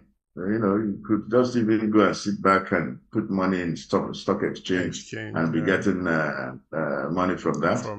And it's probably better than coming to run a business where with all kinds of obstacles in the way. Not to talk of the created obstacles by people who are determined to come to take what you're doing. I think one of the things I've learned from this is that always look at the bigger picture, look beyond yourself. because that's the most important thing. So, another thing I want to find out is, even as investors pull out of Nigeria, you are bringing Geometric into Aba. What do you still see in Nigeria that others are missing? Because people are, sometimes people come and they're like, even though now investors are still trying to come back and all of that, but over time you've stayed the course. Investors have come, investors have gone, investors are coming back, but there's this consistency. So what do you still see in Nigeria that others might miss, or others are missing, or are not seeing? Well, I'm focusing on the problem, on solving the problem. And I think that if you focus on solving the problem, you most likely would not go away. Investors, they say that money can be quite shy. Yes. But if you have a credible problem and you've devised a solution for it, and you have bring integrity to bear on it, and people believe and trust in you, then it becomes possible to stay. Our country is difficult, but I sincerely believe that this is the best place to do what is any kind of investment, because you will be solving problems that you can see the outcome. Like here in Aba, I can almost like touch and feel the effect of providing reliable electricity here. Incidentally, the background that you're seeing, if you're seeing it, yes, is our power plant. It's the background of our power plant. We built it. And when we were building it, we set out to build it, not just, mount poles, small concrete poles anywhere, but to build strong tubular poles that withstand the test of time. Years. Many of these poles are mounted about 9 meters, more than 9 meters into the ground. Okay, so it's you can't be thinking about running away when you're doing that kind of thing. Okay, if fear wasn't in the picture, what bold step would you take in the next stage of your work? Well, if fear wasn't in the picture, is that what you said? Yes, if fear was not in the picture, what bold step would you take? If there was nothing to be worried about, don't think about what next. Okay, we take calculated risks. Yes. Okay, calculated risks. We don't go foolishly into a project.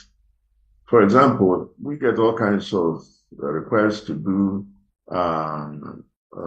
various projects, some of them outside of the power, some are kind of tangential, some are related. But we're focused because in this business, you need to look at all the fundamentals and ensure that you are solving the problem, and there are myriads of problems. So yes, we would like to build bigger power plants. We'd like to expand where we are. We'd like to realize the Oma power, which is not exactly where we are, but about 30 kilometers from where we are, going towards Port Harcourt. We are actually fully developed it, like I said, even awarded the contract to a company to come and do the EPC works, the engineering, procurement, and construction of it. We've gotten the land fenced off and everything, just ready to go. All the plans had been developed. But that PPA issue came about. So we like to see it come about. We like to also expand from where we are. be able to support the governor of Abia State in his quest to see that power is provided throughout Abia State, not just in the 9 local governments where we serve, but in the rest of the 8 local governments, and perhaps beyond. Okay. So these are things that we like to see happen. Okay, before we wrap things up, this is just like a fun question. Just before we wrap things up, because we've been serious and talking about everything, but sometimes it's also good to slow things down a bit. So I just wanted to ask, is there a talent or capacity you feel you haven't fully used yet?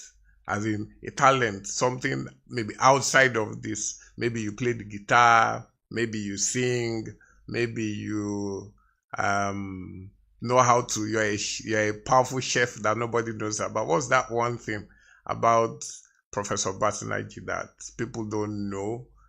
Some talent that he has that we don't talk about that much.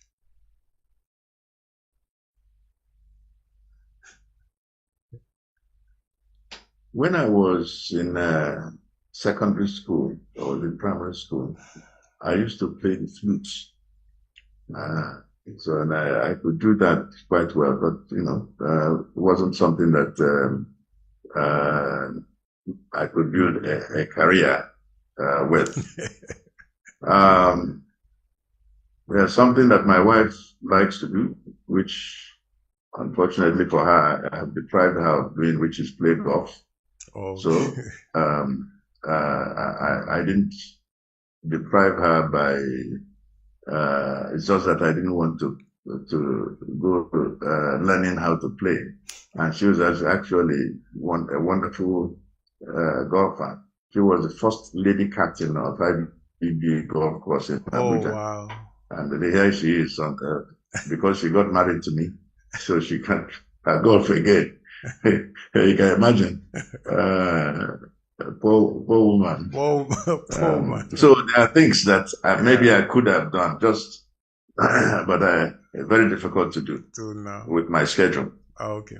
So now, on a final note, if today you were to retire from public enterprise and everything, what unfinished project would you most regret leaving behind?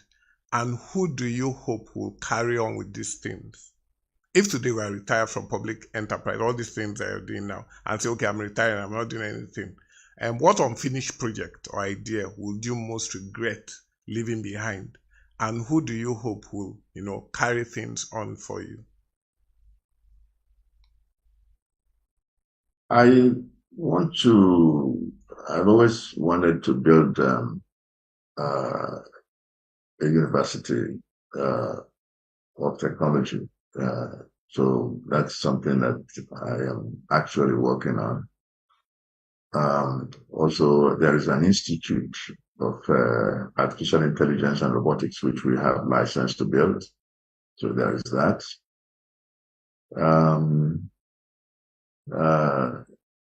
I like to work with my wife on a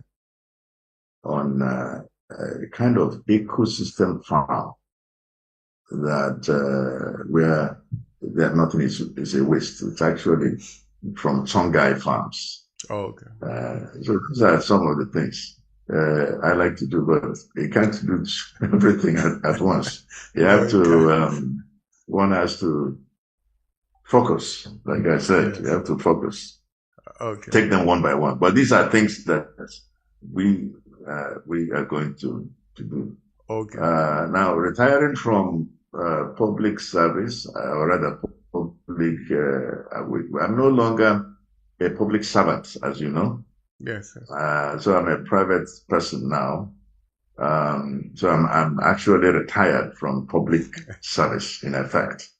So what I'm doing now is private enterprise. And now, would I retire? No. I don't know how to retire. That's really going to be a challenge. I like. So maybe if I I like your enthusiasm. I'm not going to retire.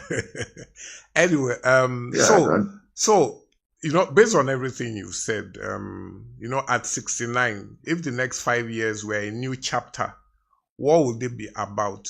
Would they be about legacy, mentoring, or rebuilding, or something else?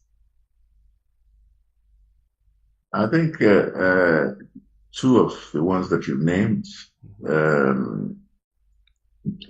we build on top of what we have. Okay. And we mentor people. Okay. I'd like to be able to support young people in their ideas, and also just keep preaching the gospel that there is no shortcut. No shortcut to success. No shortcut to that's success. not. We must work through it, work very hard, and work through it. The difference between us and Igbo people is simply that they start something and finish it. Yes. So what I learned from America is just that you start, and you finish. You rigorously go through the processes and you complete. And as long as you have a plan, a solid plan that says, here is where I'll start, here is what I expect to be the outcome, here are the steps, and you continue to go through the steps, you actually don't get tired because you are simply going through the steps. Sure. It is when you want to jump to the end, which is what a lot of young people like to do. They like to have a nice car today, immediately. They like to have so much money, big house. If you watch our movies, it's about somebody who leaves the village today and 2 weeks later comes back with a car. With a car, yeah. Yes, with a car. A car is a demonstration of success. To us in environment. You say you're building a house, so you build a house. They usually build a house in 1 month. So no, it doesn't work like this. Thank you so much, Professor Batinaji. I think we have taken, if you leave me, I can talk to you for the next 10 hours because I'm like a sponge. I just like learning and learning and learning. But I think, in fact, everything you said is like, a lot of information that we are taking in and we're still absorbing. And definitely when people see it, they will, learn so much the way I have learned. So I really appreciate your presence. I really appreciate you as a person. And I see that we share some of the same values where, there's no shortcut to success. And you always look at the big picture. Always look at, when you're doing projects, you look beyond yourself and you look at how it will benefit mankind. So on that note, I would like to say thank you so much. Please, let's keep in touch. Let me know what you're doing and how everything is going. Yes. It was nice talking to you. Thank you so much. And do enjoy the rest of your day, sir. Yes, sir. Bye. And thank you. And we have come to the end of today's episode. To be honest, I wish it didn't end. I was having so much fun talking to Professor Batinaji. But like we always say here at Triumph Against Odds podcast, just keep building, keep learning, and don't forget to focus on what is more important. Thank you.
The Lagos state government says it will build stronger civic engagement and promote transparency in governance through a reliable feedback mechanism on the projects meant to impact the people of the state positively.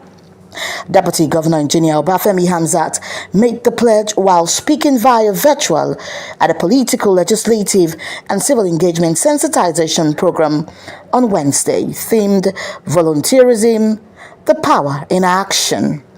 How do we get feedback from our citizens in a more organized way?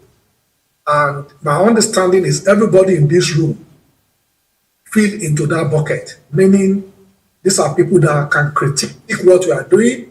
These are people that can help us amplify the things we are doing. And these are the people that can help us to say, okay, what we are hearing is you are not doing well in this area, or that you are doing well in this area. Because we cannot claim monopoly of wisdom. And as such, we want to serve our people better. But we also need to let citizens know what we are doing. Hamzat, who highlighted some ongoing state projects, debunking claims that the government was inactive. So if you look at our team's agenda, which is I'm sure everybody in the room will be familiar with. So the T, as we know, stands for Transportation and Traffic Management. The H is Health and Environment. The E is Education and Technology. The M is Making Lagos the 21st century. The E is Entertainment, and S is Security and Governance. And the plus there is actually Empowerment and youth inclusion. So if you look at those, so let's take, for example, our hospitals. So I'm sure a lot of people know that we have about 26 general hospitals spread across the state, and we are building more.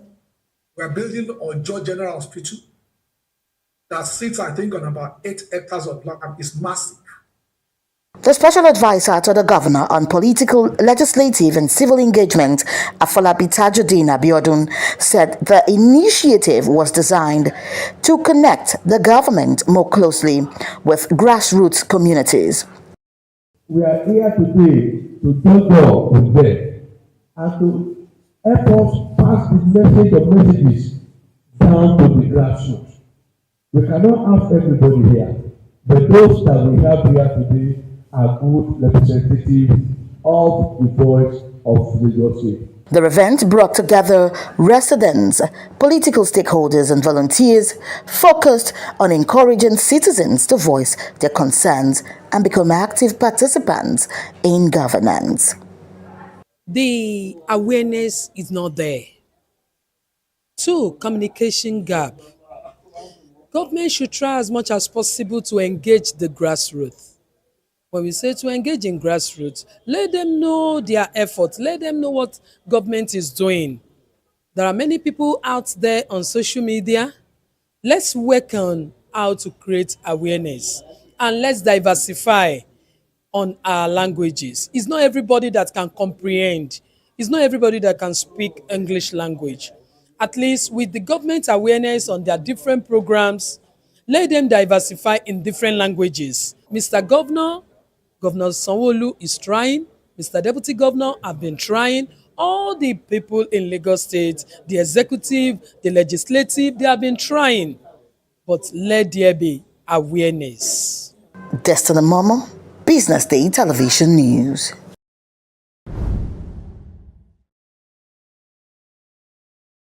The Lagos state government says it will build stronger.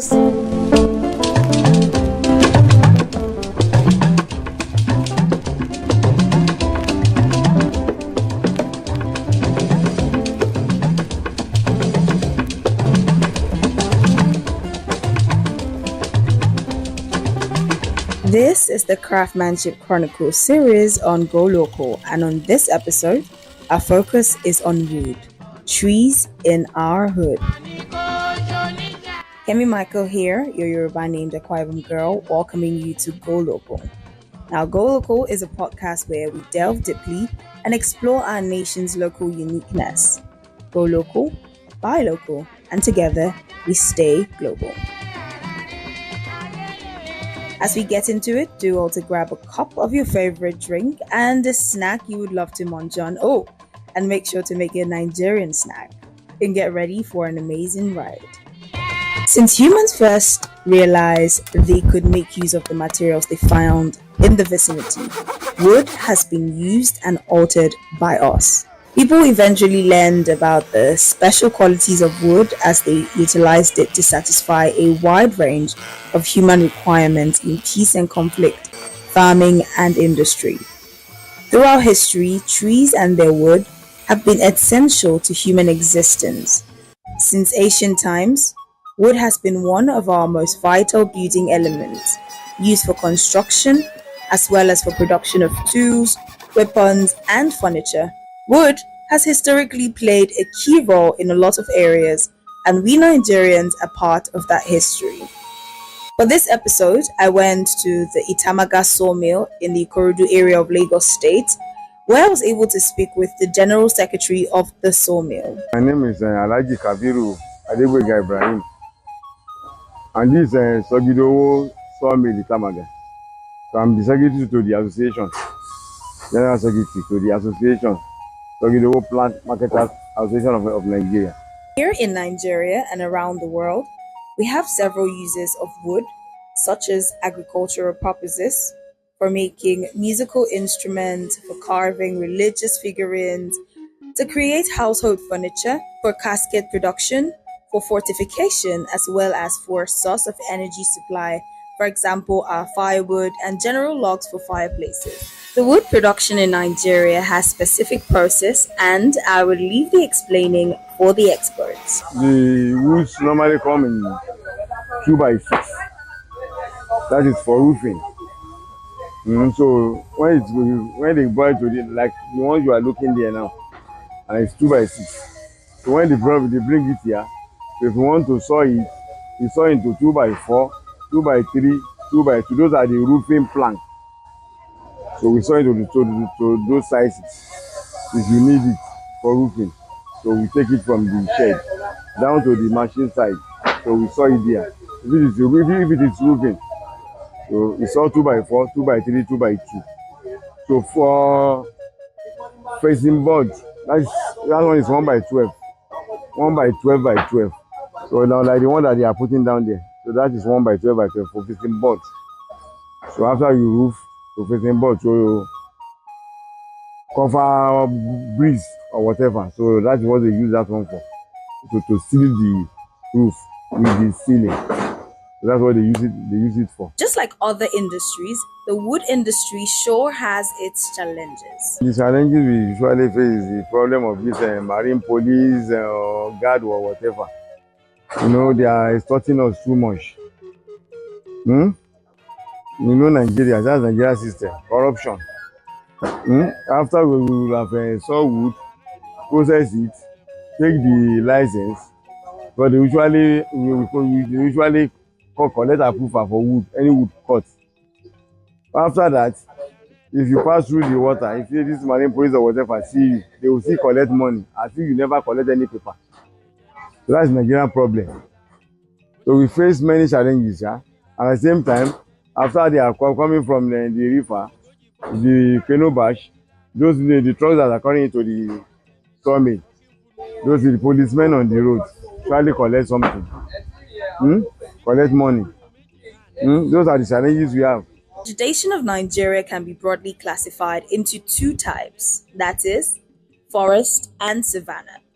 Now, according to Statista in 2021, Nigeria exported forest products amounting to nearly $109.7 million US. Most of these products were roundwood and sawnwood, amounting to roughly 52.4 million and 8.1 million US dollars, respectively. Other main exported forest products included paper and paperboard. The wood always come from Bayelsa State, Ondo State, Edo State, and from Oyo as well.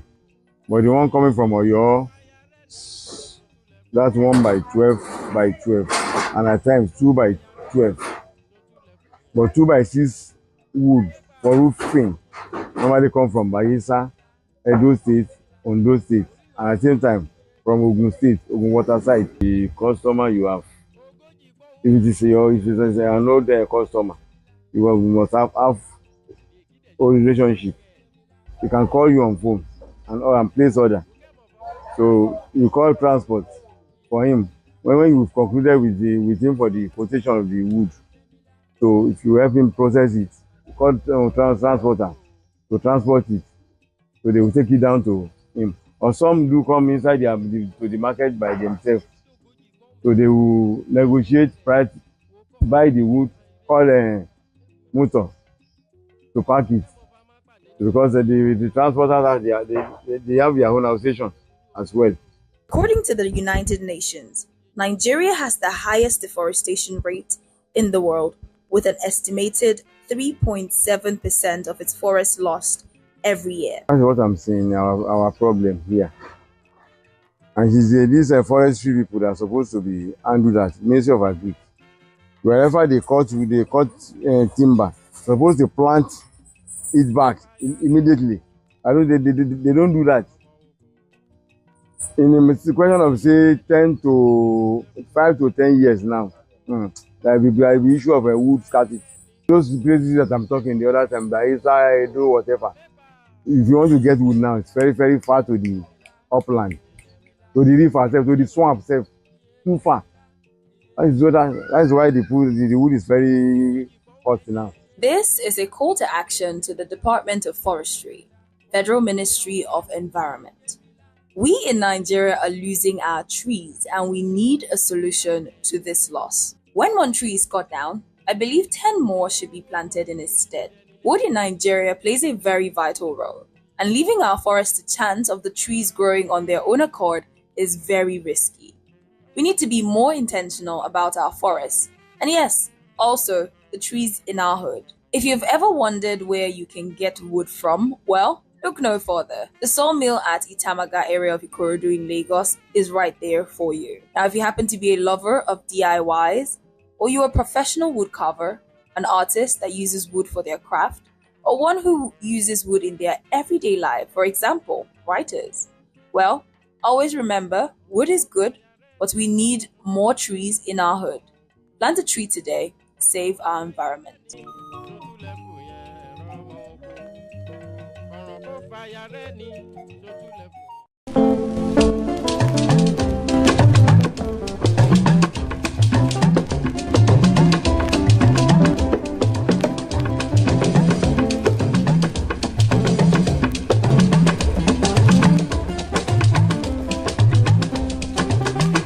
This is the Craftsmanship Chronicles series on Go Local, and on this episode, our focus is on wood, trees in our hood.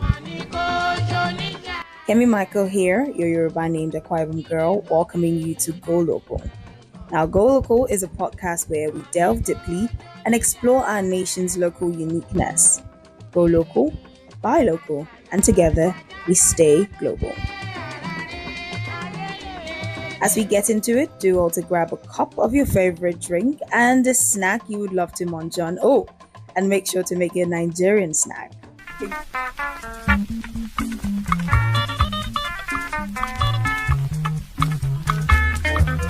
This is a National Cane Weaver Association. Normally, we call it Cane Village. My own name is Dennis Omadide from Delta State, the chairman of National Cane Weaver Association in Lagos. My name is Adebayo Olamide Sandra. I run sanora.ng on Instagram, which is a rattan business.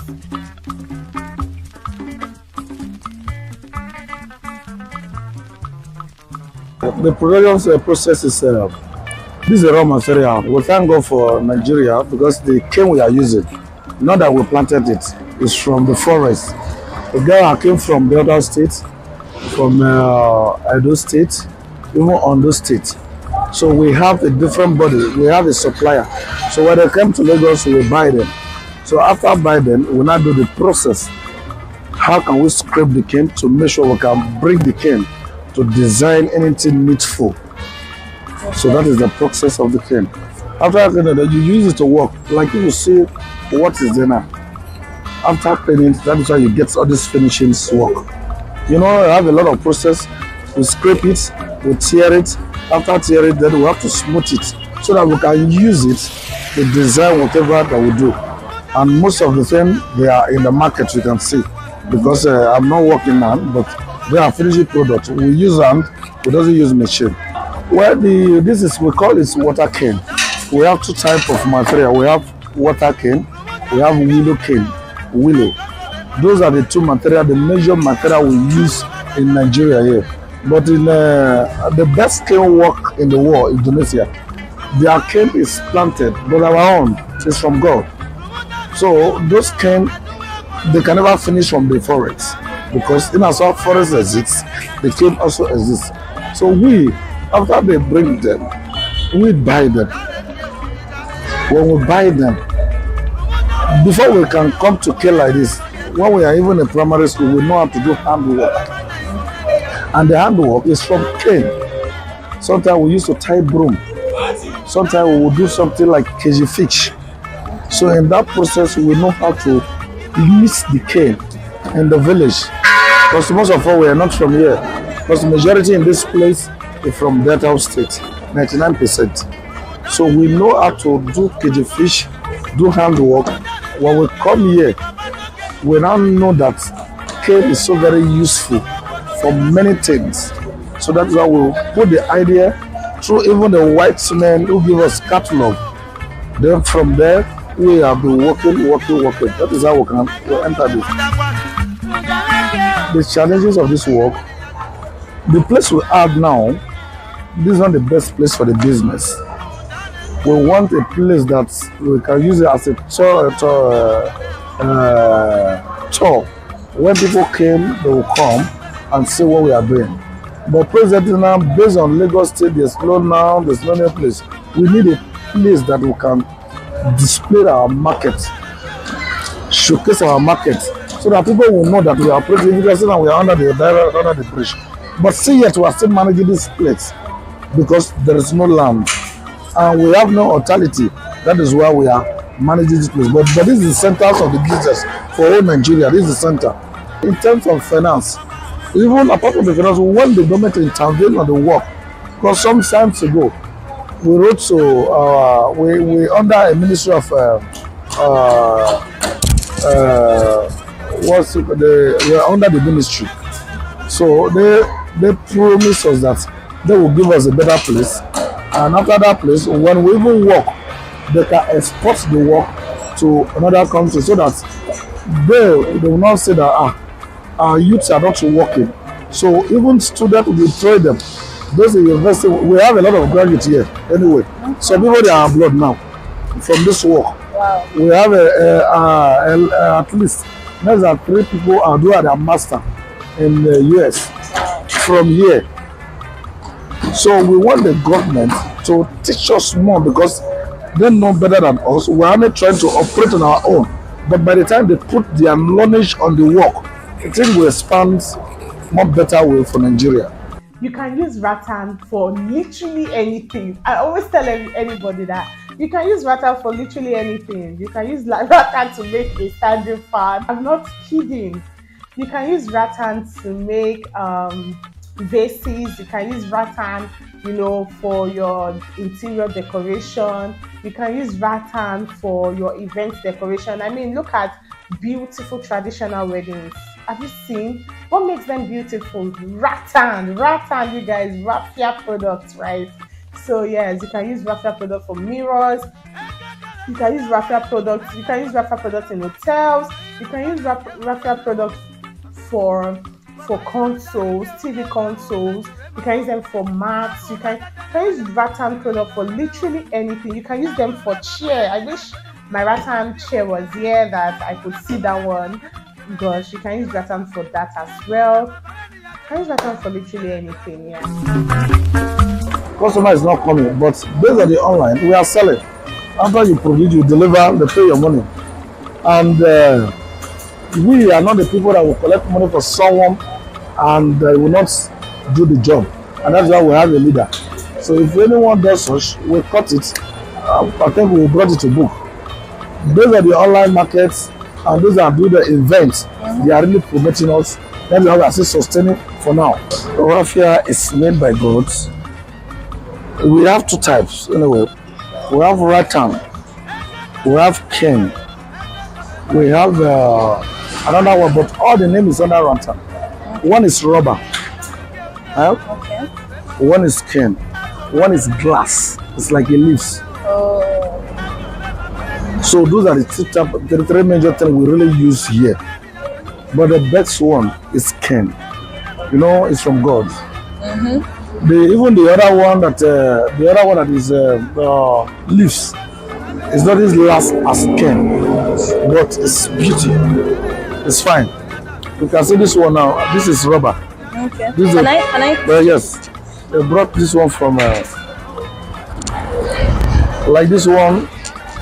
This one you see now. This is rubber, but we call it rattan. Okay. They export this to come, and it's very expensive. It's not like cane, but it does not last as cane. Skin. When you see that, you like it. But It's fine. Yes, but even though we can use cane to do it, then the only thing we will now spray to this milk color. We can use cane. We can now spray to this color. And why this cane? When we started this work, when those white people that are coming, we didn't know that they are taking the measurement of our cane. They take it from here, and we don't know. They begin to start to produce this long ago, and it is we that are doing it now. When they came to Nigeria before, we learn work from them, but we tell that you cannot come to our country, they will learn work from you, and that's why we take over the business.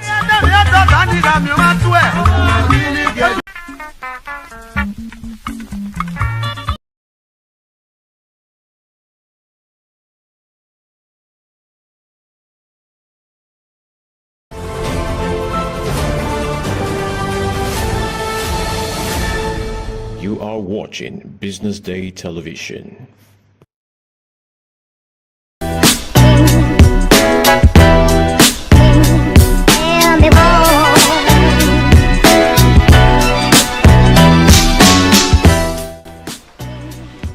Welcome to the Morning Behind the Music. On this show, we'll get into the mind of successful players in the music scene. From music executives to artists to promoters, we'll find out how they get to make their money and the business side of music. I'm your host, Elizabeth Musa. My guest today is Oluwatosin Ajibade, popularly known as Mr. Easy. He is a Nigerian singer, songwriter, and entrepreneur. He is known to be the pioneer of the record label Banku Music, which is a fusion of Ghanaian highlife with elements of Nigerian Afrobeat music. Mr. Easy is also the founder and CEO of Empower Africa, an initiative with a mission to help new artists reach their full potential musically by equipping them with the knowledge and funding to do so. So let's talk about your recently released album, Evil Genius. Excited for that. So it's been a long time coming. Tell us why it took so long and what this album represents. Thanks for having me. This album represents 2.5 years of my life, my thoughts, experiences, and a lot of introspection.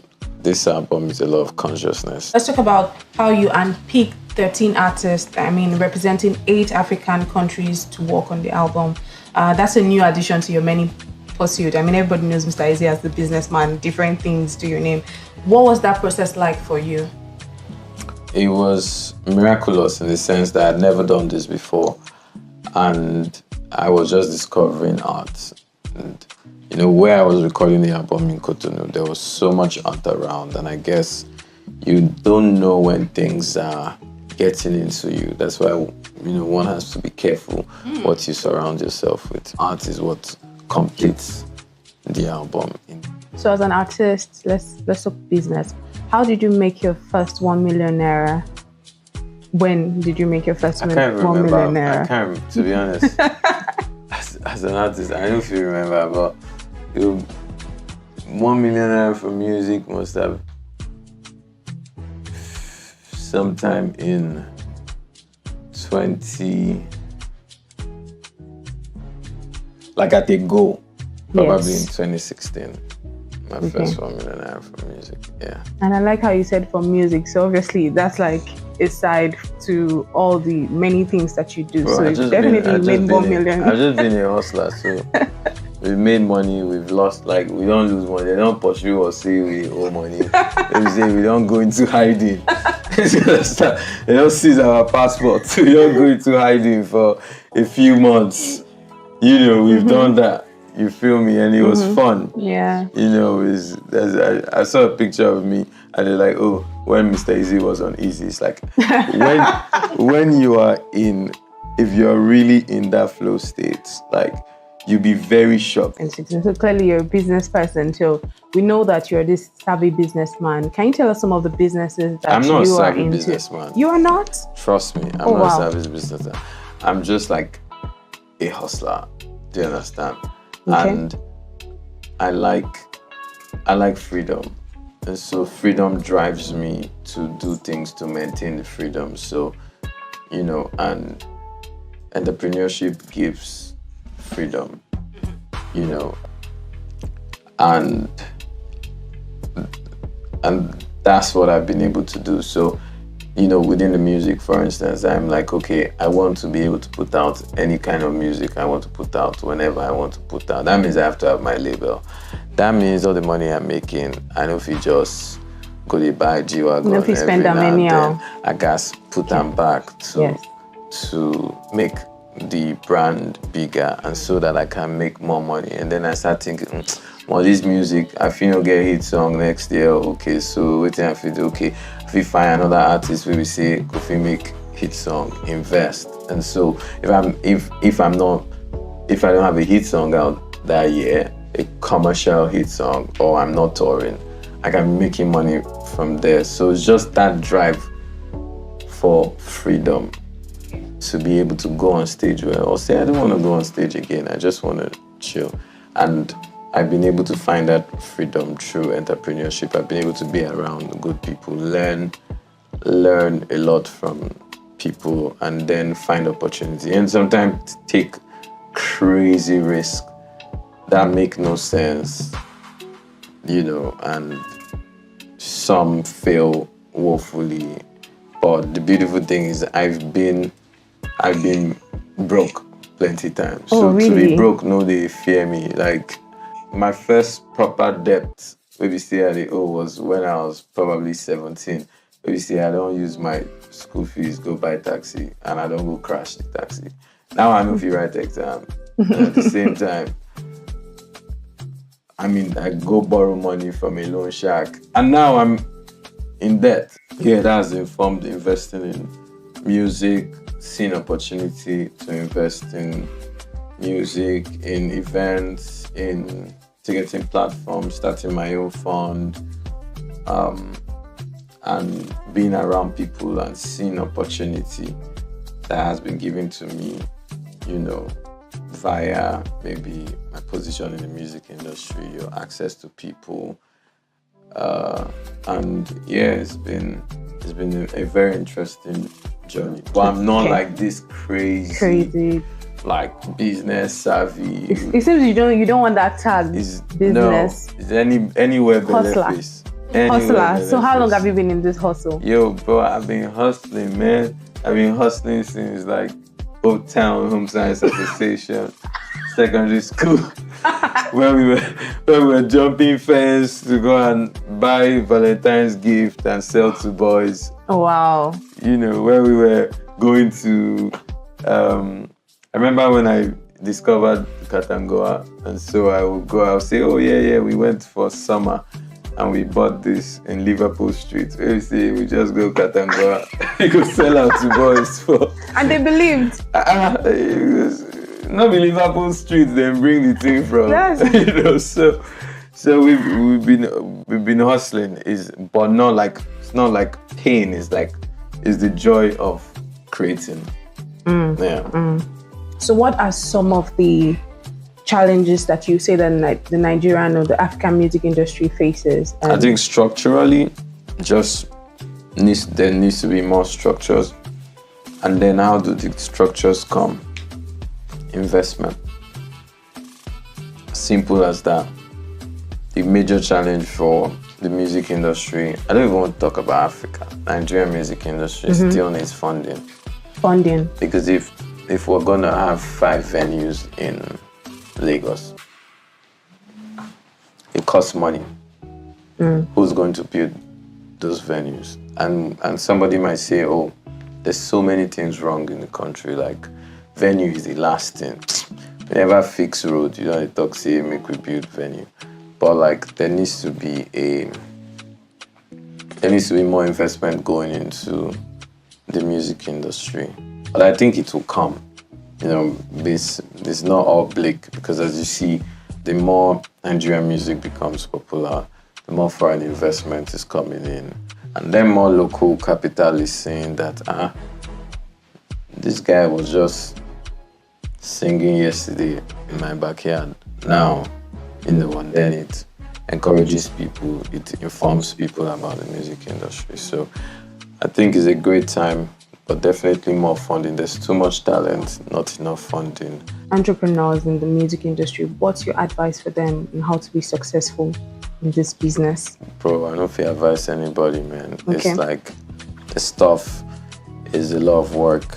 And because it's a new industry, people are learning. The entrepreneurs are learning, the artists are learning, the lawyers are learning, the managers are learning. So this is a very tough time for the music business, but it's quick learning. I think that's the only thing I'd say is like to never stop learning. And even me, I'm learning within Empower. We're looking at the structure, seeing how to change things, how to be better, how to have better contracts. Actually meaning the structure. You know, what is the structure of the contract? What's the terms? Are there new structures that are now happening globally that we can bring locally? So those kind of things. Are there new ways we can get funding? Because, you know, those kind of things. So it's like, just be ready to learn and be patient. You're looking to have more people on board? No, more artists on board? Not really. Okay. Just, not for now? Not for now. Let's just take it away a bit. Talk about your love life. Mr. Easy, Temi, Otedola. Are you married yet? There's a video on YouTube. It's called Legalize. Yeah. Okay, so that one. If you go and watch that video, you'd see the answer. But a lot of people have watched that video, but it still can't see the answer. And that video is the best Afrobeat music video ever made. It's like art, you know, made in Venice. Any collaborations you're looking out for? To be honest, no. I'm just, trying to decide. For instance, the new album continues. The exhibition comes to Lagos in December, and then it will continue to travel until May 27 next year. And I'm just trying to think of how I want to bring the live experience, the band, the stage, the lights, so that it's an experience. And it has the music and the art and all the symbolism. So that's what I'm focused on right now. Yeah, that's what I'm focused on. So we should look out for all of that. Your new art. I think you're mostly focused on art right now. Like you're all about art, it's music. It's the music. It's the music, the music and the art. That's my big focus right now. I don't want to hear any other things. In fact, if you didn't hear me and you mention any other things, I feel Baba come up for that, make me focus on this thing. There's something we like to do when we end the show. So we talk about favorite songs that you sing in the shower. Do you sing in the shower? In the shower. Right now, I sing Notorious a lot. It's one of my songs because the second verse is bad. I say, forget the fresh, I'm ugly. I got too much money on me. Shit. Can't you see? Not only their talk with plenty, they can even call an army. They silly can afford me. Out in a jet with my girl, and that's not a flex. Man never tried to impress. I never tried to finesse. Your postcode, I changed my address. It's too dope. It's crazy. I serve it too much. Oh man. my goodness. And that's what I'm singing in the bathroom because it's all reality in there. Yeah. Right. Thank you so much, Mr. Thank you Izzy. so This much was for so having good. me. Thank you. Yeah, blessings. Thank you. Blessings. Thank you. I had such an amazing time today speaking with Mr. Izzy on Money Behind the Music. I can't wait to speak with our next guest, and I hope you watch out for our next episode. My name is Elizabeth Musa. See you next time.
watching Business Day Television.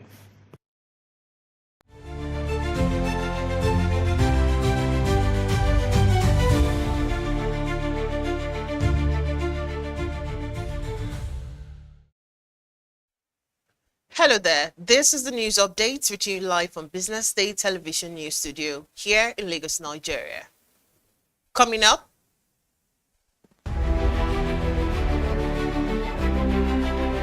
Nigeria's GDP expected to expand in second quarter 2025 based on stable evidence.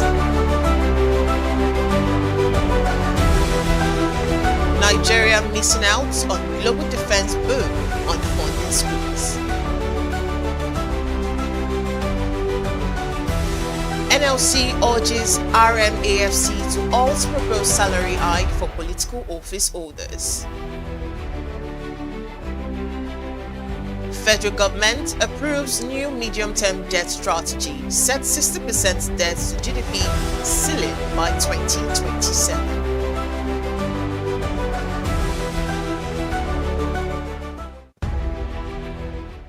Now, thank you for joining us on News Update. I am Deborah Eze.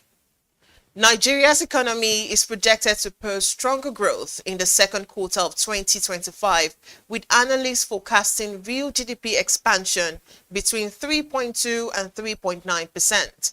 That would outpace both the 3.13% recorded in the first quarter of the year and growth in the same period of 2024, reflecting improved macroeconomic stability and rising non-oil output.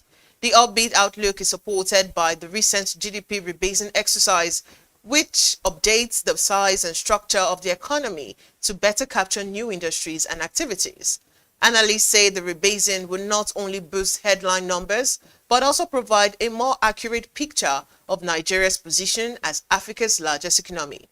A relatively stable foreign exchange market has also eased pressure on businesses, while growth momentum is being reinforced by expansion in financial services, telecoms, and industry. Stronger domestic demand is further driving activities across trade and agriculture. Economists caution, however, that sustaining this momentum will require deeper reform in infrastructure, energy, and security. Still, the second quarter results are expected to highlight Nigeria's resilience and underline its potential as a key growth engine on the continent. And Nigeria's defense sector is facing serious hurdles, from lack of funding and red tape to a heavy reliance on foreign suppliers.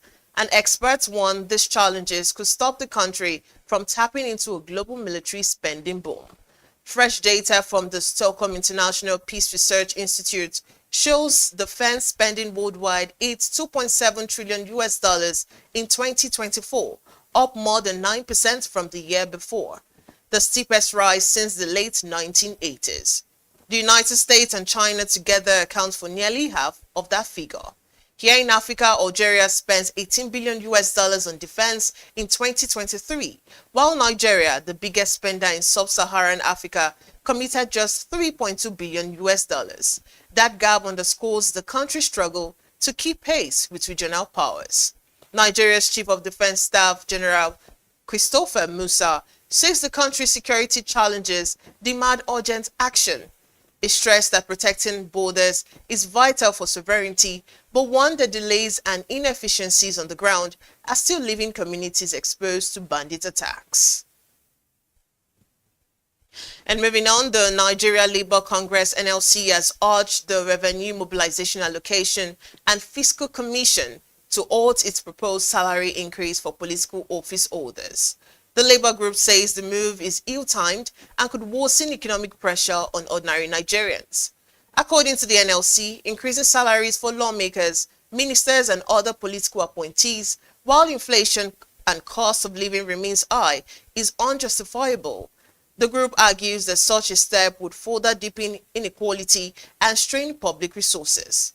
The Labour Union called on RMAFC to focus instead on improving revenue generation, strengthening fiscal discipline, and ensuring funds are directed to priority sectors like health, education, and infrastructure. The NLC has threatened to mobilize workers nationwide if the commission proceed with the salary review.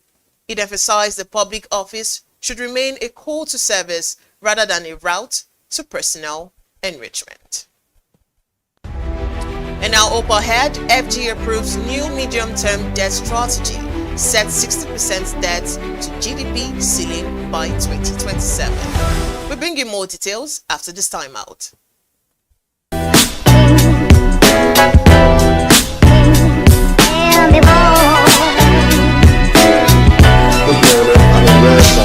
The BDTV Breakfast Show. I am Bethel with the B. My name is Elizabeth Musa. And this is the social listening segment on the BDTV Breakfast Show. We're talking about the Fly Nigeria Act. Can you give us a background into what this is about?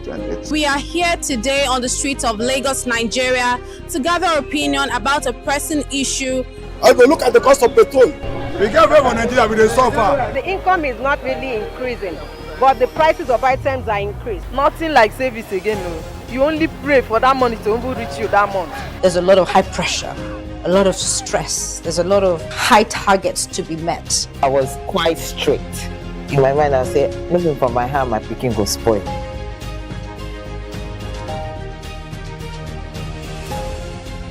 To allow all banks and all the players in the space 15% inflation target achievable in 2025.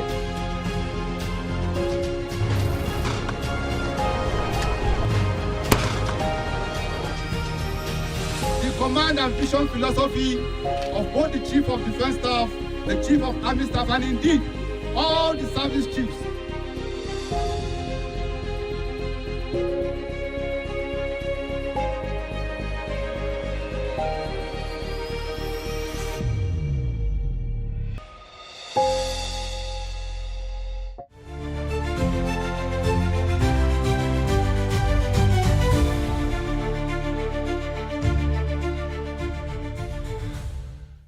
Right, welcome back. You're still watching the news update. And the federal government has approved a new medium-term debt management strategies aiming to improve the sustainability of public debt and enhance fiscal stability. The strategy sets clear targets for borrowing and debt composition over the next few years. Under the plan, the government has set a ceiling of 60% of GDP for total public debt by 2027, signaling a commitment to keeping debt at manageable levels while supporting economic growth. Officials say the new MDTs will prioritize domestic borrowing, reduce reliance on short-term debt, and improve the cost and risk profile of Nigeria's overall debt portfolio. The approach is also intended to enhance transparency and investor confidence. Economists have welcomed the move, noting that a well-structured debt strategy could help the government meet infrastructure needs without crowding out private sector investment or destabilizing the economy. And OpenAI has cautioned investors against engaging in unauthorized sales of its equity, warning that any such transactions are not recognized or endorsed by the company. We'll go on a quick break now. When we come back, more on OpenAI. Just stay with us.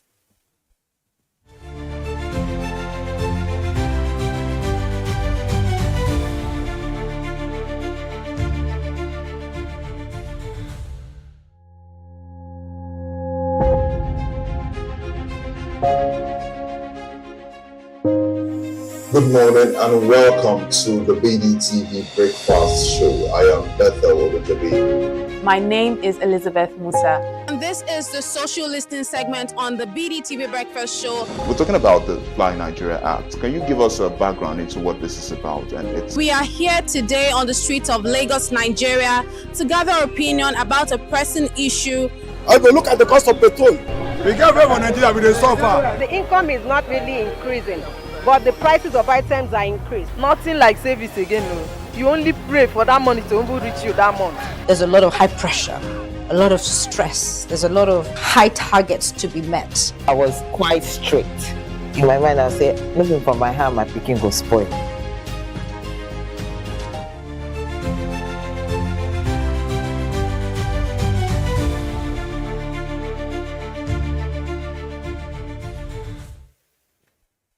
OpenAI has cautioned investors against engaging in unauthorized sale of its equity, warning that any such transactions are not recognized or endorsed by the company. The AI firm says these sales could mislead investors and expose them to legal and financial risk. The company clarified that it maintains strict control over its equity distribution and that any shares traded outside official channel do not carry voting rights or company recognition. OpenAI emphasized that only transactions approved through its official process are valid. OpenAI's warning comes amid growing investor interest in artificial intelligence startups as valuation in the sector continue to rise sharply. The company noted that unchecked secondary sales could distort market perception or its financial and ownership structure.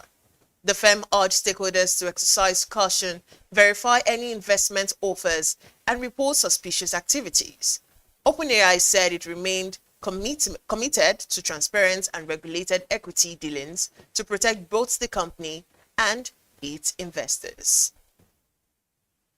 And the Anambra State government reportedly owes the Independent Petroleum Marketers Association of Nigeria about 900 million naira, raising concerns about fuel supply and pricing in the state. Hypeman says the outstanding debt is affecting operations for marketers and distributors. The association warned that if the government does not settle the arrears soon, the price of fuel could rise to 3,000 naira per litre, further burdening customers already struggling with the high living cost. Hypeman officials said delayed payments are disrupting the importation and distribution of petrol, creating pressure on retail outlets and potentially leading to shortages. They called on the state government to honor its financial obligation promptly.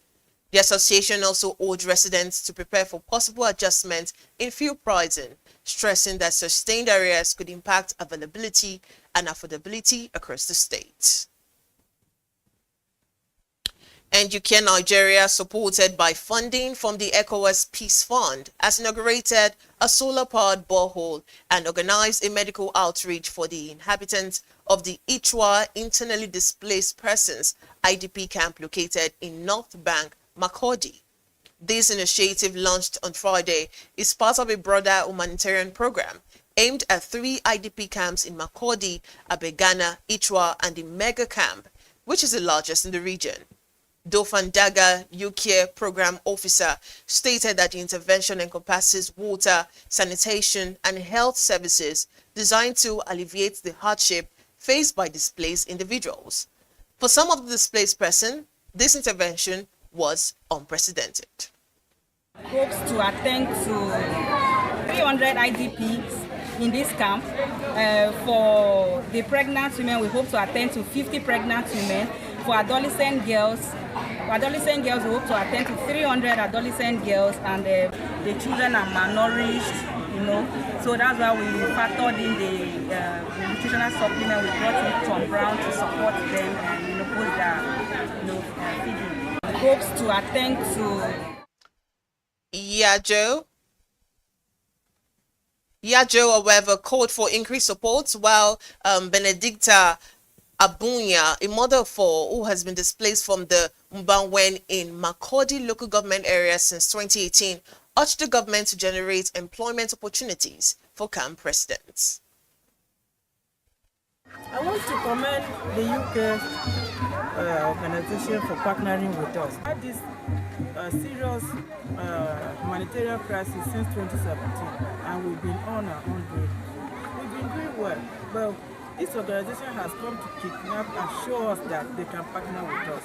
And this partnership has worked. Today they have also supported this camp with clean water access, and they are seeing the clearance with basic amenities that we are providing. So impressed. To UK, Nigeria, they have done more than we asked for now. Because we are begging for water, they give us water. We are begging for toilets, they give us toilets. Now, they have now started for medical outreach. So I really appreciate them. I'm so impressed. During the commissioning of the borehole, as she went there, Executive Secretary of the Benue State Primary Healthcare Board, praised UCare for collaborating with the state government to enhance healthcare accessibility. Meanwhile, Apa Mushima, the Ichwa IDP camp manager and staff member of the Benue State Emergency Management Agency, mentioned that the agency provides food supplies to the camp on a monthly basis. What we want from the government, as we are here, we are jobless. We are not doing anything in this country. If they break, we can sit and wait for people that will come to help us. If they did not come, we then were just like that. So we want the government to empower us. If some of us were here that we have certificate, some of us were not with certificate, but we know how to do business. And still to come, SADC leaders vow to expand manufacturing trade at Madagascar Summit. This and more after this commercial break.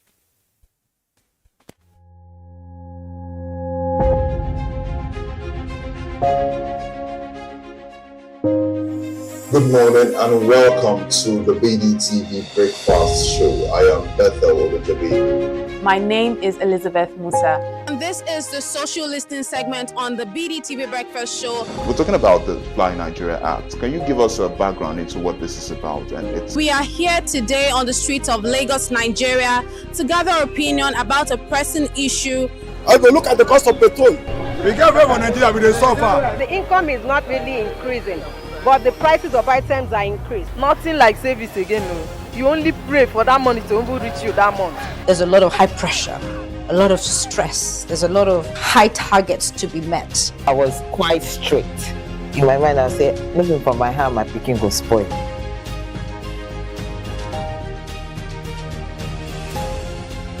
To allow all banks and all the players in the space 15% inflation target achievable in 2025.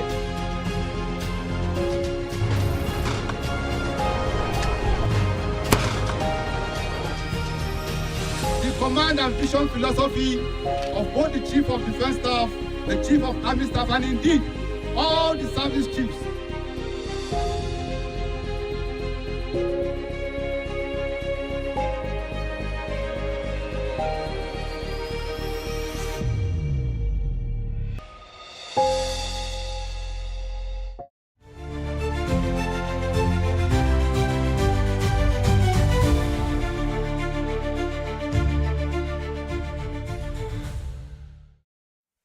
All right, welcome back. We now head to the African scene where the South African Development Community has wrapped up its summit in Antananarivo, Madagascar, under the theme Advancing Industrialization, Agricultural Transformation, and Energy Transition for a Resilient SADC.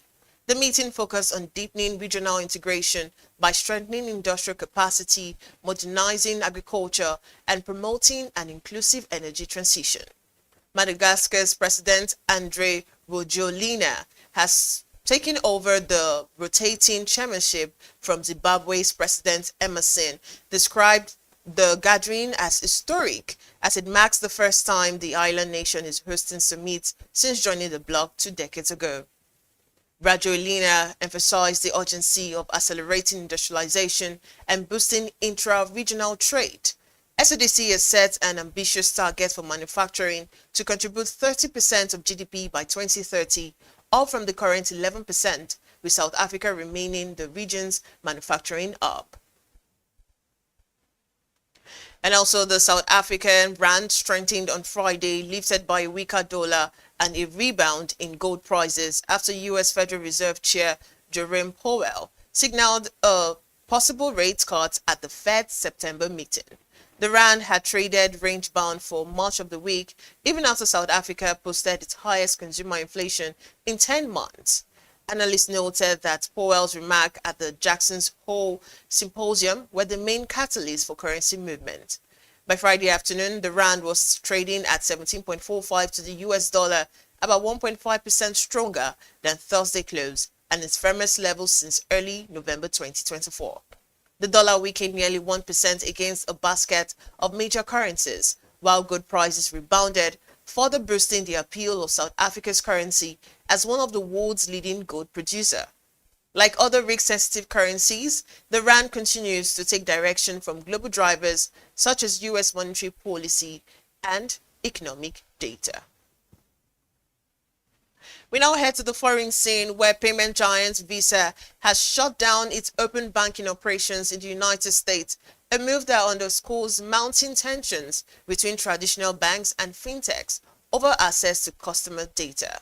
The business had ordered fintech tools to streamline sign-ups and money transfers by connecting directly to bank information. The closure comes amid growing disputes on whether banks should charge fintechs for data access. JP Morgan Chase recently said fintechs may have to pay hefty fees to tap its customer records, while PNC Financial CEO Bill Demchak suggested his bank could adopt a similar approach. Banks argue such charges are necessary to recover the cost of securing and delivering sensitive data. Fintechs, however, insist that customer information belongs to customers, warning the new fees could severely undercut their business models. Venture capitalists have also criticized the push, likening it to regulatory choke points used in the past to squeeze industries. Visa said it will now focus its open banking strategy on Europe and Latin America, where regulators have compelled banks to share customer data with licensed third parties. In contrast, the US lacks such rules, leaving the future of open banking to private negotiation between banks and fintech firms. And also, oil prices edged higher on Monday as escalating tensions between Ukraine and Russia raised fears of supply disruption, while expectations of a U.S. interest rate cut supported the outlook for global growth and fuel demand. Brent crude futures went up 13 cents or 0.19% at $67.86 a barrel, while West Texas Intermediate gained 15 cents or 0.24% to $63.81. Ukraine launched a drone attack on Russia on Sunday, forcing a sharp drop in output at a major nuclear power plant and igniting a blaze at the Osluga fuel export terminal. A fire also continued to burn for a fourth day at the Novochachtink refinery, which processes about 100,000 barrels of oil per day, mostly for export. Meanwhile, Washington signaled that Moscow has shown willingness to make concessions in negotiations over the war in Ukraine, raising fresh hopes for a potential settlement. Now up next is sport news after this break. Stay with us.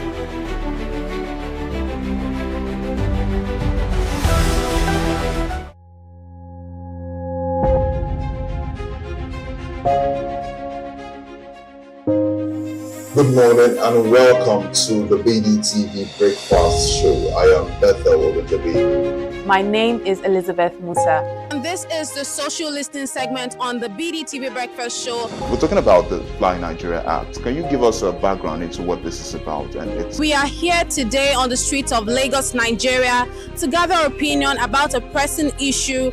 I go look at the cost of petrol. We get very Nigeria with the suffer. The income is not really increasing, but the prices of items are increased. Nothing like service again. No.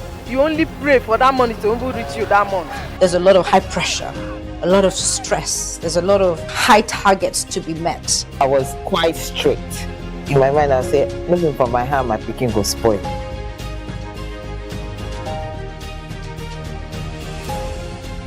To allow all banks and all the players in the space 15% inflation target achievable in 2025.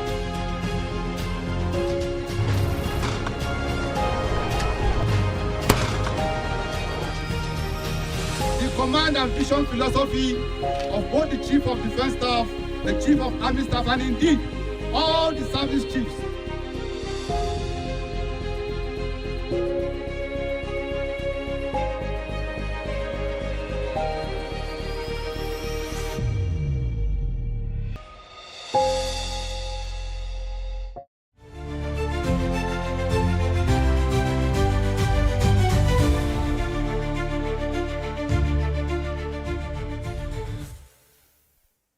To the sports scene, where Manchester United is reportedly advancing in talks to sign Royal Antwerp goalkeeper Senne Lammens in a deal valued at 17.3 million euros. The Premier League club is looking to strengthen its goalkeeping option ahead of the new season. The 20-year-old Belgian international has impressed with Royal Antwerp in domestic and European competitions, drawing interest from several top European clubs. Manchester United sees Lammens as a long-term investment to compete at the highest level. If the transfer is completed, Lammens will join a squad that's already undergoing significant changes under the club's management as the team seeks to improve on last season's performance. The move aligns with Manchester United's strategy of acquiring young talent with potential resale and sporting value. Club officials are reportedly working to finalize the deal before the close of the transfer window. Fans and analysts will be watching closely to see how Lammens' arrival could impact competition for the starting goalkeeper spot. Alexander Isak will not be in Newcastle squad for Monday night football clash against Liverpool. And finally, Newcastle United have confirmed the striker Alexander Isak will not be included in their squad for Monday night football clash against Liverpool. The omission comes as the club continues efforts to finalize his transfer. The 25-year-old Swedish forward has been linked with several top European clubs, and Newcastle's management is reportedly negotiating terms for a potential move. His absence from the squad has raised questions about team strategy ahead of a high-profile Premier League fixture. Isak has been a key attacking player for Newcastle, and missing him could impact the team's offensive option against Liverpool. Analysts suggest that the timing of his potential transfer adds uncertainty for the club's preparation and lineup decisions. Club officials are expected to provide updates on the negotiations in the coming days, with fans and media closely monitoring whether Isak will remain at St. James Park or complete a move before the transfer window closes. And that's the much we have for you on the news update at this hour. Remember to follow us across all our social media platforms and on YouTube to get more updates from Business Day Television. I am Deborah Eze. Many thanks for watching.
My name is Yarabal Bahrani. My name is Mark Kennedy. My name is Bisi Shotunde.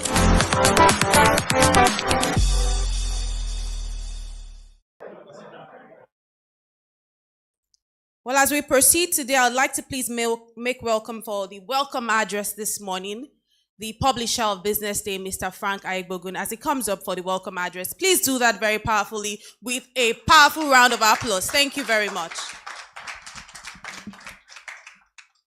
Good morning, ladies and gentlemen. I would like to acknowledge the presence of a very good friend, the Lagos State Commissioner for Energy and Mineral Resources, Mr. Abiodun Ogunleye. Good to see you, sir. I'd also like to thank a friend from the Electricity Regulatory Commission who is unable to be here physically, but who I am assured is already with us online, Mr. Daffer. Well, I call him Daffer, but I think it would be good to acknowledge him in his full and formal capacity as Commissioner for Legal, Licensing, and Compliance, Mr. Daffer Ekbenaya. And of course, our distinguished speakers and panelists, I bid you welcome. Mine is a very simple task this morning. It is to formally welcome you, to join the welcome that has already been expressed by my colleagues. Business is very delighted to be able to join with JMG this morning in staging this conference. So Rabi, I welcome you and thank you for your support.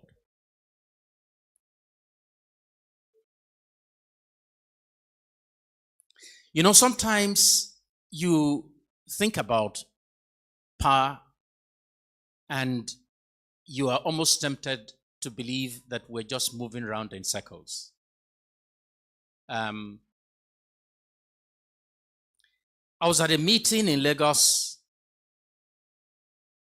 in the mid-late 90s. I'm not exactly sure. It was a meeting called by the IMF and the World Bank. And they had some people who had come from the Philippines. At that time, Nigeria's situation mirrored that of the Philippines. The World Bank and the IMF then were offering to assist Nigeria, and they had a very interesting concept of building small power generating capacity across the country as first phase, whereas the second phase would then move on to consolidate, grow and expand these capacities, and then have large generating capacity across the country. We disdained the offer that was made. Philippines accepted the offer.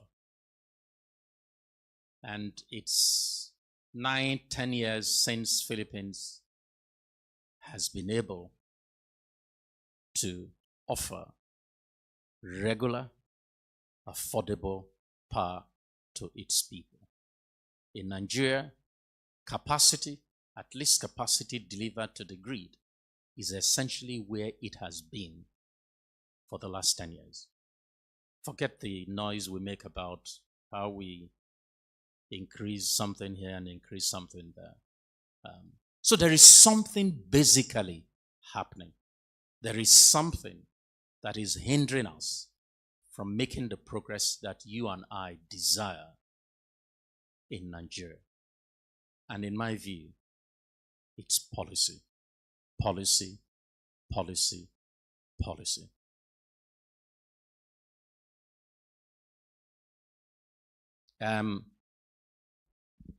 NEC, for instance, issues license to generators for a 10-year period. Now, we can assume that after 10 years, it will be renewed. Truth is, investments don't get done on the basis of some emotional thinking that something may or may not happen. What is in a license? Why limit the life of a license to 10 years for an investment that probably goes over a 40-year period.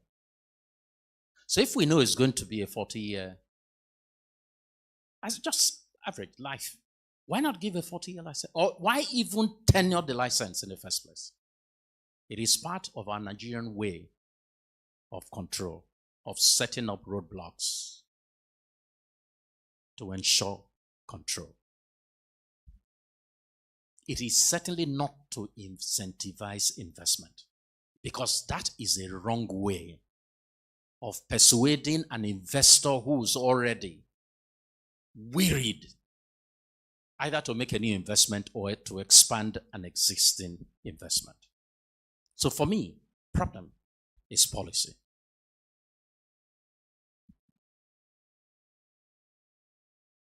Just recently, SEC announced a rule saying that a managing director cannot stay for more than 10 years. And when he leaves after 10 years, he cannot immediately become chairman of that company. I'm waiting to see what they will do to Aliko Dangote. I mean,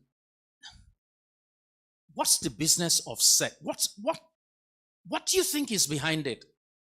Again, it's a roadblock. It's a checkpoint. So that after 10 years, you come. I don't think if I were to be in a position today to make a significant investment, that I would be so pleased by the new headache of thinking what happens to me as managing director, or what happens to the managing director I would have chosen in 10 years. And people have asked me, what's the global best practices? I look around the world. Some of the managing directors of the biggest companies in the world have been there since I became an adult. So this is certainly not best practice.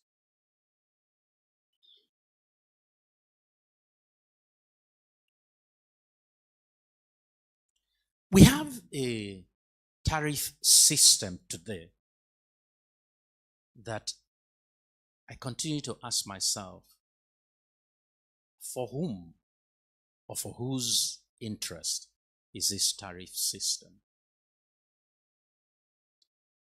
Government subsidy is rising. Band A people are seeking to flee from the greed and generate their own power. So for whom or for whose interest is the tariff system? I hear still that not all discos are making 100% remittance, which means that in terms of liquidity of the market, we haven't achieved it with a monstrous Band A tariff system. It's difficult to understand how you deal with tariff that is almost extortionist, in my view. A friend of mine had a maybe it's not a misfortune, of his two children visiting home during Christmas. And for the month they were here, his bill was 1.5 million. He was riled. He was upset. And last month, at the beginning of last month, he installed a solar system. He had, when I visited him 2 weeks ago, he had the 45 kVA generator.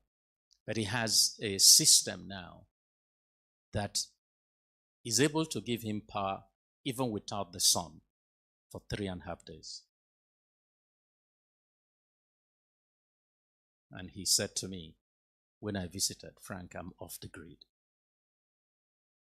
It turns out, after I had left, somebody that we all know visited him, and he's connected to the electricity sector. And the generators were all around, but his was silent. And the gentleman asked him, what's going on? Where is your power coming from? And he said, oh, I have a solar system. This is a man of will, of means. As we speak now, a solar inverter system is being installed in his house and office in Ikoyi. What are we seeing? Those with means are joining the big manufacturing companies to flee the greed. They are leaving you and I completely vulnerable. We are now paying for the mess that we have induced through policy making. Honestly, I am not sure. I don't know what the average age is here, but I am so sure that reliable power will not happen in my lifetime. Might not happen in my lifetime. Well, the commissioner is joining me. He says he does not agree. He says he does not agree with me. The truth of the matter is, the way our power sector is evolving, if it were a vehicle, it will not do half a kilometer in a whole day. The way our power sector is evolving. That's the experience that I have had. I don't know what experience you have had. Mr. Commissioner, we are glad you are here today. You will tell us why you don't agree. If I would challenge you, for instance, one of the things that struck me, and I spoke about this with the Deputy Governor of Lagos, I expected Lagos to have been the first state to have its own electricity market. And I asked him, I said, what's going on? And he gave me a long story. Now, it is not unique. That story is a Nigerian story, and it will continue to hobble the power sector in Nigeria. It's not a prayer. I'm just telling you that that's what I expect will happen. God giving us life, we will watch, Mr. Commissioner.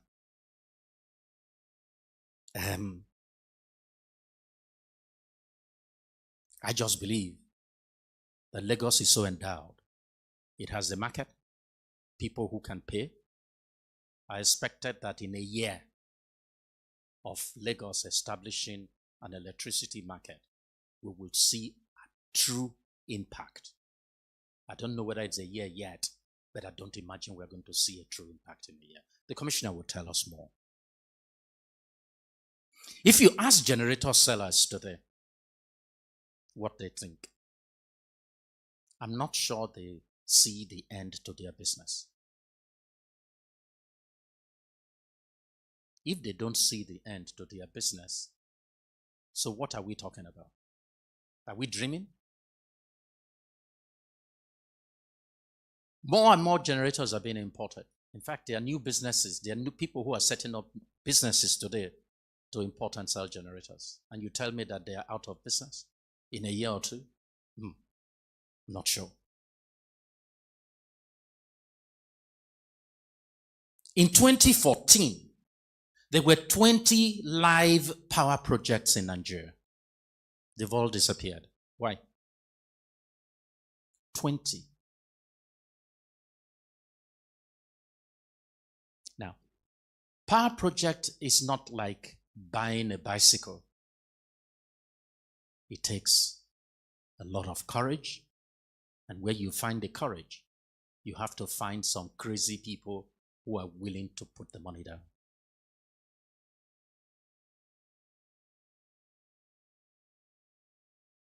Azura was built how many years ago? Have you heard of any other project of that size coming up anywhere in Nigeria? Either a privately funded one or one funded by government? I haven't heard. And as a journalist, it's my business to hear first before you hear. And I have not heard. All I hear when I meet people who are capable of making that investment is just hear them moan about the investment environment in Nigeria. That's not going to change very quickly. I don't want to spoil your morning today.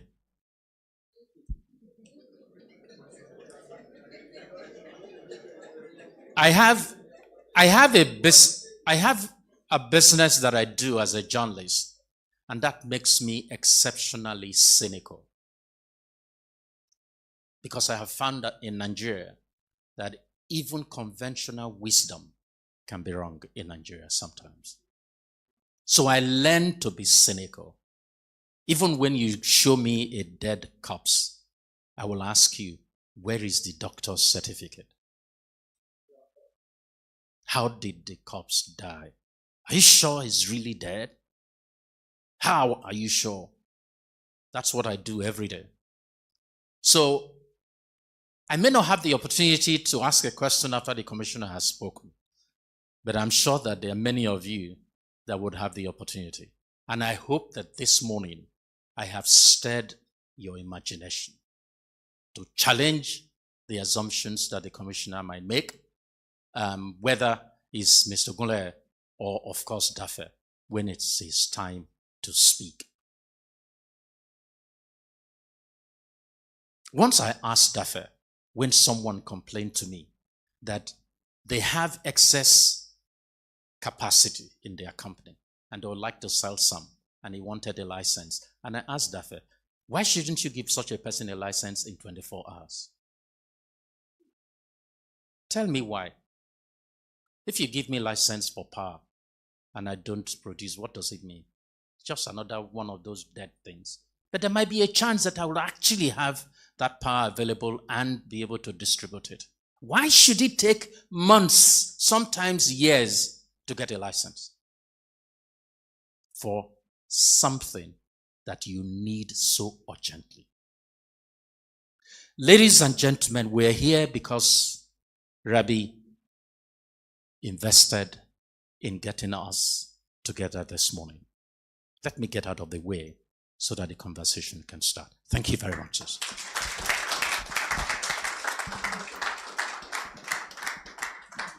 Thank you very much to the publisher of BusinessDay, Mr. Frank Aigbogun, for that very thought-provoking welcome address. You know, at the start of the event, when I was doing the introductions, when I'd said that we should say our energy identity, I'm sure many people were going for solar because you just think that maybe solar is, the best option. But the truth is, you could actually identify as a generator, because though it may be loud, but it's very dependable. You could actually identify as PHCN, because though it may be in and out, but it's actually a big part of the story. And as we proceed today, I'd like to please make welcome for the keynote address, the Honorable Commissioner for Lagos State Ministry of Energy and Mineral Resources. And he has over 20 years of experience, including being the CEO of PowerCap Limited. He has championed transformative energy projects across Nigeria's power value chain. His leadership has driven reforms in energy generation, transmission, and distribution, and he has supported sustainable urban development through consultancy work in Lagos and Rivers states. He is a key advocate of electricity sector privatization, and he was instrumental in resolving the AES barge power contract and advancing public-private partnerships. Under his tenure, Lagos State achieved major milestones, including the passage of the electricity law for 2024, and also the creation of new engineering cadres and the development of the integrated electricity policy and the launch of the Clean Lagos Electricity Market. He also convened the first Lagos Energy Summit, and he continues to stir innovation and sustainability while playing a vital role in Governor Sanwo-Olu's Energy for All agenda. Distinguished guests, ladies and gentlemen, please join me as I make welcome the Honorable Commissioner for Lagos State Ministry of Energy and Mineral Resources, Honorable Biodun Ogunleye.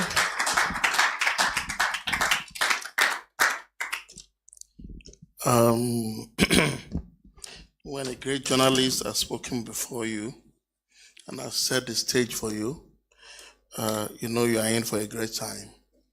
If anybody agree with me, say yeah. Okay, so all of you know that I'm in for a great time. I'm tempted to speak from my heart and respond to a lot of the issues, and as a policy person, also see the way things are, and at times a lot of these well-crafted speeches, some of my personal feelings have been hidden by the support team that gets them ready. So I would do something in between the two. I will try and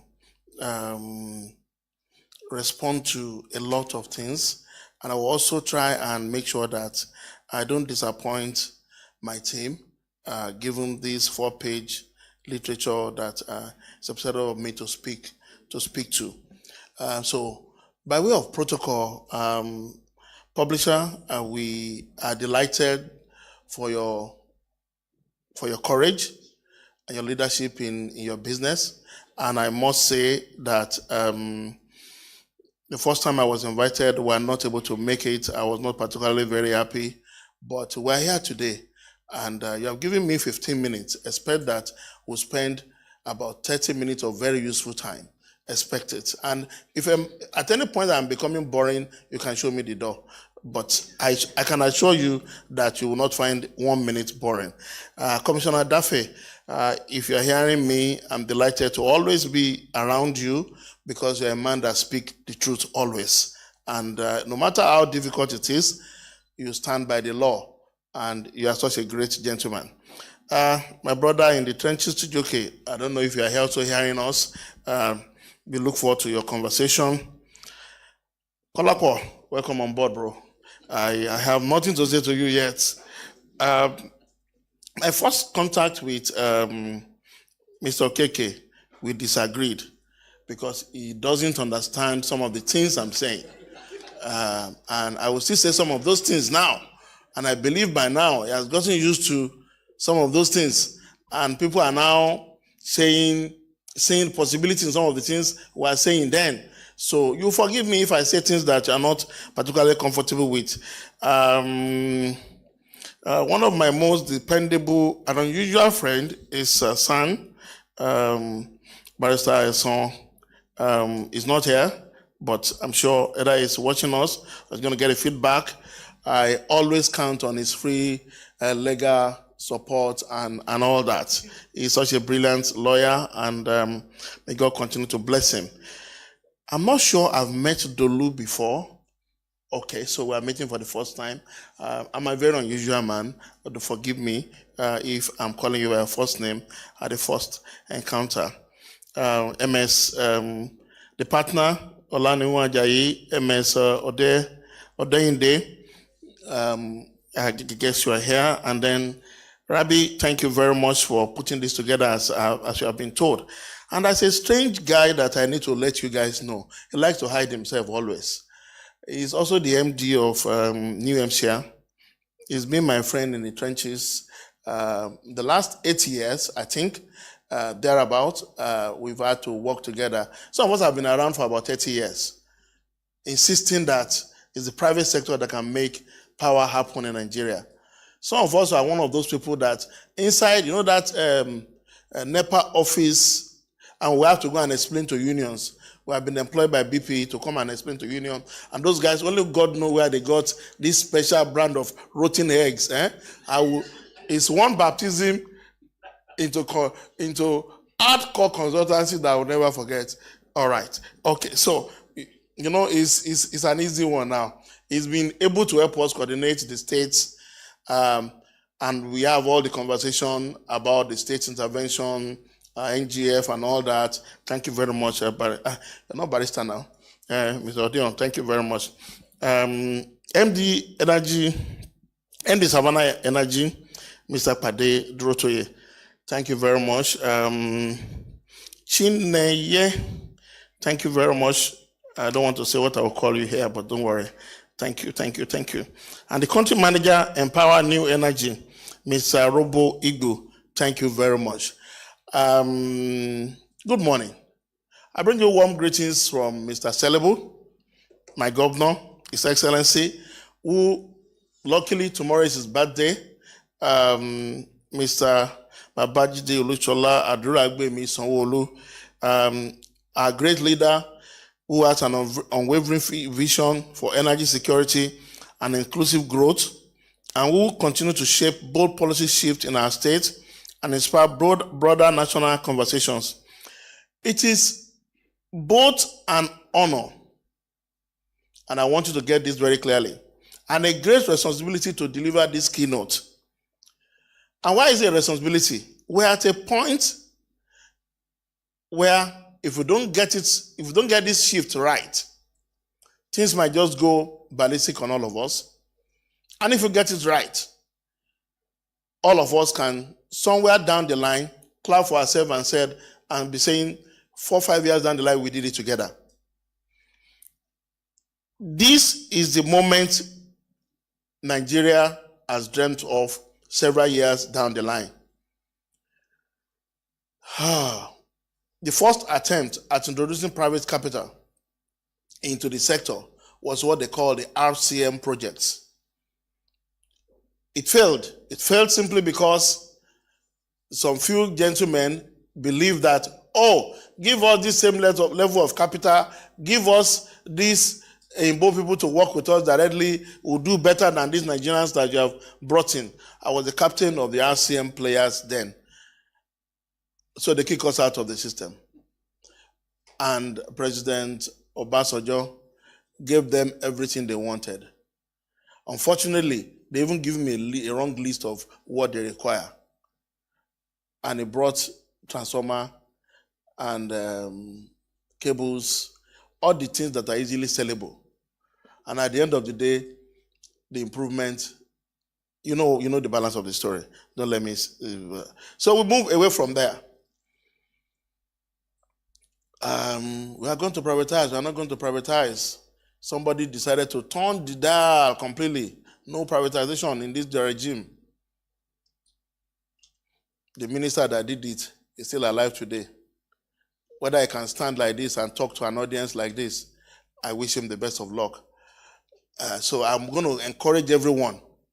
I'm not cursing anybody, but if you dare think you will continue to oppress the Nigerian people anyhow, I'm not laying a curse. Just know it that there is something further down the line that will punish you yourself. I won't say more than that. Amen. Thank you very much for that, amen. For that, amen. Thank you.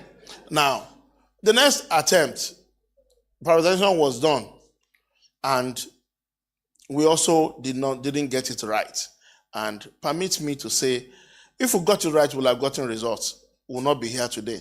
The conversation today will have been completely different. If you check, we're still talking about the same things, the same set of issues. Since about 20 years ago, it's still what we are discussing. Mr. Publisher, I'm one of those people whose house is not on the grid. Full disclosure. Thank you.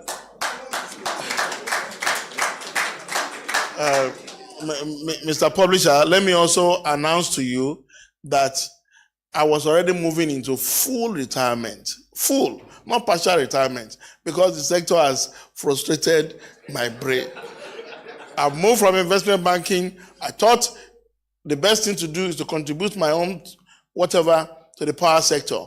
But the frustration, Well, Nadai, you got it. So I just decided that let me just build myself a nice country home, a nice one in the city, and both of them were designed to run without the grid. But somewhere along the line, Mr. Sanwo-Olu, I was part of his, what do they call that thing when they are going into government? Transition committee and all that. But somewhere along the line, I was not part of cabinet. So when there was an opportunity for him to select another person for this role, he called me up. And after all the screening and all that, I'm here today.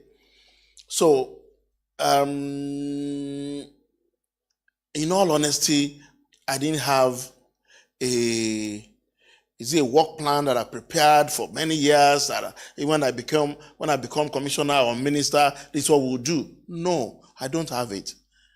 But we had one beautiful document. Do you know that beautiful document? Are you sure you guys don't know it? The manifesto laid a foundation. Baba also promised that if I don't do this thing right, make no vote for me next time. All right? And then he signed a law. He signed a law. He signed a law. All right? When he signed that law, the law he signed was premised on the law signed by his predecessor that allows states to do a lot of things. Now, he now signed the further law that says whatever state does in this area overtakes whatever they are doing or what they have done. Are we agreeable on that one? After that has been done, the next thing you now see is that what in political grammar you call vested interest now kicking. When they have tried everything possible with the legislators to stop a lot of things, and things could not be stopped by the legislators, and I won't lie to you, we wasted a lot of horrendous resources on both the federal and the state process that I'm aware of. I arrived at the point when the federal law has been passed, the state law, we had a window to make some modification. All right? So that is my story.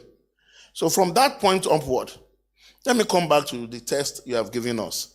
The theme is from central grid to state powerhouses, charting a new course for Nigeria's energy sovereignty. Yes, this is timely, it's fundamental, but I plead with everyone, let's approach with caution. I have a background in investment banking. I also have been in this industry for a while. And if I want to be honest with you, yes, I have an idea of what needs to be done. But if we also don't do it with tact and responsibly, we might just muddle everything up. So, for decades, the Nigerian energy narrative has been dominated by a highly centralized model, a monopolistic national grid, a network and distribution system that is not designed to assure revenue, and business processes that makes privately owned companies look like government departments and without the impetus required for growth. This over-centralization left our state powerless in more ways than one, unable to intervene, unable to innovate, ultimately unable to guarantee reliable electricity for our homes, businesses within our state, and critical infrastructures within our geographic boundaries. But today, we stand at the dawn of a new era, a turning point marked by the enactment of the Electricity Act of 2023, which now empowers states to develop, regulate their own electricity market. For the first time in Nigeria's history, states are no longer bystanders, are no longer expected to be bystanders. We are now expected to be active architects of our own state's energy future. To guide this conversation further, somebody saw my post yesterday. I'll be speaking here, and the person shared a post with me. Please, may I seek your kind permission to share that post? Can we go with the post? Are we able? Please play it. Thank you. I want you to take a look at this video playing. Take a very good look at that video. Now, when so many of you look at that video, what you are seeing is a video of two countries, Iran and Israel, bombing each other. But what I'm seeing is that despite the fact that they are in a war, there is still light. Yes, they have light. In my country, Nigeria, small rain, NEPA go take life for 1 week. Block my. Make I come out here. Go disco people, my apologies. Oh, make I know. Nobody should block my path. Oh, But you know, the guy was saying small rain, small water, small wind, small breeze. What's it going to happen? See. Let's be honest with ourselves. There is a need to build resilience into our power system. And this is money. There's a need for serious cultural shift. I grew up in a family you can call a NEPA family. And I keep repeating this story. All my uncles and aunties, they're always like on 24 hours duty. I've seen many people abandon their bear. I've seen many people abandon their meal and jump into their car and run out of the house before. Because they have just received a call or their radio has just come up and they are hearing something on the radio. They need to go and join wherever the team is. But today, 5. NEPA office is what? Short. They're closed. Permit me to use Lagos as a case study in this reimagination of energy sovereignty. And I hope this title was not brought out of, maybe somebody got to know that I was part of student union activism and all that. No, this is, we can't play unionism at this level. We have to talk gentlemanly and make sure we arrange our things very well. Now, why are we saying we should use Lagos as our best whatever? We are the most populous city, we are the commercial center for Nigeria. We bear the largest brunt of the energy insecurity. We are 22 million and plus and still counting, and nearly 40% of Nigeria's industrial activity. We use about 50% of the nationally available capacity, and we pay about 60% of the revenue. And if you appraise it across Africa, if we have been a nation, to the glory of God, we'll be like the 6th nation in Africa. So there are implications when Lagos economic activity, productivity, and all that comes with having good power supply is denied the city. And I want you to imagine if you and I are able to save 30% or 40% on whatever it is we are spending currently on the dirty fuel that we all currently deploy. I also want you to check out, we had a study, it was all over the place, Gent studies. It illustrates the fact that this city and its citizens would do a lot better if central provision of electricity and all that is well provided. With 20 gigawatts of capacities that are locked up everywhere, if those things can just come as 20 engines, we will never need to put up more than 5 to 10 of them sustainably, and the whole city will be powered. But we are just a people that are so accustomed with waste. The same scenario, all my neighbors, gradually I've convinced about 4 of them. They have all put up their own solars too. I have my generator there. I have my EKDC connection there. But you know the truth, I can't remember the last time I used the generator or the last time I used the EKDC. It's even an automated panel now. I just synchronize everything. But I know my solar is always everything. Water heater, deep freezer, and my wife has about 4 of them. And, microwave ovens and all that. All of them. Initially, those things cannot work on these systems. But today, these guys have perfected the system and they are working. So, Lagos never waited for perfect condition. We have embraced the philosophy of energy pragmatism and structural reform.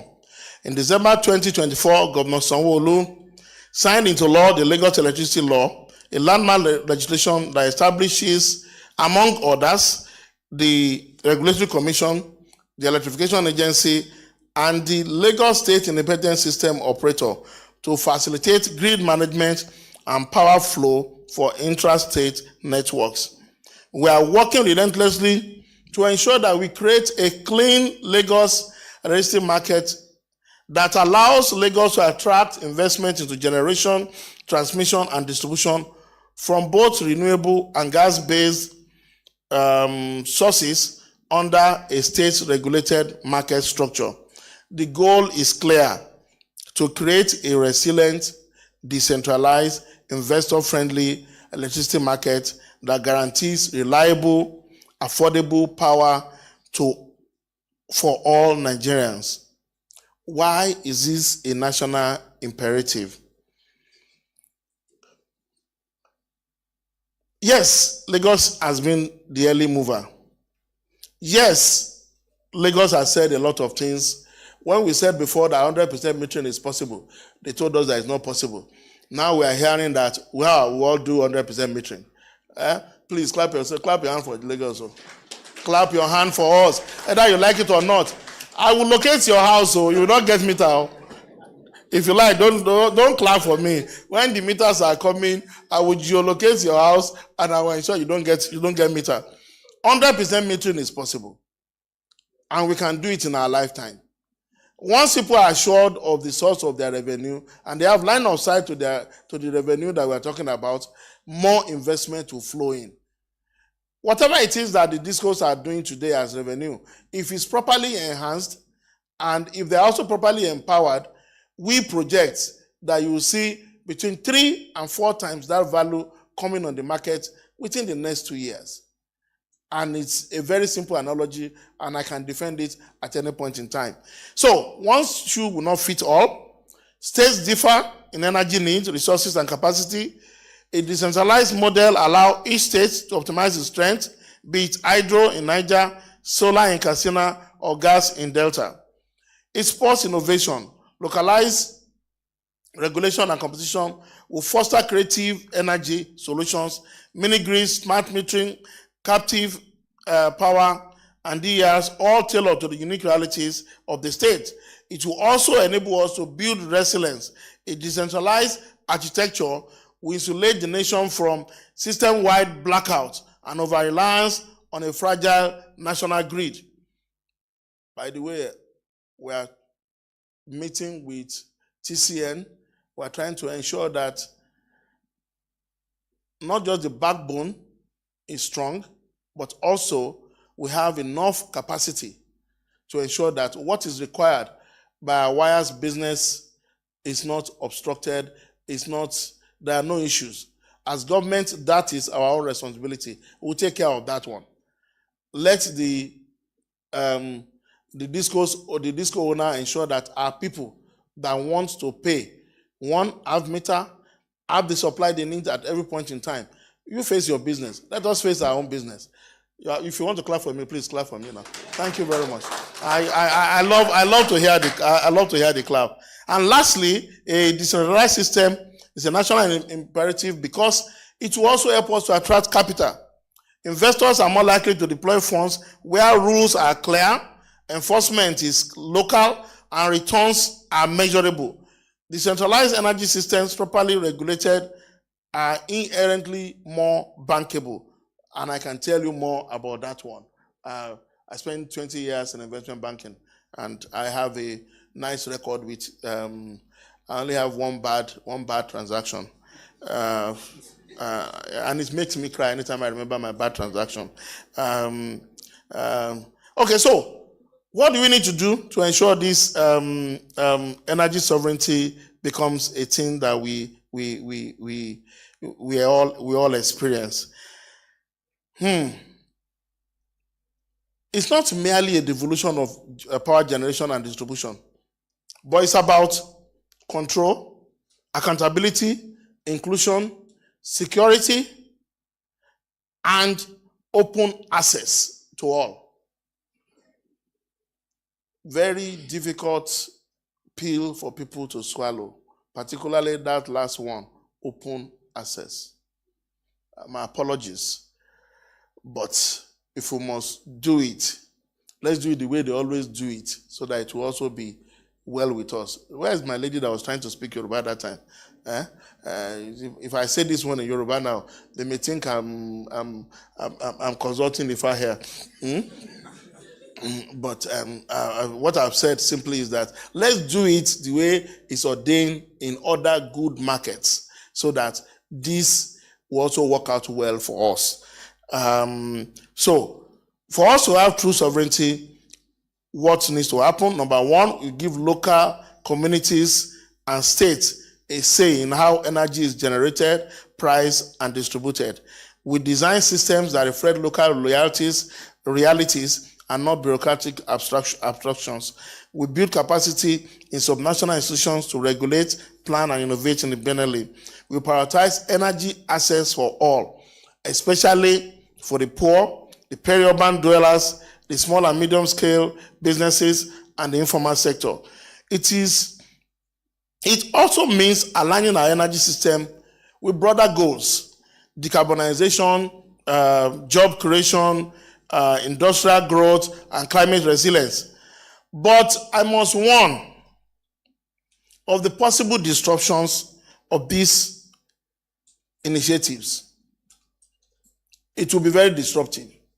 A lot of people are used to earning their money in a particular way, and we are saying, no, this is not your money. The money belongs to the market, and the market must settle.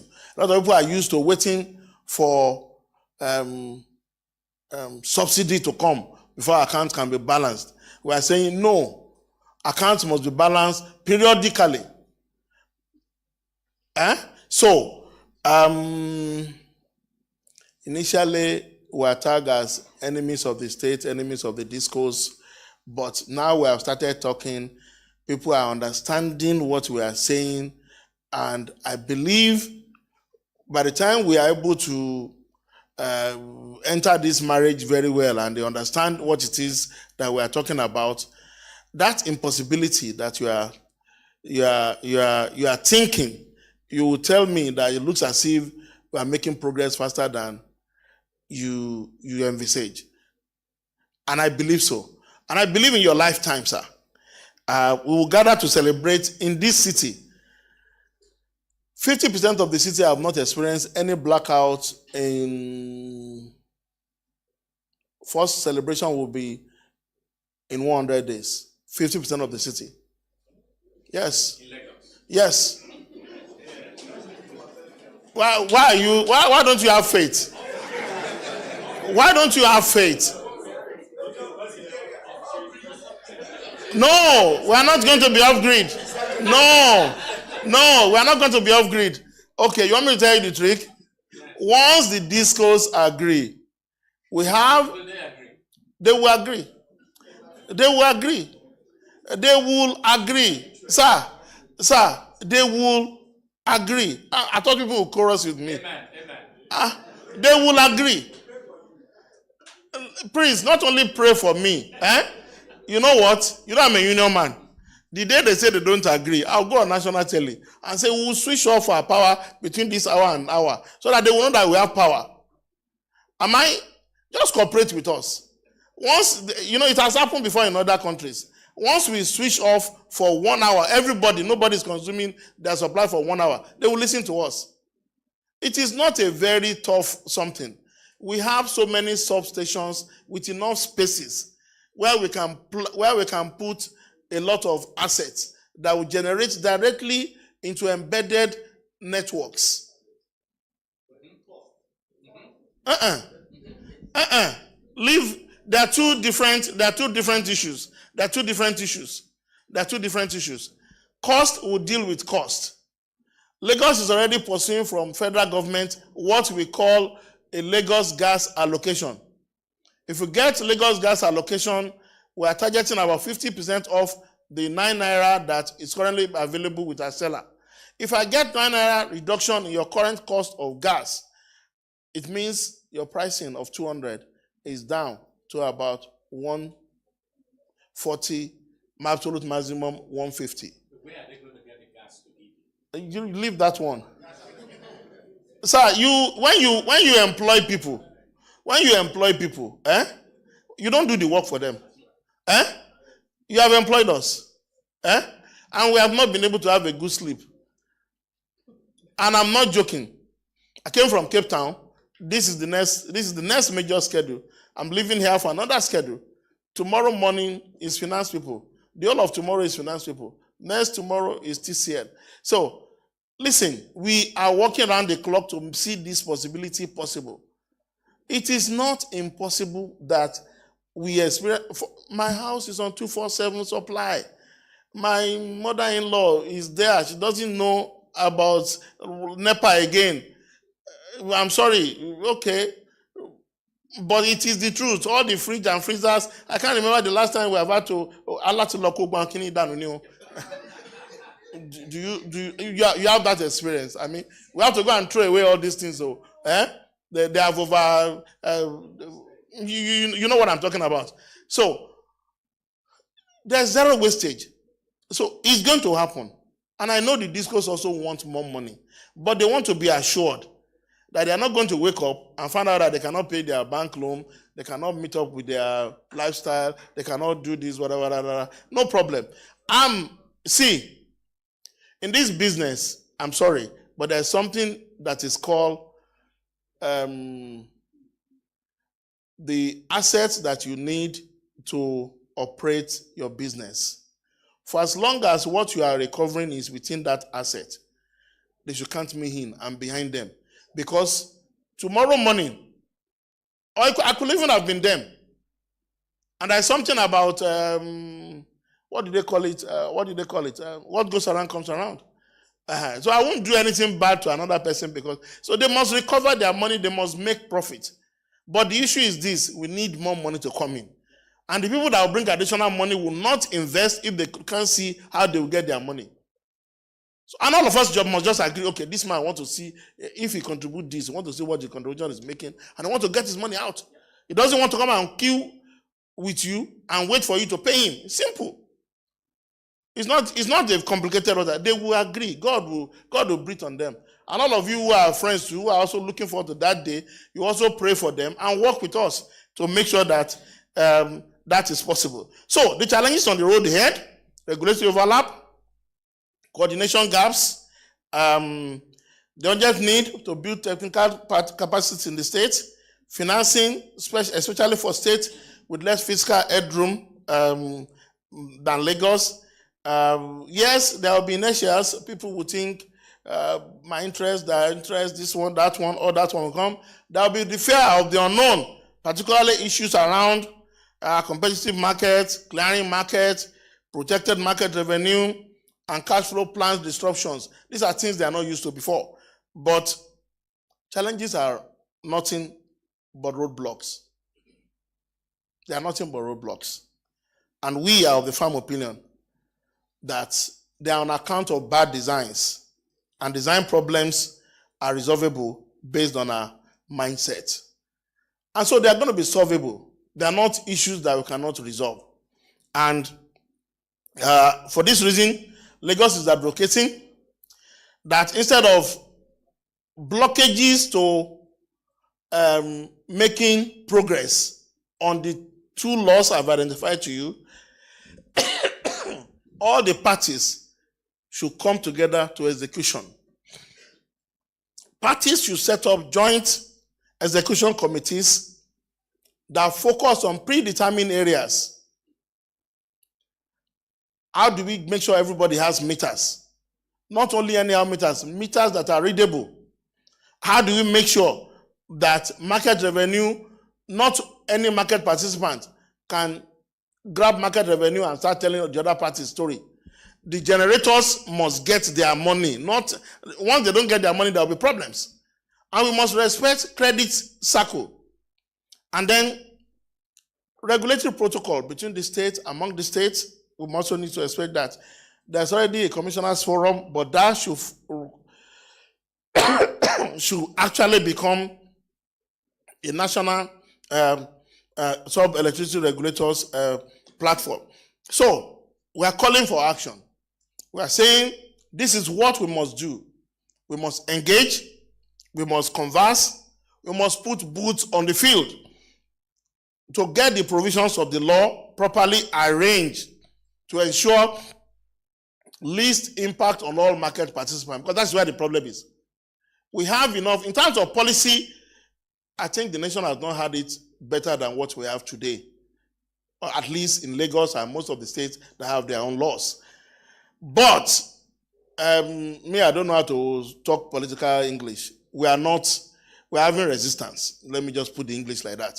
So we need to make sure that boots are on ground, we're all together. States must rise, the private sector must engage, the federal government must support, development partners must recalibrate and engage states, and all the low-hanging fruits, particularly 100% metering, must be executed without any further delay. In conclusion, we need to rewire this nation. We need to move from central grid to state powerhouse. We are rewiring the very soul of our nation from dependency to self-determination, from exclusion to inclusion, from stagnation to acceleration, from perennial darkness to energy for all. Let history recall that this was the generation, our generation, that dared to reimagine Nigeria's energy future and had the courage to build one state at a time. Lagos is going to get it right. Lagos is ready. Nigeria is ready. Let us build state by state powerhouses, and let us build energy sovereignty. Let us make energy for all a possibility in our lifetime. Thank you. God bless you. God bless Lagos State. God bless the Federal Republic of Nigeria. I hope I've been able to add some value. Thank you. Thank you very much to our Honorable Commissioner for laying it all bare with such an informative but humorous session. Thank you very much. Once again, please put your hands together for the Honorable Commissioner. And as we proceed in the agenda today, I'd like to please make welcome for the industry presentation, the Group General Manager of JMG Limited, Mr. Rabi Jamal, for the industry presentation. Please, let's continue with a powerful round of applause as they come up. Thank you. Thank you so much, sir.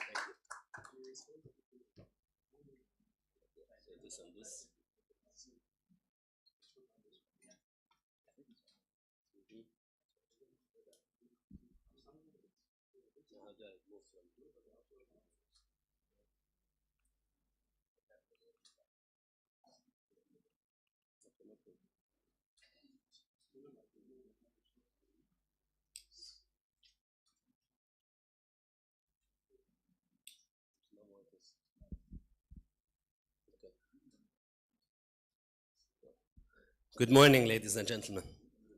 Well, I guess we're experiencing a bit of a technical issue in the presentation. But let me start. So I represent a company that has been a participant in the informal, decentralized power sector since 1998. We're basically into diesel generators. That's our core business, but we have diversified over the years, and I'll come to that soon. So being a participant in the decentralized sector of Nigeria, I've seen firsthand the benefits of having basically decentralizing the power sector. And when I say benefits, it's basically giving more control to rather than centralizing it and delaying the process, is having people, having industry players more say, more autonomy in deciding what energy or what solution is required or is beneficial for the area of need. So if we look at to give a quick overview and echoing some of the words that have already been spoken, I mean, electricity obviously is the backbone of any modern society. Okay, and Nigeria does have a transmission and distribution problem, and even generation problem. There's lack of access to electricity. 40% of primary healthcare centers, for example, lack access to electricity, undermining the coverage and the quality of basic healthcare. Okay. There are a lot of challenges facing it. Let me, for example, I did my thesis on the challenges of the Nigeria's power sector in 2016. And it's unfortunate that today some of the same challenges still remain.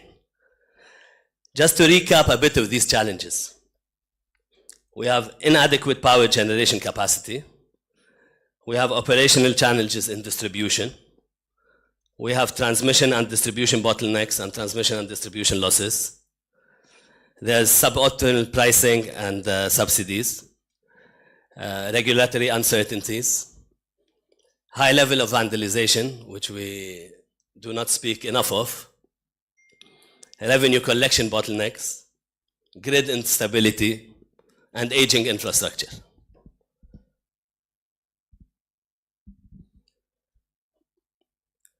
So, in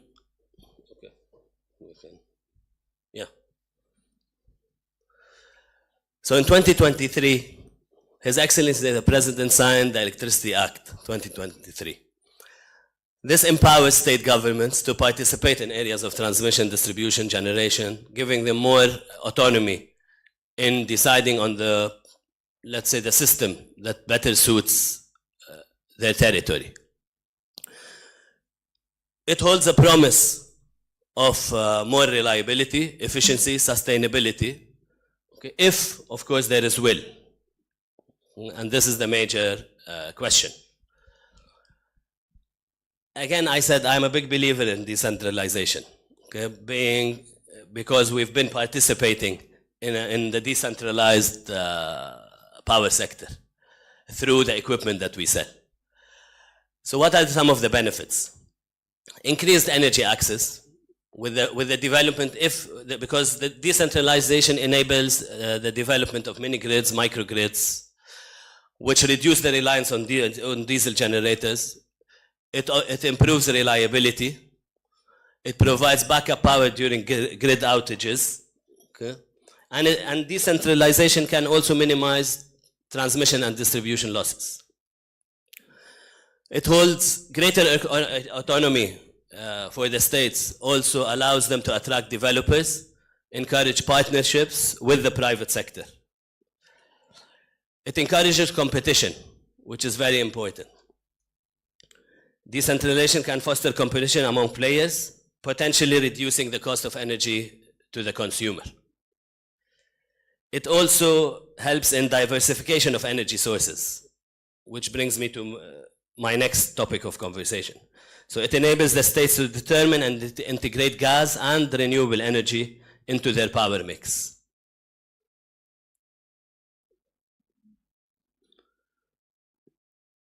In my opinion, okay, I think renewable energy will hold an important part, or it will be a major contributor in Nigeria's power sector. The country has abundant sunlight. It offers clean, sustainable, and climate-friendly options. It is scalable, and this is very important. It can be expanded as load increases. It creates green jobs, okay, and builds local expertise. And it can be accessed by private, commercial, and industrial communities.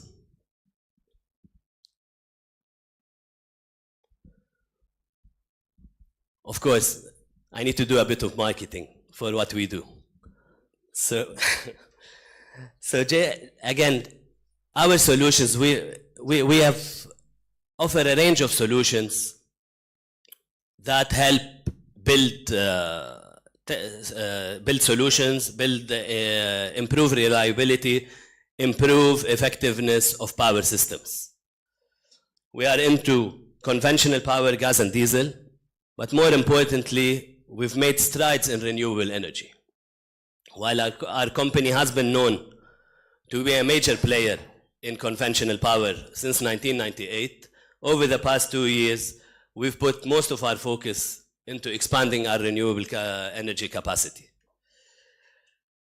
We also focus on electrical infrastructure, low voltage, medium voltage systems that offer protection, automation, and distribution technologies.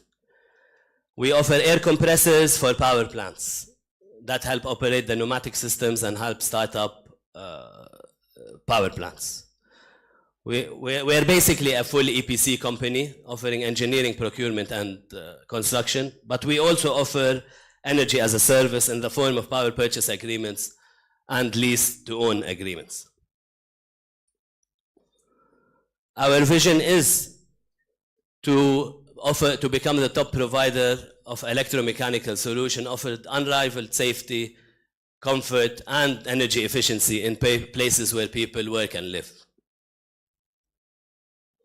Over the years, we've established an extensive portfolio of partnerships with global leaders that are participants in electricity sector and the power sector. Some of which are Caterpillar through the F. G. Wilson brand, Mitsubishi, Guascor Energy, which is a Siemens part of the Siemens Group, ABB, Legrand, DEI Inverters, Longi Solar Panels, and Kaiser Compressors, to name a few. Talking about decentralization, JMG has supplied over the past 5 years alone over 1.8 gigawatts of combined power output to the C&I sector. And this is why I said I'm a big believer of decentralization.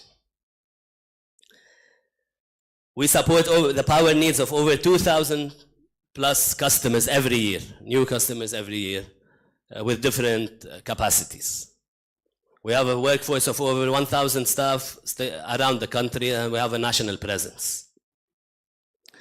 Some of the projects we have done include, I just selected a few in different technologies. We've done the compressed air systems in Egbin Power Plant. We've supplied solar equipment to NIPCO. We have a gas power plant, 4.5 megawatt gas power plant for NGPET. We've done the solar power system for Anambra Government State House, and we encourage more state governments to diversify their energy mix, which will bring down the electricity cost and enhance reliability of the system. And last but not least, when we found out that the primary healthcare centers lacked access to electricity, we made energy access as part of our CSR strategy. Last year, we supplied solar power system to Bariga Healthcare Center, and we plan to continue this effort and supply more healthcare in collaboration with the states and with different stakeholders. In summary and in conclusion, we are moderately optimistic with the policies. I'm not a policymaker. I will not claim I'm an expert in policy, but I do understand the technical challenges of Nigeria's power sector. And we've been participating in this sector for a very long time. Decentralization holds promises. It can be a success if there is enough will by the state governments. It is very important to encourage the private sector to participate, to bring know-how, to bring investments, and hopefully we will get there. We will get there. Thank you all for your audience.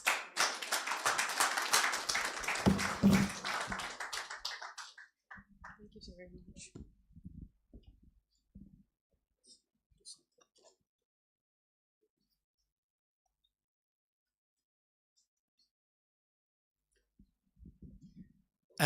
Ladies and gentlemen, we're going to vary the program slightly, and I hope you will pardon us.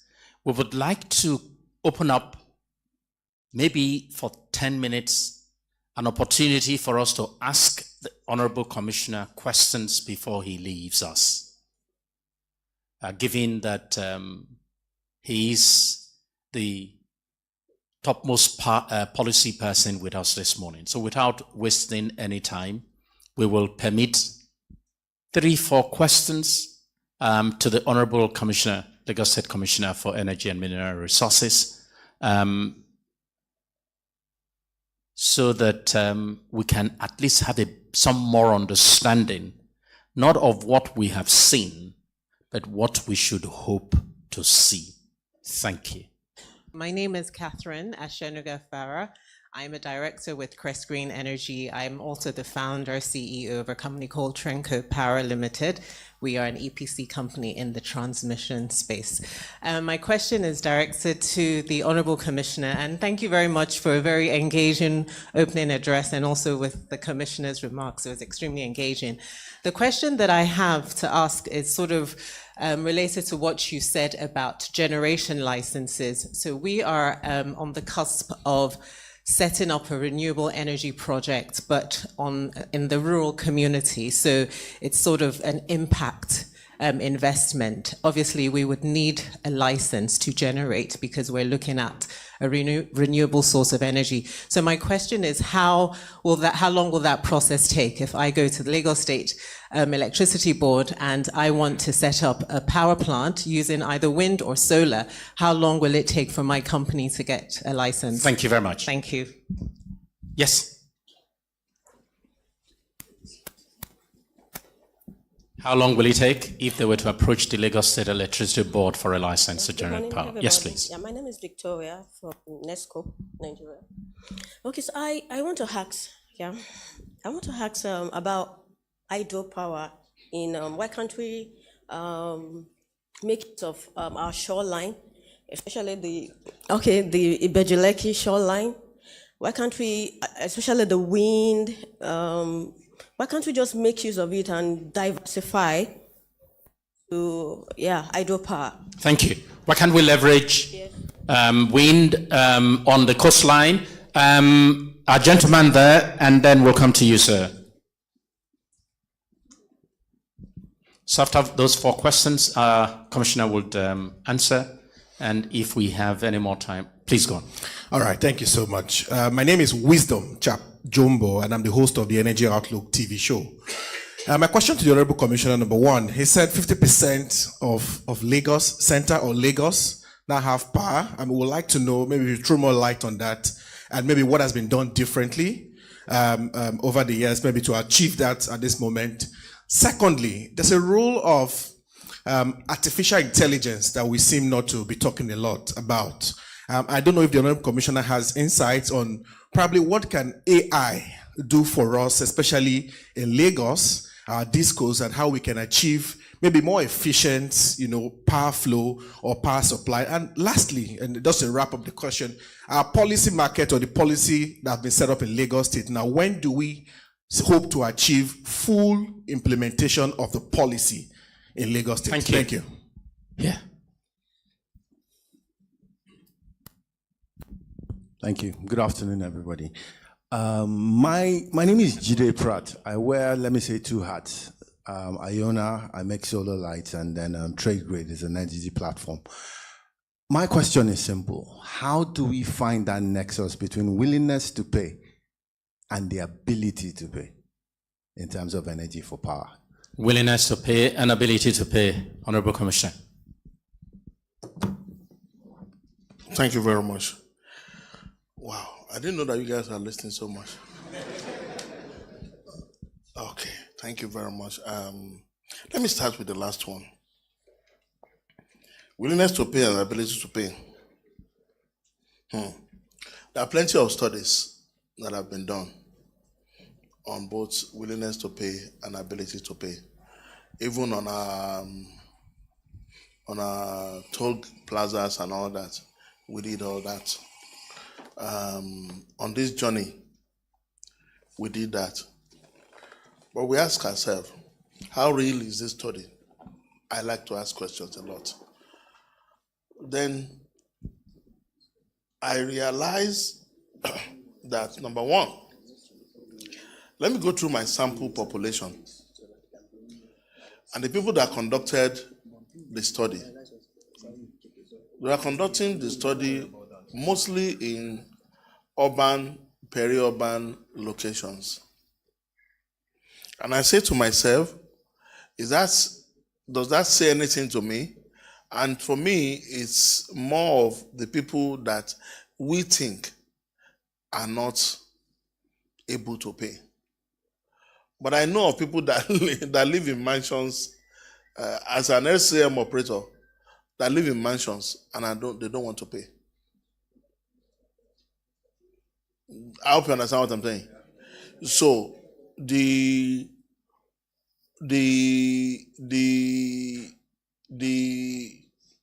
that willingness and ability to pay is one of the things that they use to slow us down when we are thinking or when we are getting aggressive about we want to expand capacity. They will tell you that if you put in the capacity, are you sure these people will pay?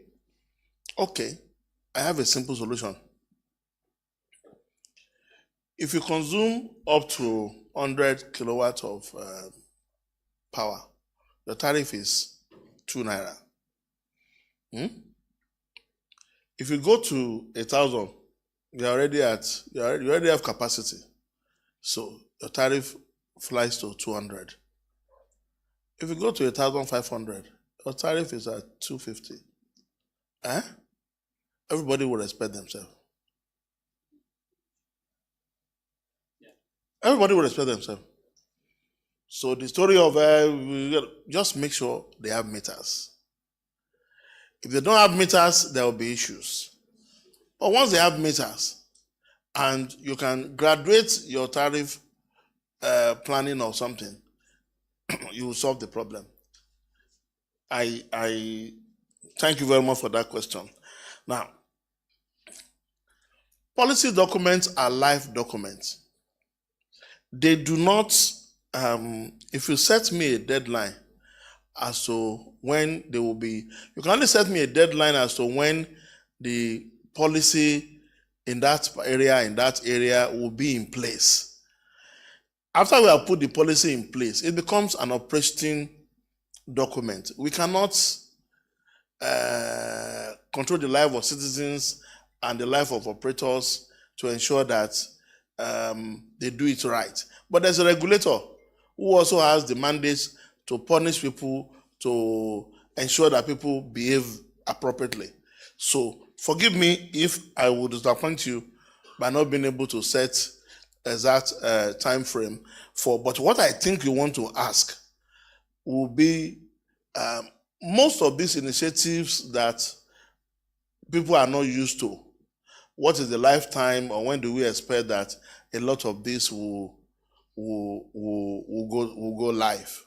I think that may be what you want to ask me. And I will respond to you on that one by saying, see, nobody is going to run away from the other. Me and Mr. Okeke, we are going somewhere, whether he likes it or not. It will continue to produce in this market. It will bring more assets to this market. It may not like my new pricing model.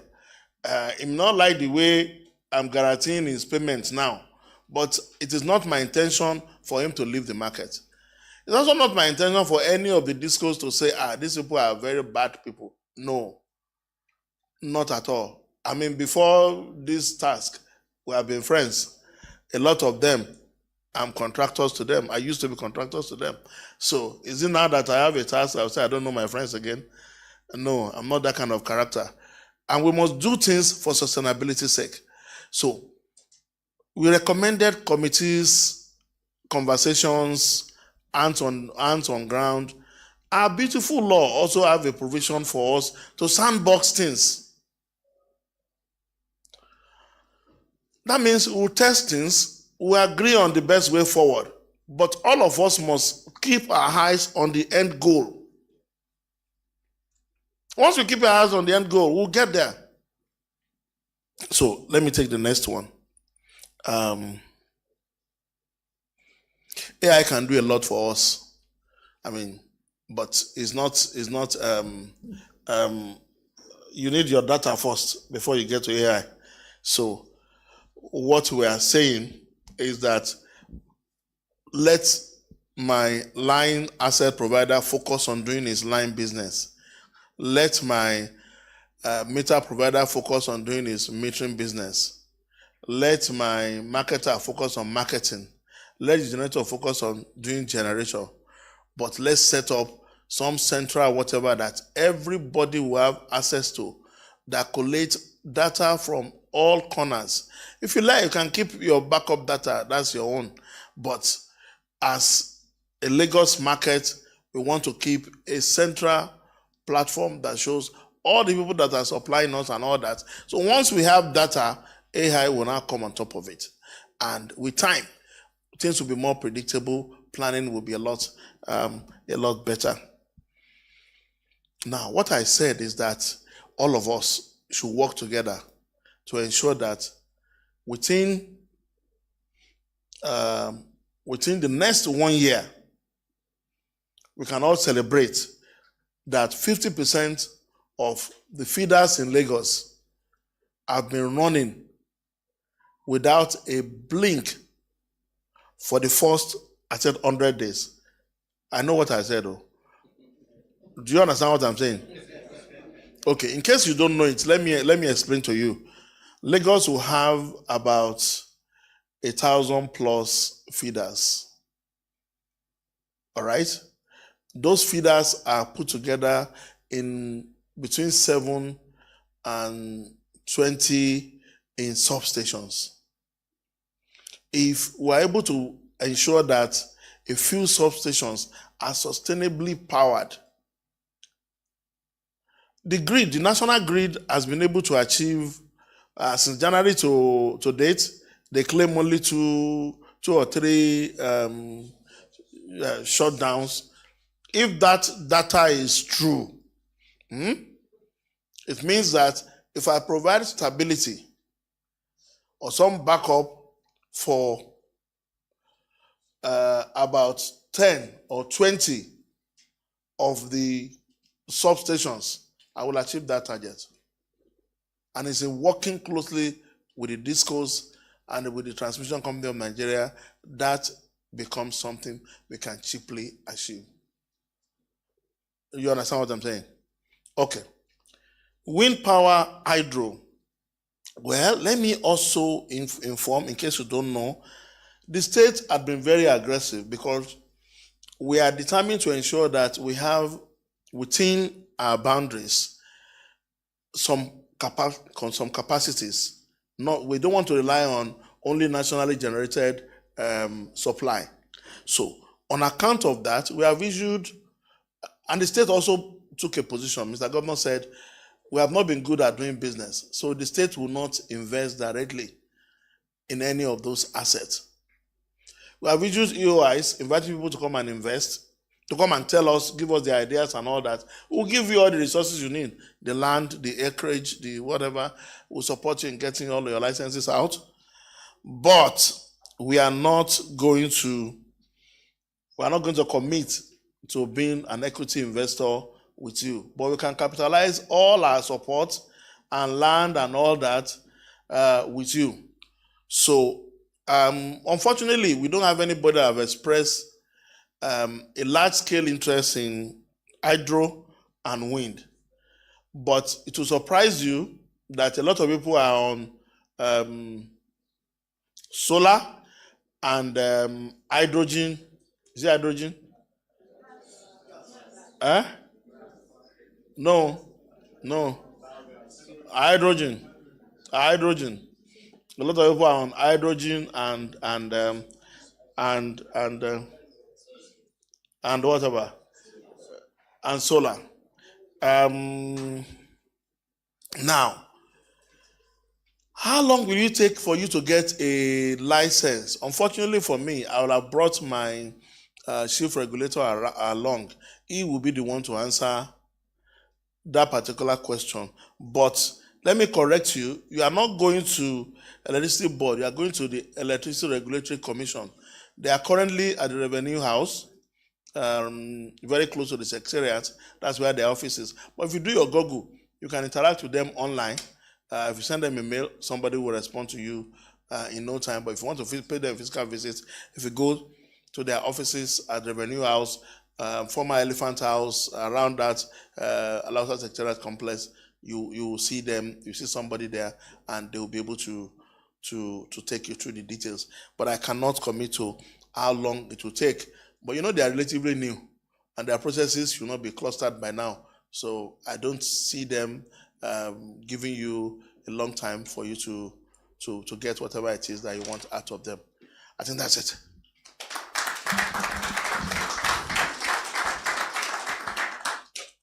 Well, I'm not sure whether the applause was for us to end the question and answer, or whether it's just to thank him. We'll take one more question and we'll go to the next session. Thank you, sir. My name is Ido Desmenu of Ayingba IDN, Independent Election Network. Sir, I want to ask if our organization can revive the power purchase agreement, 10-year power purchase agreement we had with Sherry Oshun in Igondo Ikotun in 2017 that was truncated by vested interests. Magodo was part of our program, but Ikeja Electric took it over because we are the one that said 56 naira, as at that time, was the sustainable tariff, and it was agreed by NEC. Ikeja Electric took it and charged 52 naira, and they took it away from us. Can we come back? Very direct. Okay, thank you very much. In law, you are advised not to speak on what you don't know. Abi, my lawyers are looking at me. This man, you got. I don't know the details of this transaction you are talking about, but I think your good starting point is possibly either you write the ministry or you write the regulator. For us, yes, we are two independent bodies, but let's look at what you are saying. Let's look at the history. Is it that you have a dam that you want to use to supply this location? Remember that these discos have on grid. So how are you going on grid without an agreement with the discos? No. Hold on. You are not the regulator. You have not taken that area from them on account of their on account of delivery inefficiencies. No, you have not. So you can't just walk in there and say, I can supply you electricity at third. It will present your case, all right? And that's how it goes. It's a specialty business. Most of the time, that's where people also make a mistake. If you go and engage a standard lawyer that does not have specialty in the electricity business to help you write to NEC and all that, he will write beautiful prose. But I'm sorry, what the regulator is looking for, he will not be able to pinpoint it out in his prose. But unfortunately also, there are loads of people who are not lawyers that will write the same thing on your behalf to the same NEC, and they will get you what you want, because the relevant places, the relevant issues will have been dealt with in their presentation. I think, thank you very much.